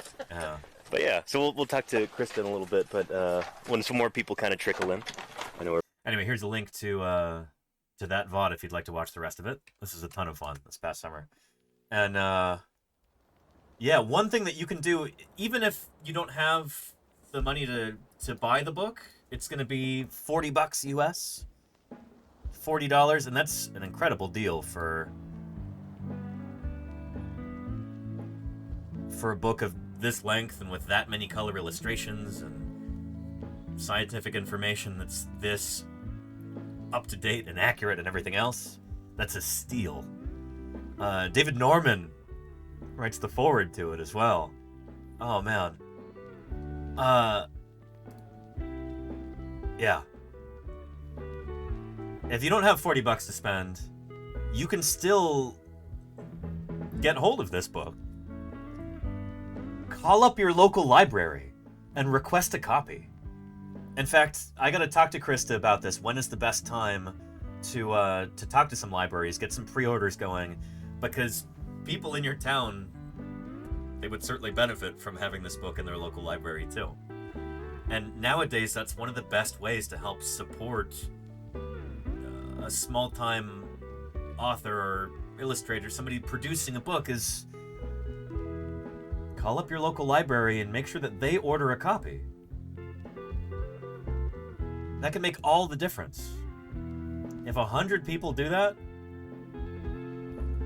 call their local libraries and get copies of this book, that can make a huge, huge difference.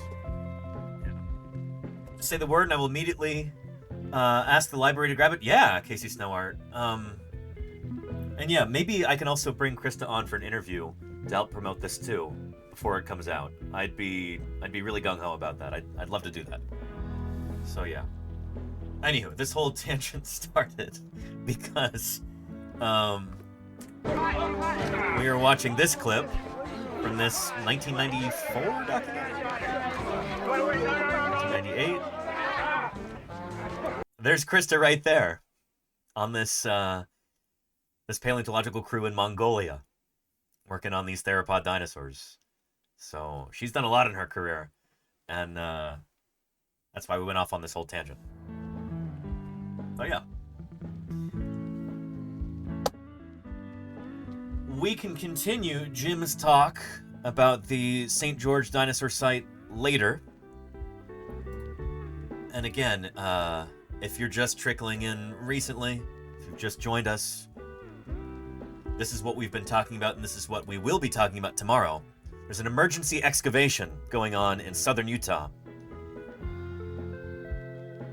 It just started yesterday. There's a really important fossil site. Part of it is going to be destroyed by a construction project. We need to get in there and excavate as many fossils as we can, collect as much data as we can before the site gets destroyed. I'm going to be going out there in person in a couple weeks and live streaming from the site, but they desperately need volunteers. If you're anywhere in that area near southern Utah, anywhere near the town of St. George,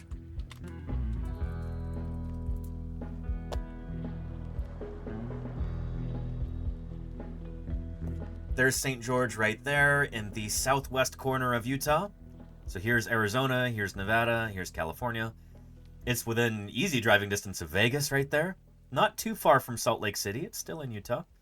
Not too far from Albuquerque or Phoenix or LA or even San Diego. If you've ever wanted to help dig up dinosaurs, excavate fossils, hang out with paleontologists, they could really use your help if you can get out there.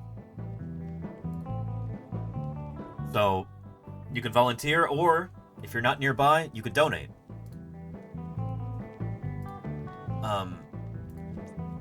They're desperately trying to scrounge together some money to be able to rent some heavy equipment. A backhoe or a tractor, a bobcat, anything to help move some of these giant boulders off of the site so that they can actually get to the fossils underneath and excavate these before they're destroyed. Here's a link to the donation page right there. Or if you prefer Venmo, right there, every dollar counts. So, and we'll be talking with Andrew Milner, who helps run the museum out there in St. George. He is overseeing this whole project right now. He is running around like a man with his hair on fire, just trying to do whatever he can to salvage these fossils. Tomorrow, however, they're going to get rained out. They can't work tomorrow. There's a rainstorm coming into St. George. Andrew has agreed to come on this stream. I'm going to interview him via Zoom, and he'll be pleading his case here, explaining why this is so important and explaining ways that people can get involved, people can help, all that good stuff. So we'll be getting into that tomorrow. Yeah. And how long do they have to dig, says Starma? Looks like maybe about a month. Maybe 2 months if they're really lucky. But probably about 6 weeks. Probably about 6 weeks. I'm going to be out there for hopefully at least 1 week. Maybe 2. We'll see. So yeah. Anywho. Yeah. Yeah. Not too far by American standards. Oh yeah. This... Well, you know how it goes in the U.S. And thank you to everybody who's helped repost this and help get the word out here. Yeah. Good stuff. Anywho. Shoot, it's 5:15 already. We gotta get into Marsh Madness here. Here we are. Marsh Madness. Okay. We're going to do our head-to-head matchup between Stegosaurus and Nanosaurus just a little bit. Within the hour here. Probably even sooner than that. But yeah, if any of you are just hearing about Marsh Madness right now for the first time, you've got a few minutes. You can fill out your bracket. Why is it called Marsh Madness? Well, we're looking at 16 different dinosaurs, all named by Othniel Charles Marsh. One of the most well-known vertebrate paleontologists who's ever lived. He was America's first professor of paleontology back in the postbellum period in the late 1800s. And he named many of your favorite dinosaurs. Presumably. If you have favorite dinosaurs like Triceratops, Stegosaurus, Allosaurus, Ceratosaurus, Torosaurus, Ankylosaurus, Ornithomimus, Apatosaurus, aka Brontosaurus. He published both of those names, Apatosaurus and Brontosaurus. They're probably the same dinosaur. But they're both marsh dinosaurs. So we're doing a 16 dinosaur single round elimination contest all month long. On each stream, we're going to do a head-to-head matchup. And today, it's Stegosaurus versus Nanosaurus. So, anyway, you can grab the bracket from that link there. Thank you, Nightbot. Thank you, Claire Burr.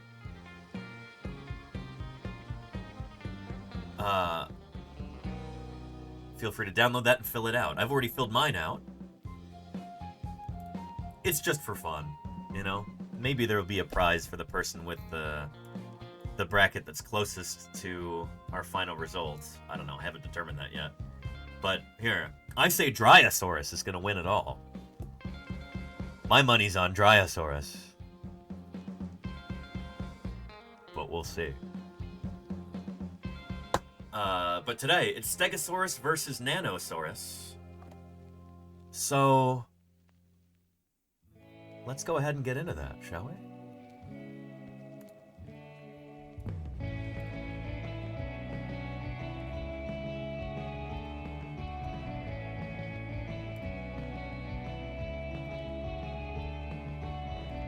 Nanosaurus is a small, beaky, plant-eating dinosaur from the Morrison Formation, the late Jurassic of North America.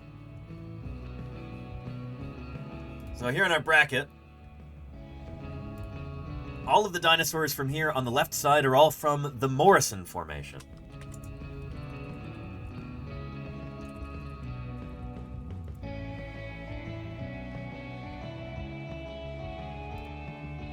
There we are.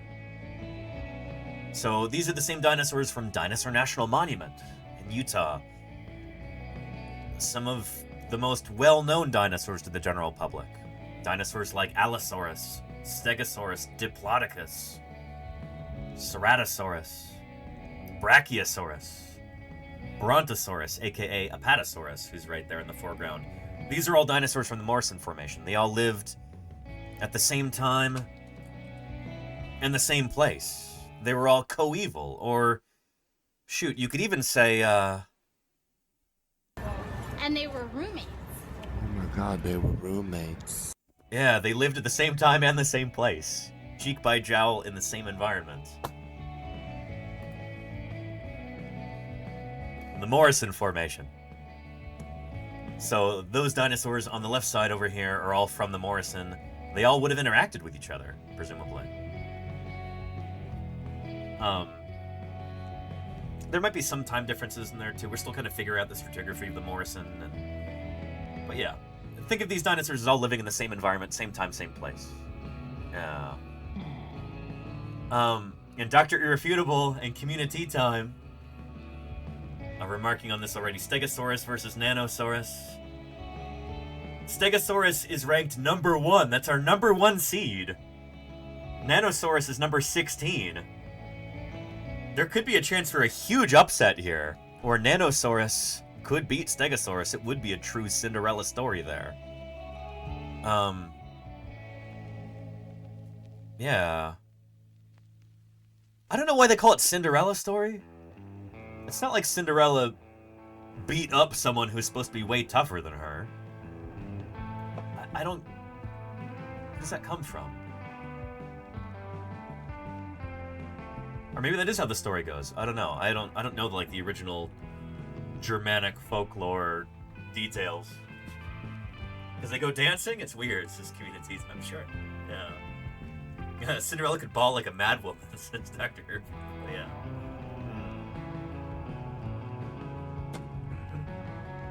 Anyway. It would have been a better story if she did? Yeah, Sloppy Salamander. It's just a bare-knuckle boxing match between Cinderella and the... There's always an evil queen, right? Is there an evil queen in the Cinderella story? Why is it always a queen? It's never a king. They're just beating the snot out of the king. Oh. I watched that movie. Evil stepmother in the Cinderella case. That's right, isn't it, Patrick Crusader? Okay. Yeah. Anywho. Nanosaurus. Nanosaurus is one of these dinosaurs that doesn't get a lot of attention, maybe? Because it's not particularly showy, flashy. This is, you know, one of your workaday lunch pail dinosaurs. You know? They evolved, became adapted to this environment. You know, they just show up every day, leave some fossils here and there. Not really looking for a lot of attention. Kind of the opposite of Stegosaurus in that regard, you know? We don't know whether or not these guys actually did have a fluffy coating like you see there. In some depictions, they've got scaly skin. Other artists like to show them with kind of a proto-feathery sort of a deal there. But yeah. But this is your little beaky plant-eating dinosaur. We saw a bunch of these live on stream when I was at the museum in Lehi, Utah. The Museum of Ancient Life in Lehi, Utah. They've got so many different casts of Nanosaurus here. Some stuff too on other creatures like bison, like Spinosaurus, like Uranosaurus. Did pterosaurs have feathers? That was you. Oh. Well, excellent question, Lori. Thank you. Yes. Thank you. So pterosaurs had what we call pycnofibers, like little hairs. Mm-hmm. And we've known about these since before we knew about feathers on. Anywho, further work is necessary. Check out I thought that we'd get skull. to see That some is so neat. Nanosaurus at the beginning, but I must have just walked right past them. Anyway, they're all over this museum. animal. They're all over the place. Pretty cool animal. Kind of all over the place. It's difficult to like really get that right when all this stuff just falls apart after death. Kind of in a way that doesn't harm it. Yeah. Webmeister some for the nuts. Who did? Webmeister. Have a lot of texture right there. There we go. Dinosaurs There's here. Nanosaurus. Of Spinosaurids, including Suchomimus. They've seriously got like 40 of these guys. There's not there's maybe a handful of okay Nanosaurus skeletons that have ever been discovered. But when this museum when they were building these exhibits, they're like, maybe they were trying to reach some sort of a quota where they're like, hey, we want to have the most mounted dinosaur skeletons of any museum in the world. And so how did they do that? They bought a ton of copies of this little Nanosaurus skeleton cast, and they're just all over the place. Suchomimus played a really important part in that research. All these little Little beaky plant-eating dinosaurs here. Othnielia or Othnilosaurus or Nanosaurus, or the taxonomy of these guys is kind of a mess. They're really cool. Yeah. Pretty neat. I wonder how much of this is based on real fossil material. You can see how the tibia and fibula and the femur have a lot of texture right there. Those look like real elements. Maybe not the femur. A lot of these look like they're sculpted. They're just too perfect. So you paying attention, chat? Making a determination whether you want to vote for this guy or vote for Stegosaurus? But it's cool to have so many of these all in one spot. It's like a little nest. Pretty neat. Pretty neat.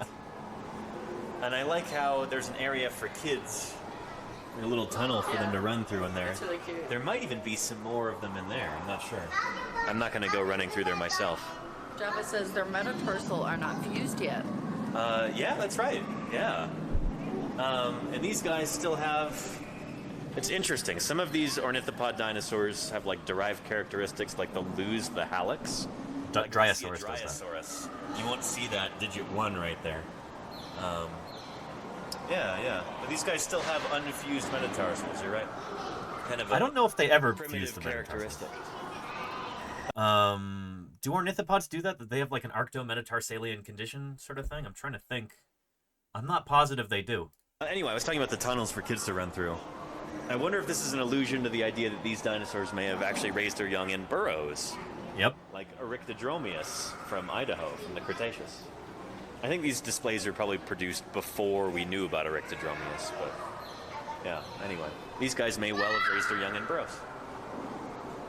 So let's see if we can find an illustration of that. Nanosaurus. Burrow. Maybe not. Yeah, that's not Nanosaurus. Nanosaurus agilis, that's interesting.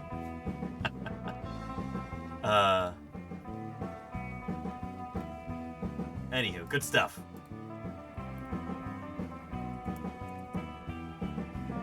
So this dinosaur might be the same thing as Othnielia, as Drinker, which is named after Edward Drinker Cope. Yeah. The type and only species, Nanosaurus agilis, the agile small lizard or agile small reptile, agile small saurian, was described and named by Othniel Charles Marsh in 1877. The taxon has a complicated taxonomic history, largely the work of Marsh and Peter Galton, involving the genera Laosaurus, Halopus, Drinker, Othnielia, and Othnilosaurus. The latter three now being considered synonyms of Nanosaurus. And since Nanosaurus was published first, these other names, Drinker, Othnielia, and Othnilosaurus, they all get sunk into Nanosaurus.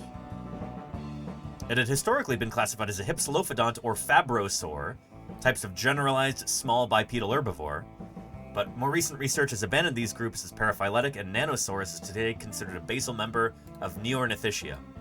So nowadays, we might call this guy a Speedo. S-B-E-D-O. Small-bodied, early diverging ornithischian.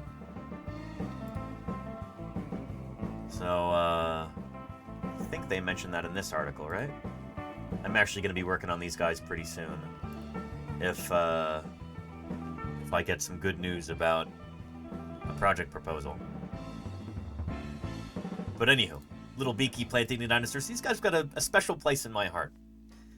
Let's take a look at the original publication that's, there we go. That described this critter. But here we go. I'll give you a link to the publication here.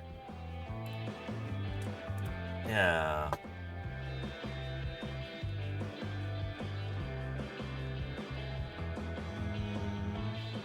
Article.pdf. There we go. So, humble beginnings for Nanosaurus. Humble beginnings for a humble dinosaur. Notice of some new vertebrate fossils by O.C. Marsh. Here is that original publication from way back in 1877. I'm not going to read the whole thing, but the specimens described in the present article are all from the Rocky Mountain region and include mammals, birds, reptiles, and fishes. Yada, yada, yada. There's Meropus right there, an ancient mammal described. Meropus is like a perissodactyl thing, right? Some other mammals. This is just a laundry list of different dinosaurs here. And here we go. Nanosaurus agilis, gen et spinav. The most diminutive dinosaur yet discovered is represented by various portions of a skeleton recently received from the Mesozoic deposits of the Rocky Mountains. These remains indicate an animal not larger than a cat, and yet apparently fully adult. It wasn't. That was a juvenile specimen. Most of the bones are hollow, and the walls thin. The crowns of the teeth are apparently compressed and inserted in distinct sockets. The femur has the characteristic third trochanter and is shorter than the tibia. I love how simple these early descriptions are, and the earliest days of American vertebrate paleontology. The principal dimensions of this pygmy dinosaur are as follows. Space occupied by 5 teeth in the lower jaw, 13 millimeters. Depth of jaw below last tooth, 10 millimeters. Length of femur, 63 millimeters, etc. The geological horizon of this unique fossil, is probably Jurassic, but possibly in the lower part of the Dakota group, which I regard as equivalent to the Wealden of Europe. And there it is, the original description of Nanosaurus. Nanosaurus agilis, and then he names another species of Nanosaurus in the same paper. It's the same animal, presumably. But yeah, Nanosaurus. There's Marsh's original description of this animal. There you go. So, Nanosaurus, there you are. Will it beat Stegosaurus? We shall see. It would be a major, major upset for the lowest seated dinosaur to beat the highest seated dinosaur. But we'll see. Let's get into Stegosaurus now.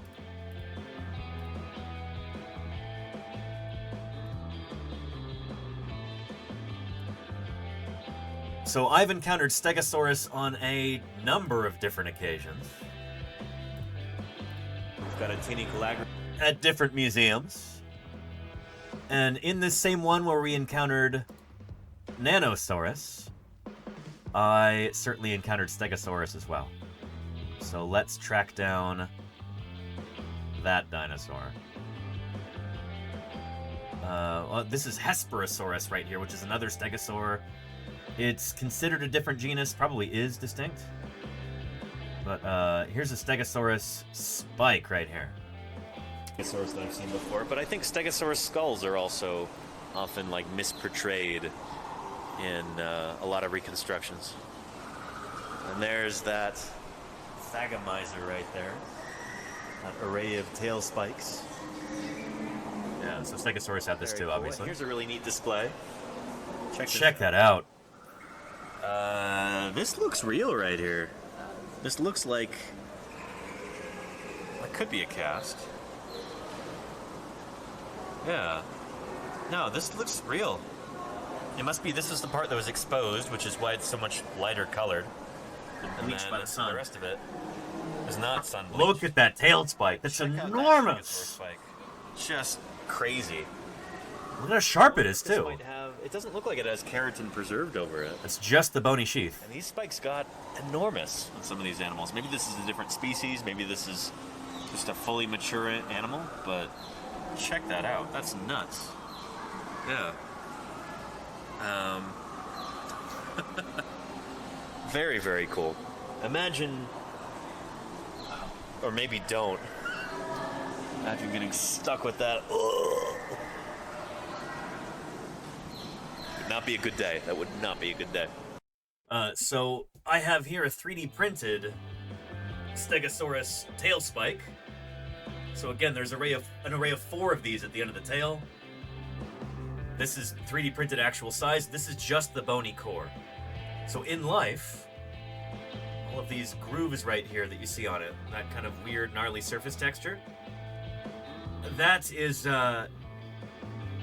like blood vessel grooves, nutrient grooves to supply a sheath of keratin. Keratin is the same material like in your fingernails, or like a rhinoceros's horn. Would have made this even longer and sharper, and all the more deadly, to be used as presumably a defensive weapon against meat-eating dinosaurs. Stegosaurus is the kind of critter that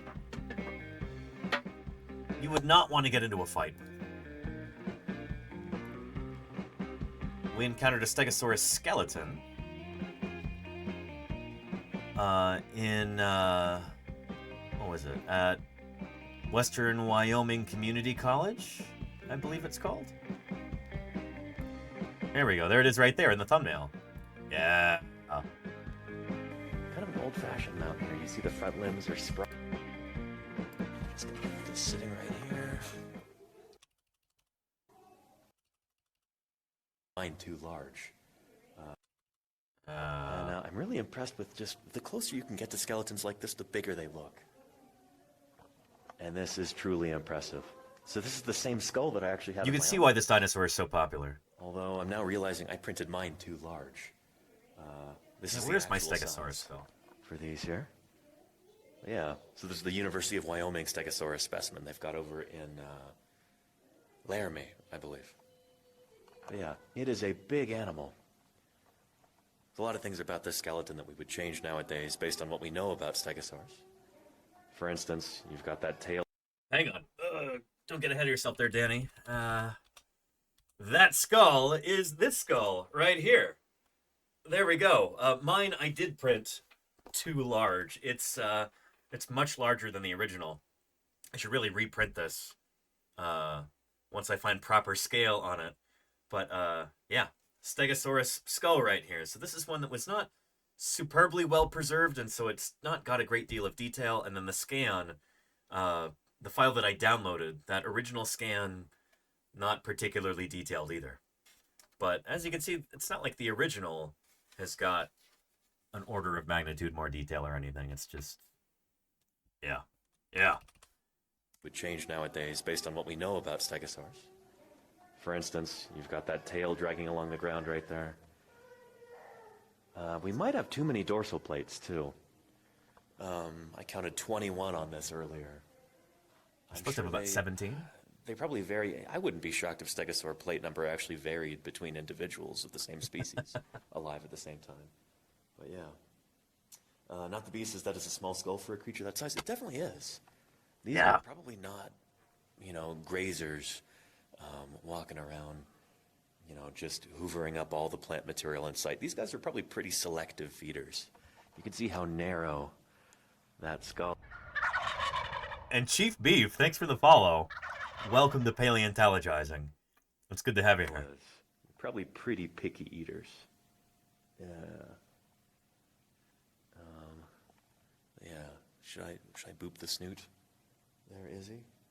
Very gently. Boop. Yeah. Caber Bonfire says that's a crazy narrow skull. It really is, especially for an animal this large. There's an idea that these guys were very selective picky eaters. They were only getting the choicest bit of plant material. Murph gifted a tier 1 sub to CH1ES Thank you, Murph. B33F. I really appreciate that, Murph. Thank you. Excellent.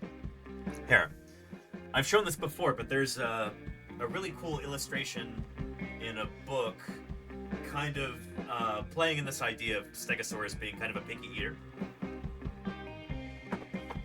It's in this phenomenal book, In the Presence of Dinosaurs, by Larry Felder, John Collegrand. I've shown this before. I'm going to show it again because I love it. Here's the depiction of Stegosaurus right here.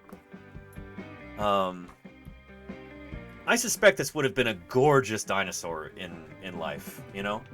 Just very showy, very flashy, kind of flamboyant, but also had a certain grace about it. But yeah, very small head compared to its bulky frame. So the premise of this book is it's supposed to be like a journey back in time to observe these dinosaurs as living creatures in their environments. And so it's speculative, but all of the speculation in this, I think, makes it a lot of sense. This is kind of like Walking with Dinosaurs, the book. Maybe before Walking with Dinosaurs came out. When was this published? You know, Walking with Dinosaurs is like it's supposed to be like a nature documentary, but with extinct animals. This came out in 2000, so the year after Walking with Dinosaurs, they probably started the projects around the same time. This I like better than Walking with Dinosaurs in its depiction of dinosaurs. It's ahead of its time in a lot of ways. But anyway, here's kind of a speculative take on Stegosaurus and that narrow snout, and its throat armor too. Here, because these animals also had, we now understand, had these bony ossicles around their throats. They would have had, so there it is, you see it kind of scattered, these little bony plates. We now know this animal had, almost like chainmail around its throat. You can kind of see it right there. This is at the Denver Museum of Nature and Science in Colorado. See that right here, too. The caption says, Stegosaurs are particularly fond of cycad fruit. The pebbled armor that lines the animal's throat region protects against the sharp, spiny cycad leaves that would otherwise stand between the stegosaur and its favorite food. I love this speculation because it takes a bit of anatomy that's kind of mysterious. Like, if you're a Stegosaurus and you've got this throat armor like this, you've got such a narrow neck. And when you're, going up against dinosaurs like Allosaurus there, one good bite and you're done for around the neck. That armor's not going to help that much. So why is it there? Why have that? Well, if it's helping you get your favorite food, if this is what it's for, then that makes a lot of sense, you know? It's speculative, but plausible, in my estimate. Love that. I think that's really, really neat. Stegosaurus is just such a cool dinosaur. It is one of my favorites, you know? Stegosaurus. It's funny, too, the scaps and the scapulae are mounted really far forward, which makes the animal's neck look really, really short. These should actually be a little bit further back, I think. Patrick Crusader says, did some paleontologists still think they had two brains? I saw an interview with Jack Horner from 2013 when he said they did. Yeah, I think that's Jack playing devil's advocate there. Yeah, there's an old idea that there's like an enlargement around the sacrum that would have held basically like an enlargement of the spinal cord. Like, oh, maybe that was his second brain. But that's an old idea and not well supported at all. I fully expect, not fully expect, we'll see. We might be surprised. Could have a major upset here. But I expect Stegosaurus to advance to the next round, and we will have lots and lots more to talk about with Stegosaurus going forward, if it continues to advance through our bracket. Again, Stegosaurus is our #1 seed for Marsh Madness. It's probably going to stick around for a few more rounds. I expect it to, and I'm not angry about that idea because there's so much to talk about with Stegosaurus. Honestly, if Nanosaurus wins, what else do we say about Nanosaurus? I don't know. It would be a challenge for me. So we'll see. We'll see. Yeah. But yeah. Yeah. Anywho, again, if you want to participate in Marsh Madness, if you want to get your predictions in now, download this image and start filling it out, because in just a little while, like in the next 15 minutes or so, we're going to hold our contest. We're going to do a poll in the chat, and that will determine who goes into the next round. Will it be Stegosaurus or will it be Nanosaurus? The choice is yours, chat. So again, you have just a few minutes to fill this out. Yeah.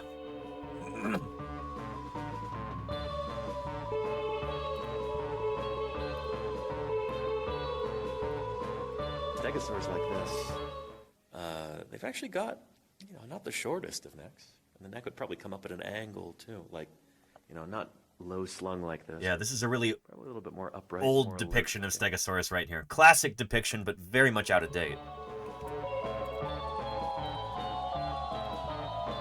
Nowadays, our picture of Stegosaurus, it's not like this illustration that Othniel Charles Marsh did way back in the 1870s, maybe 1880s.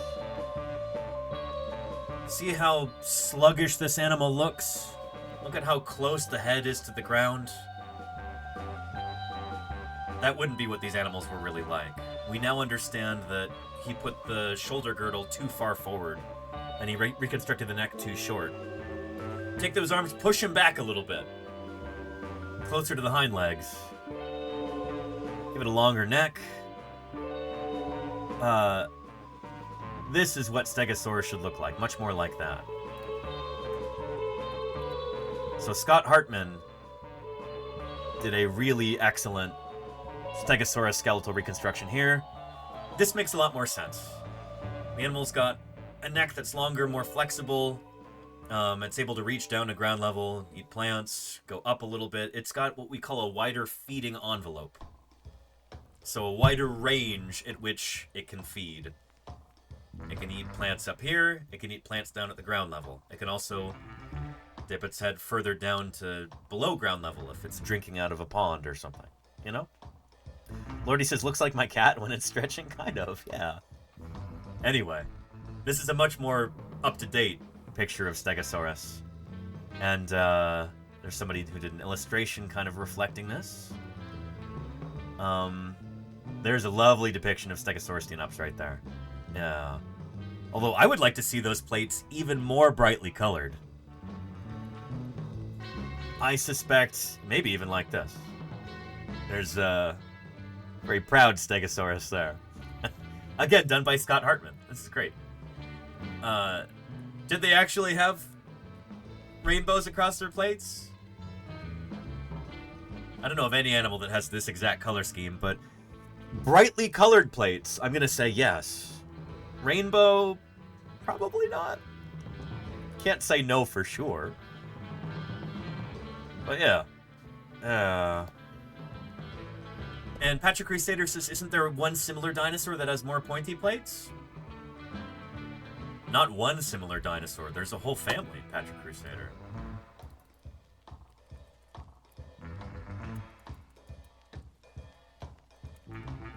Stegosaurids, in general, tend to have spikier plates, pointier plates than just Stegosaurus. This is a whole group of dinosaurs. Stegosaurus is one of the largest ones. It's also the best known. We've got the most specimens of Stegosaurus, to my knowledge.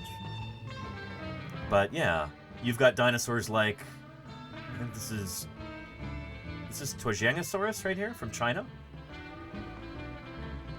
You've got, who is this? It's another one from China, I think. That might be Tuojiangosaurus as well. You've got dinosaurs like Kentrosaurus from East Africa, from Tanzania. There's different members of the group. Stegosauria, the Stegosauridae, the Stegosaurids.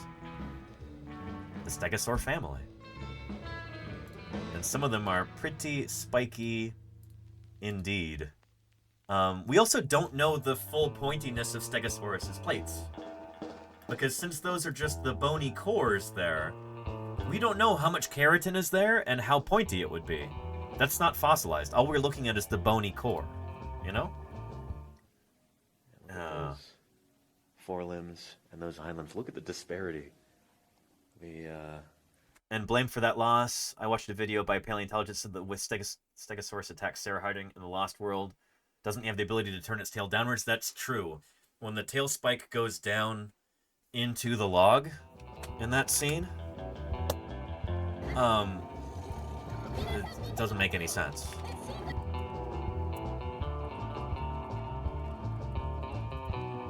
Mulamba, thank you for the follow. Welcome, welcome.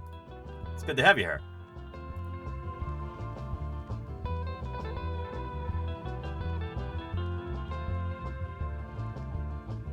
There we go.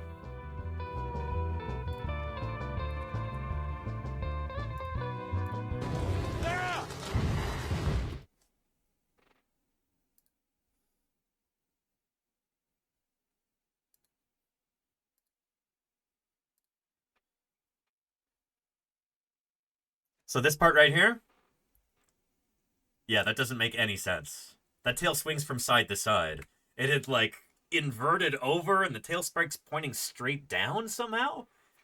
That doesn't make any sense. Yeah.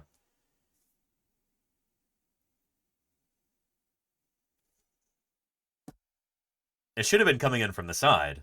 That would have made sense.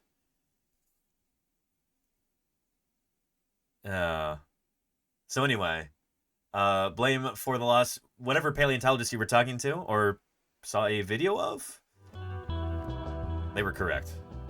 Yeah. And I don't think there's enough play in the vertebral centra where they could actually... I don't think you could get enough roll in the vertebral column over the full length in order to be able to get the tail to go like that. Yeah. That's not how the tail is built. It's built to go from side to side, not to twist and then go down. It doesn't make any sense. So you're right. Anywho, yeah.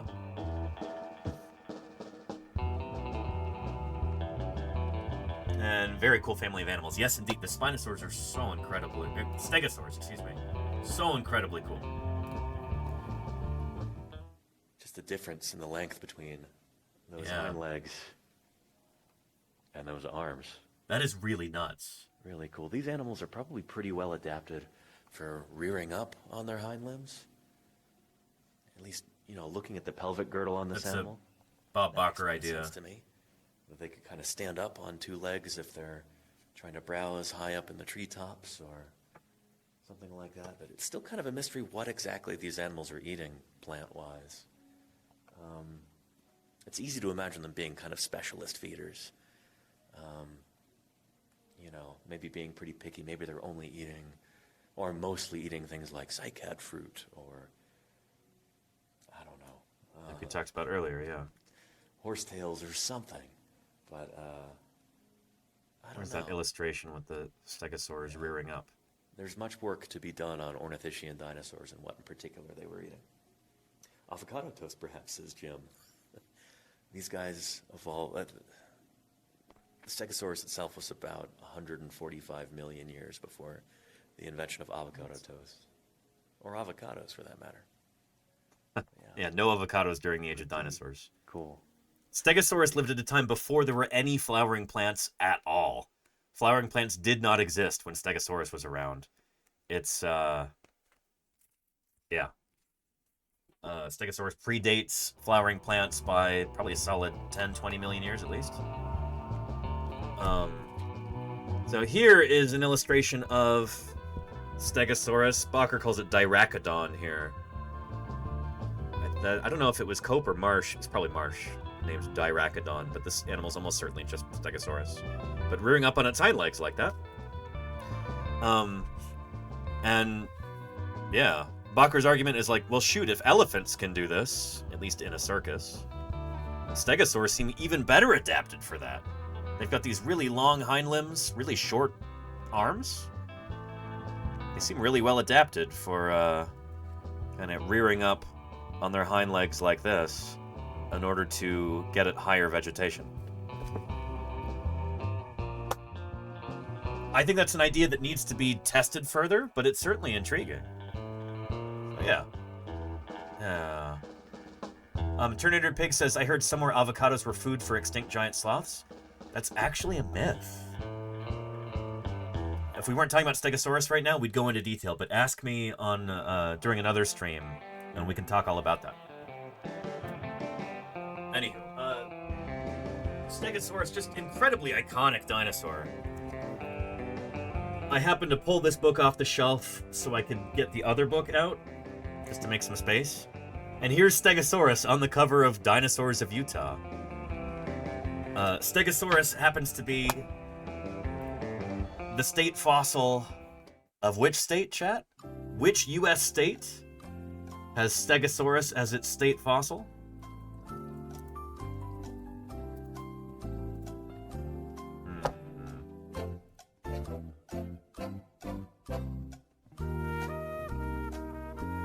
We've already got a correct answer.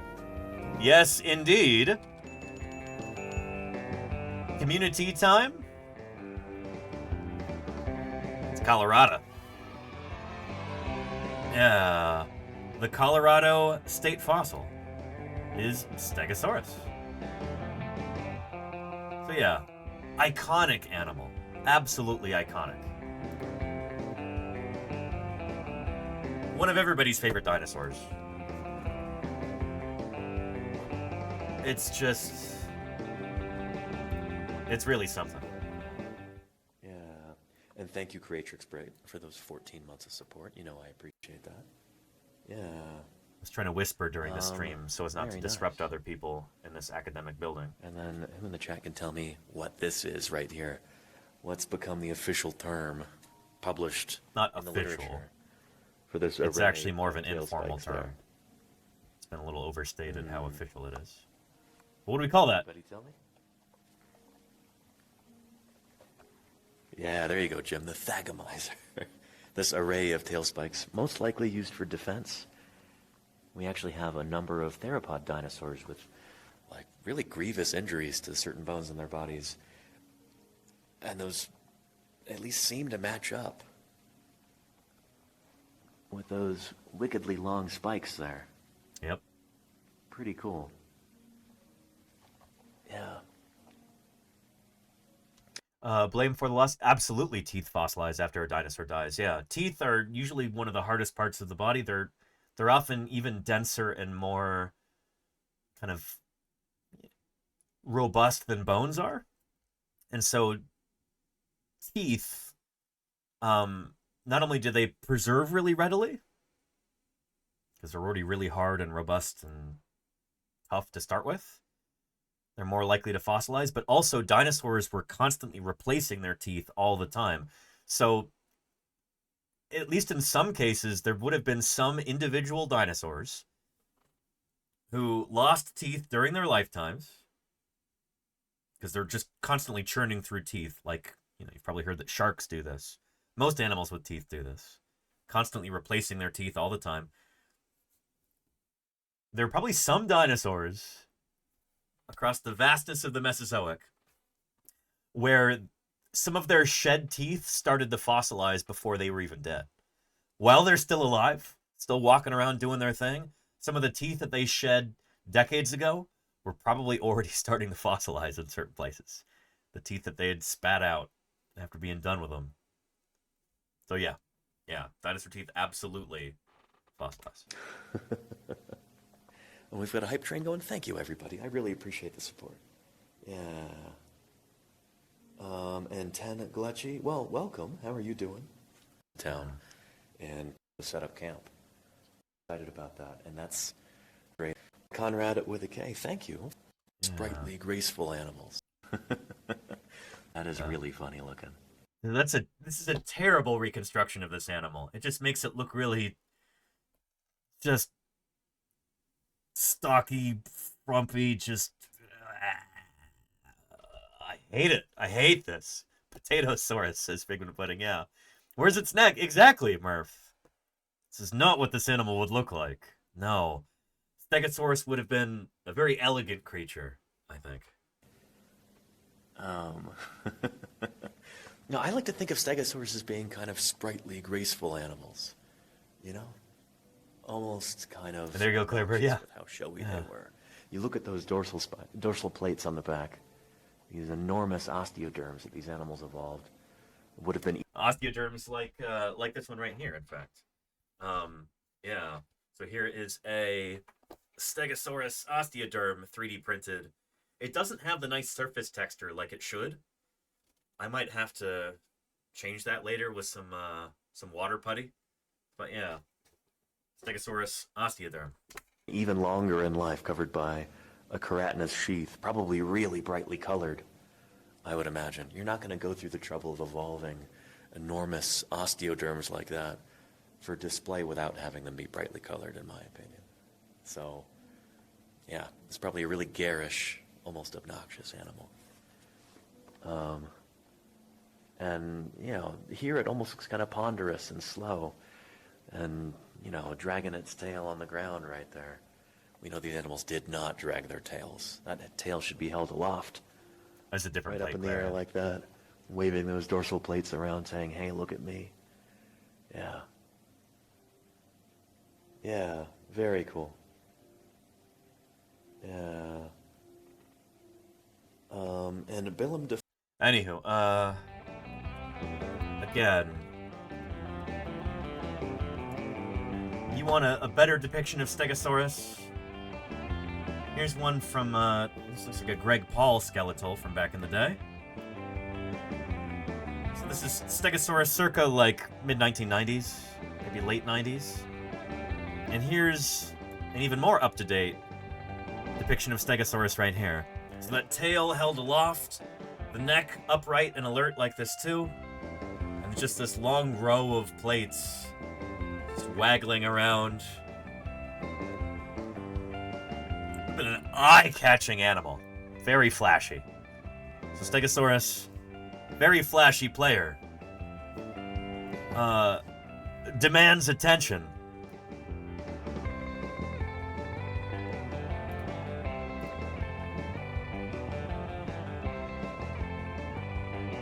I think we'll go ahead and hold our vote, shall we? Can we find an image with Stegosaurus and Nanosaurus together? Oh, maybe not. Again, Nanosaurus is an underrepresented dinosaur. But, yeah. Here's what I'll do. I'll find you a decent Stegosaurus illustration here. Try to find one that I really like.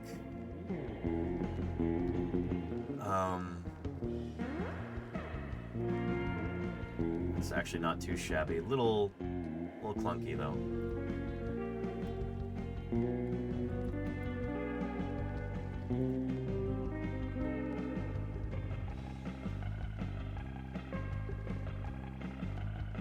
Here we go. Stegosaurus.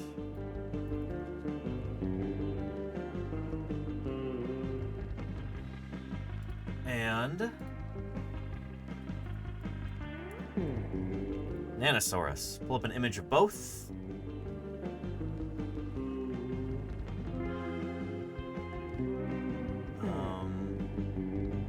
There's a good Nanosaurus.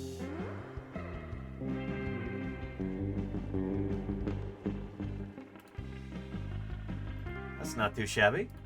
Yeah. I'll take that.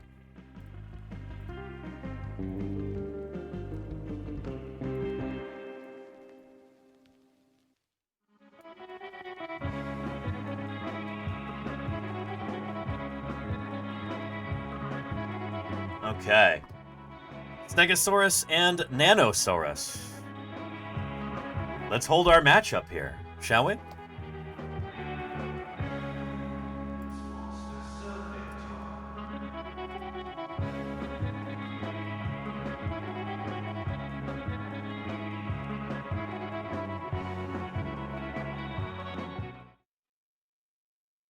Get some sports music.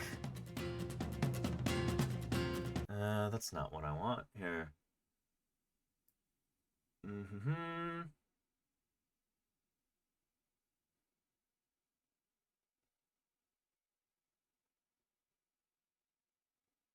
Let's see here. Bear with me here. This is our first matchup. Things are going to be...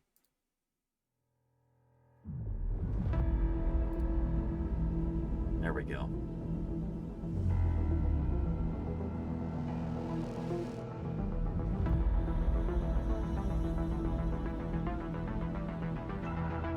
Let's do our matchup between Stegosaurus and Nanosaurus. You've seen both of these dinosaurs? Oh, hang on. Nope. We didn't look at the original descriptive paper from Othniel Charles Marsh on Stegosaurus. Let's do that. Tradoon.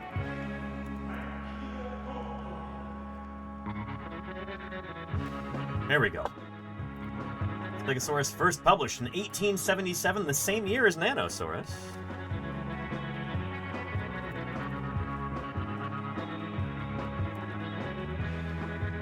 And here's the original descriptive paper. This one, Marsh felt this was a big deal. A new order of extinct reptilia, Stegosauria, from the Jurassic of the Rocky Mountains by Professor Othniel Charles Marsh.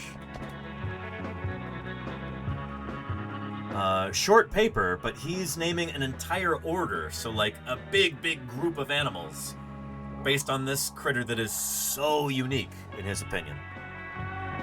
And to this day, it does remain somewhat unique. Yeah.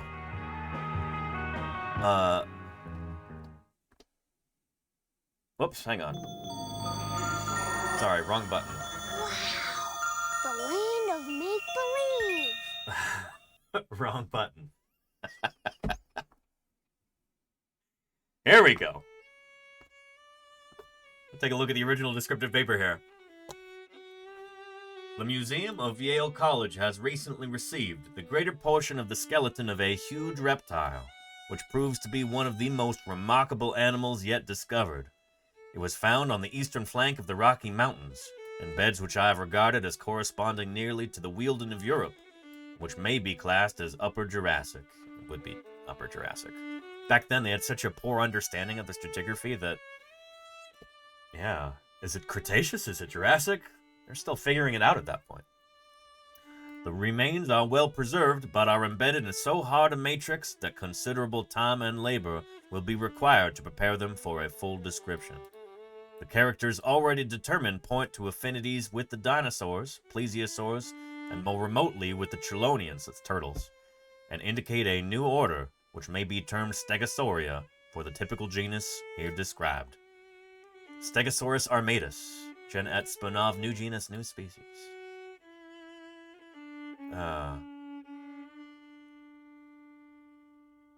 So we've got a description of the animal, talking about the teeth. This is a really short paper. Marsh just wants to get this out ASAP before Cope can publish on anything similar. Again, this is a competition where each of these paleontologists is trying to out-publish the other, making a lot of mistakes in the process. Just getting sloppy and working too fast, and yeah. So really short paper here. Describes the vertebrae in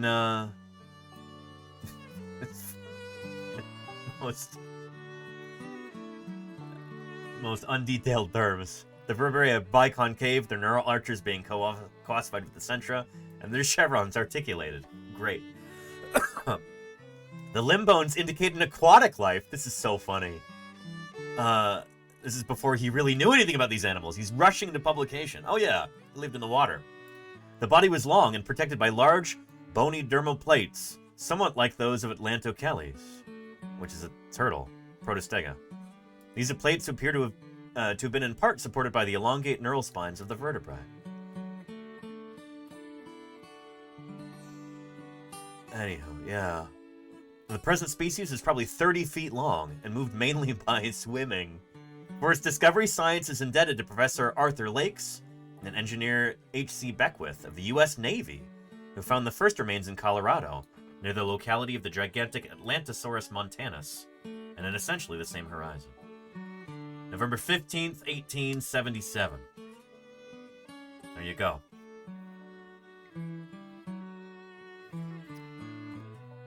Stegosaurus. So now, let's have our matchup here.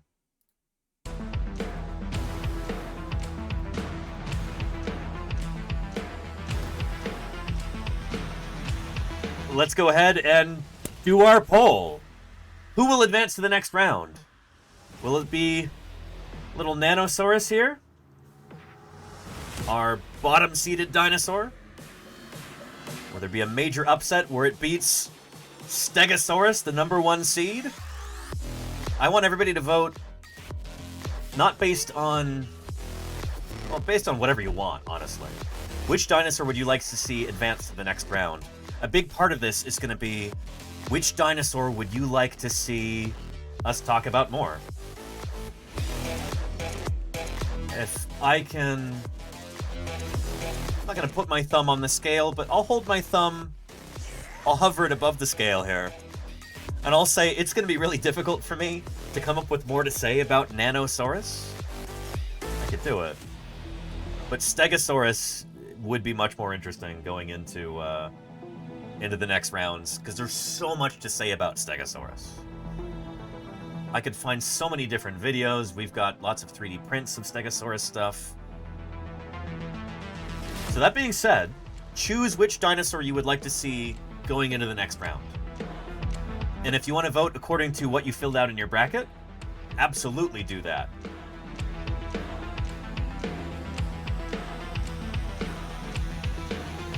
But let's run a poll.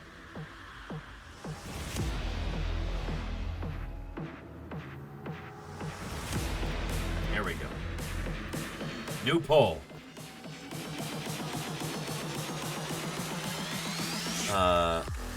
Stegosaurus versus Nanosaurus. Would you like Stegosaurus or Nanosaurus? Let's do a 5-minute vote here. And we're not going to do channel points. I want this to be 1 vote per chatter. So let's go ahead and start it. 5 minutes. Starting now. Let's take a look at those results. Tradoon. Tradoon. So, Stegosaurus versus Nanosaurus. Stegosaurus so far is winning by a significant margin, but we've got 5 minutes left, basically. Now,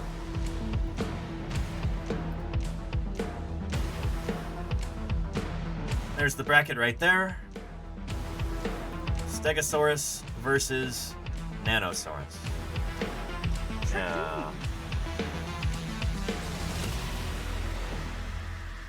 Anyhow, we do have so much more to talk about with Stegosaurus. It's true, Casey Snowart. It would be funnier if Nanosaurus won, but do we want to go with the funnier outcome, or do we want to go with the more interesting outcome? It's up to you, you know? Yeah.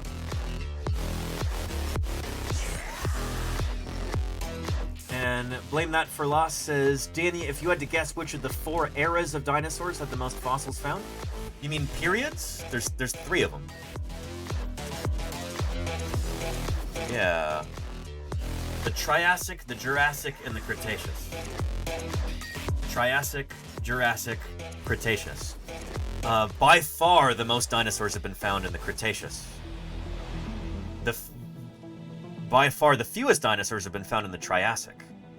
Dinosaurs aren't even around for the whole Triassic period. They first evolved probably around here, like the Ladinian stage of the Middle Triassic. But so far, the earliest dinosaurs we have are from like the Carnian stage of the Upper Triassic. Dinosaurs are not very common in the Triassic, like we were talking about earlier. They're not very widespread, they're not very big. there's a big extinction event at the end of the Triassic period. Dinosaurs really take over the world at the beginning of the Jurassic, and then they hold on to it throughout the Cretaceous. But dinosaurs continue to diversify. You've got more and more and more species evolving over time. Some of them go extinct. You get major die-offs, like at the end of the Jurassic, when dinosaurs like Stegosaurus go extinct. But yeah, we have by far the most dinosaurs from the Cretaceous period. We're comparing apples and oranges, though. The Cretaceous is the longest. We've got the most exposed rocks from the Cretaceous. The Jurassic is shorter. The Triassic is even shorter than that. And dinosaurs aren't really a big deal yet in the Triassic. So yeah, does that make sense? Let's get back to our bracket here and back to our results. Here we go. Stegosaurus still winning over Nanosaurus. Maybe 5 minutes is too long.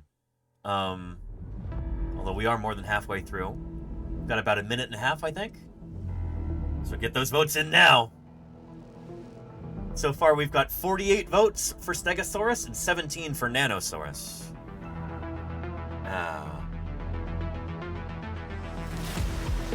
But yeah. Terminator Pig says dinosaurs are still a major group today. It's true. We've got so many species of living dinosaur. How many species? 9,000! We call them birds. They're everywhere. Incredibly speciose. They outnumber mammal species like 2 to 1. But yeah. And Casey Snowart says 5 minutes is good for folks just trickling in or who were lurking and missed the voting start, I think. Yeah, I agree. We've got less than a minute left now. Stegosaurus versus Nanosaurus.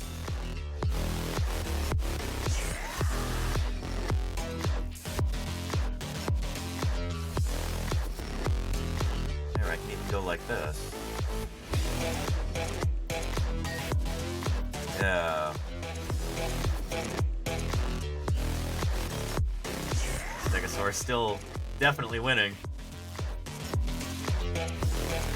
Not as big a split as I thought, says Dr. Irrefutable. Oh, well, well. I don't know if there's time for Nanosaurus to make up the remainder. 20 votes for Nanosaurus, 51 for Stegosaurus. It looks like Stegosaurus has got this in the bag. And there we go. Our winner, with 72% of the vote, Stegosaurus. Stegosaurus will be advancing to the next round. Thank you very much for your participation, Nanosaurus.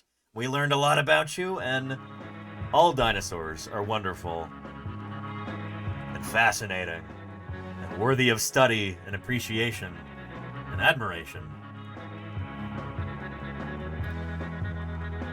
But it should come as no surprise that Stegosaurus, our #1 seed here, ended up winning. So there we go. Stegosaurus is our winner.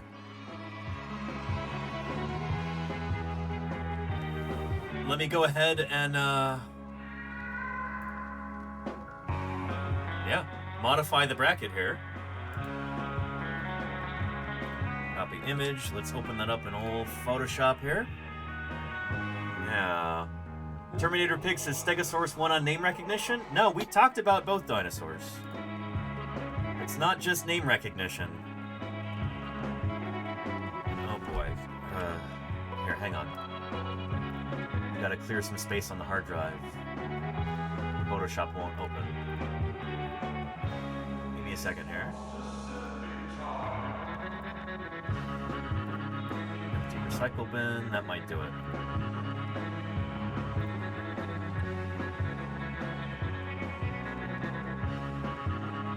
There we go. Looks like it'll do it. Yeah, just kidding, says Terminator Pig. Yeah. I'm trying to make it not just name recognition. I'm trying to give the underdog dinosaurs a fighting chance in all of this by having an equal hearing for both. We'll evaluate them on their merits. That's the idea. There we go. Here's our brackets. And... Chat or name, that's not what we want. Hang on.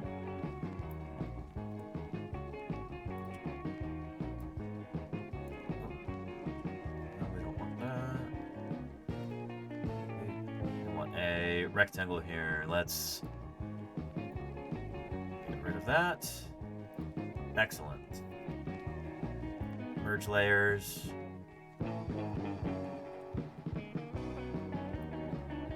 And,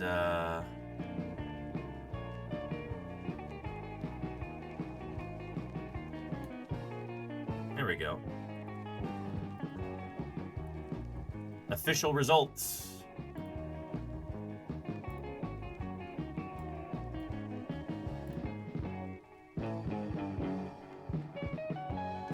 Oh, sorry, you can't see what I'm doing here. There we go, that's better. Sorry, I had that in the wrong view. Let's up that, and what font should we use? What looks official, but still like, yeah, here we go. That'll do it.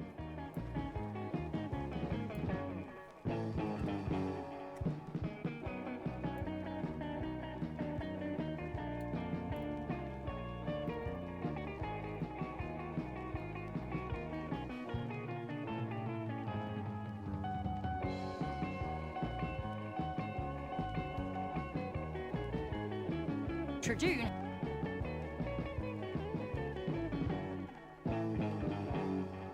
There we go. So, has anybody got the... Has anybody's bracket been disrupted already? Did anybody choose Nanosaurus over Stegosaurus? Because if you did, I'm sorry. But that's just sometimes how it goes, you know?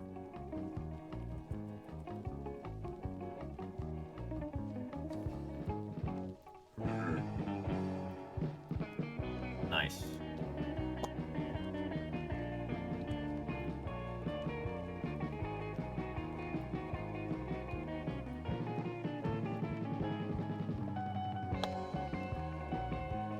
All right. June. And so Stegosaurus will move on to the next round.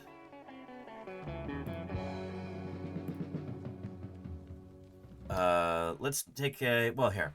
Let's find a winner stamp image, and I can just use that.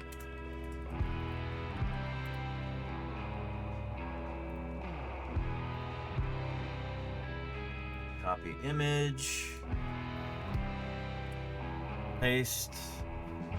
And there we go. Select color range. Grab that.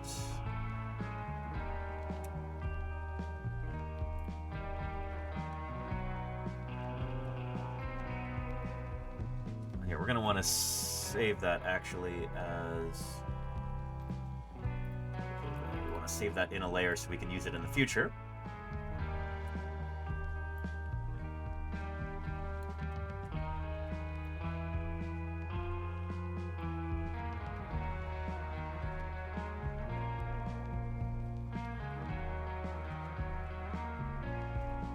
There we go. Winner, Stegosaurus.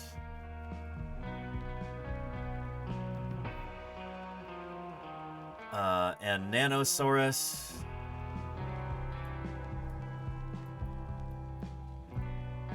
Let's just draw a quick line through that critter. Sorry, Nanosaurus, but you have been eliminated.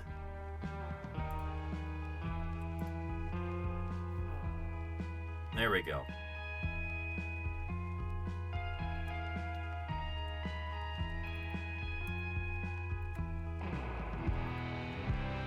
Now we'll take that Stegosaurus right there. Layer via copy. And we'll put it right here.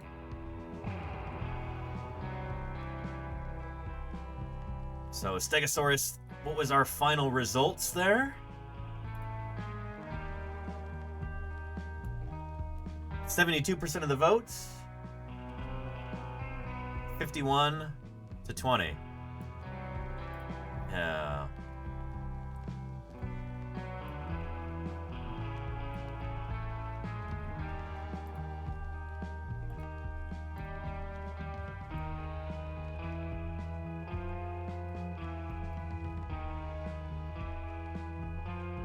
$51.20.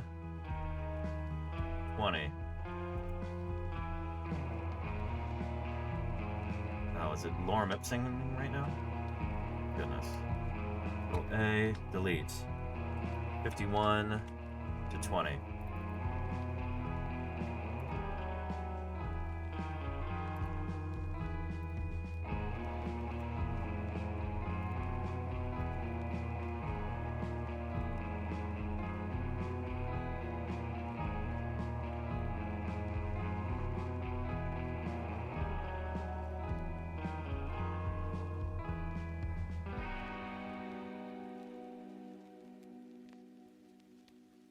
There we go.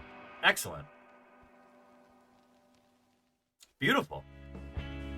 Tomorrow. Well, I'm not sure who we'll do tomorrow.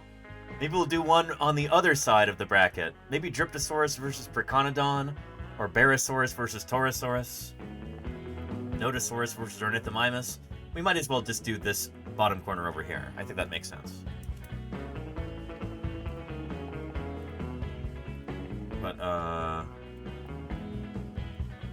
March 5th results. Got that saved right there. Excellent. Yeah. Oh, it's trying to save. Sorry. Don't crash on me. Don't crash on me, OBS. Computer's struggling. You can do it. You can do it. Come on. You can do it.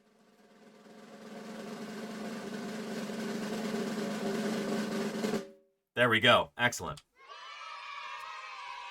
Yeah. Very nice.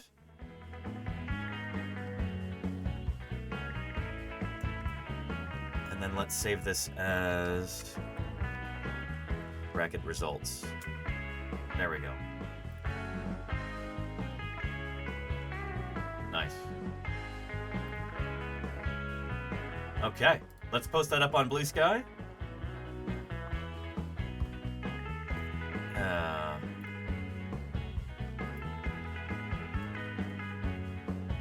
First MarshMadness matchup is complete. Or just finished. In Stegosaurus versus Nanosaurus.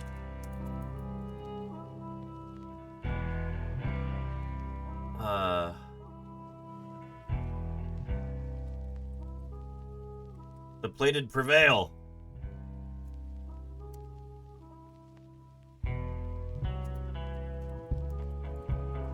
Stegosaurus.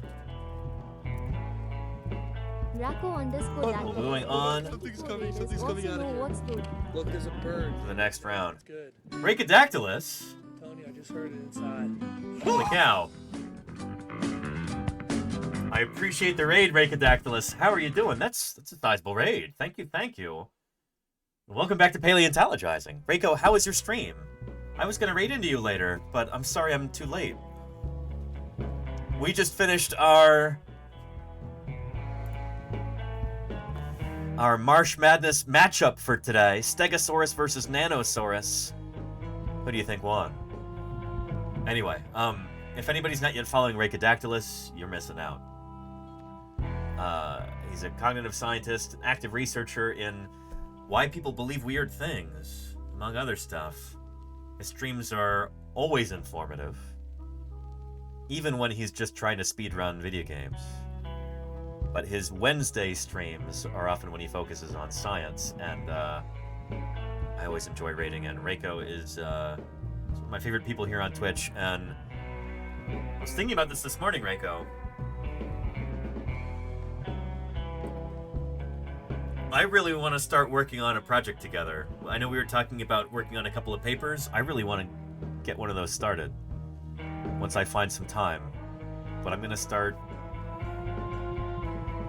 drafting up the basic framework skeleton, as it were, of a manuscript soon. So yeah. Stay tuned. If you still want to publish with me, I would love to be able to work on a project together. Game in a bit, and then talked about the threat of modern eugenics movement. Oh boy. Yeah. An upcoming eugenics conference taking place in Texas later this month. It's crazy that that sort of thing is on the rise, and it's running rampant here in the Bay Area in California. Silicon Valley, there's people who are all about eugenics, and it's very disconcerting and disgusting too. Just, I don't know. That people would pervert science like this is deeply troubling. Horrifying is a good word for a Jedi Mega Man, yeah. Yeah. Anywho. But 100% down for that? Yeah, I'll start sometime in the next month, hopefully. I'll write you an email about this, Reiko. But anyhow, Marsh Madness is well underway, and we've had our first results. In Stegosaurus versus Nanosaurus, the plated prevail. Stegosaurus will be going on to the next round. Tomorrow.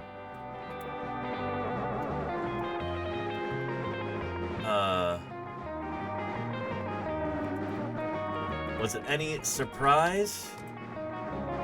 Our number one seated dinosaur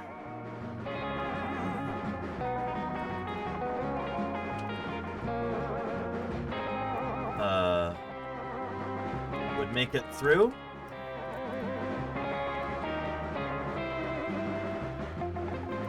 We'll see. Surprises tomorrow's contest brings. Between, who was it again? Let's do Torosaurus versus Barosaurus.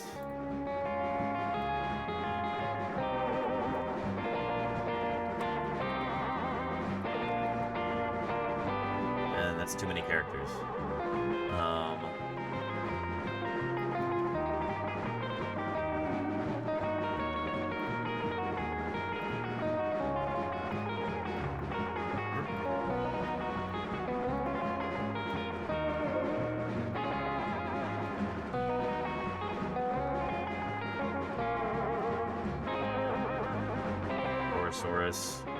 Versus Barosaurus. Alright. I don't need an extra space there. I don't need an extra space there.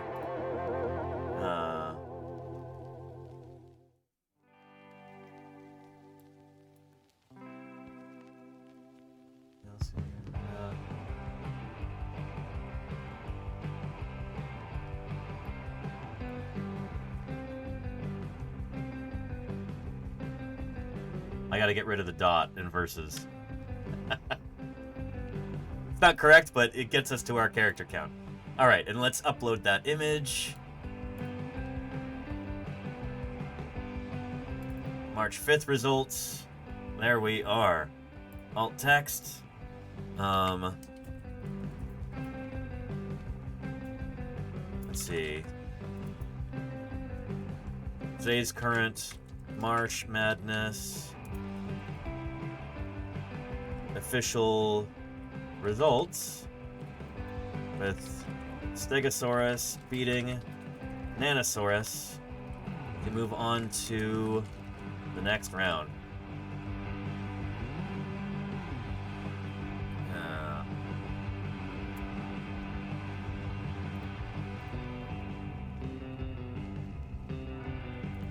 There we go. And let's put the Marsh Madness logo in there as well.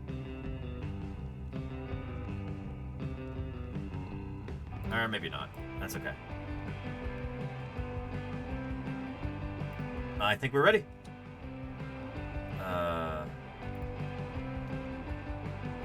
Downboard.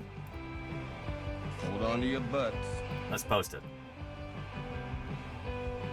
There we go.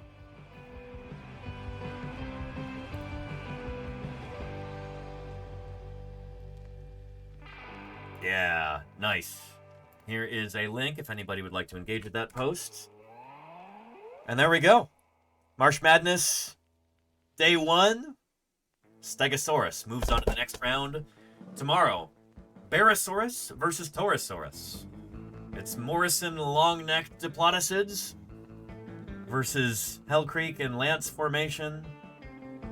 And maybe Northhorn Formation, and maybe other geological formations. Ceratopsians. Is Torosaurus valid? We'll talk about that tomorrow, too. But it's going to be a lot of fun. Also, on tomorrow's stream, we're going to be continuing to talk about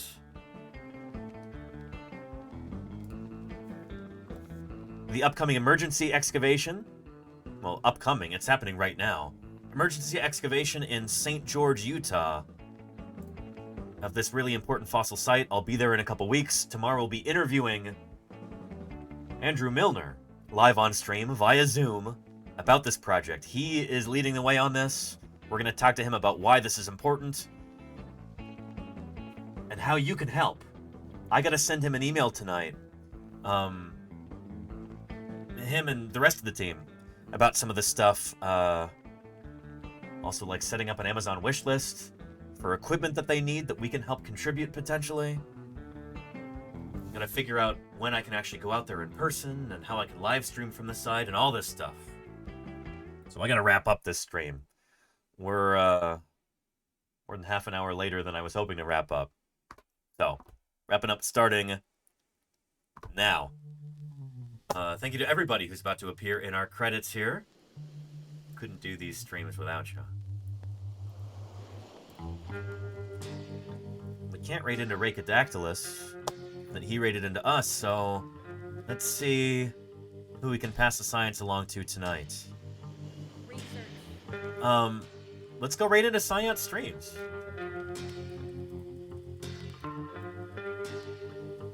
Doing another interview for Women in STEM Month. Excellent. So don't go away yet, chat. Shoot. You're going to want to see this interview with Belinda from Science Streams. And hi, Jules, who also streams here on Twitch. Let's hear about her background in science. And P-Bounds, thank you. A secret moment in the very beginning of this strange dinosaur's life. Thank you for the Prime sub there, P-Bounds. I really appreciate it. Thank you kindly. Thanks for helping keep me here on the air. Thank you to everybody in our credits. Fearers, moderators, thank you, mods, for all of your hard work and dedication. You make these streams safe and welcoming for everybody, and that's an invaluable service. Couldn't do it without you, mods. Thank you to the subscribers and the resubscribers and the cheerers and the gifters. These streams would not be possible financially without your support. Thank you for your generosity there. And raiders, fellow streamers, thank you for helping bring new folks in and helping other people discover the channel. It means a great deal to me. And thank you, Scudsters, for the 500 bits. Thank you, thank you. I appreciate it. We're going to go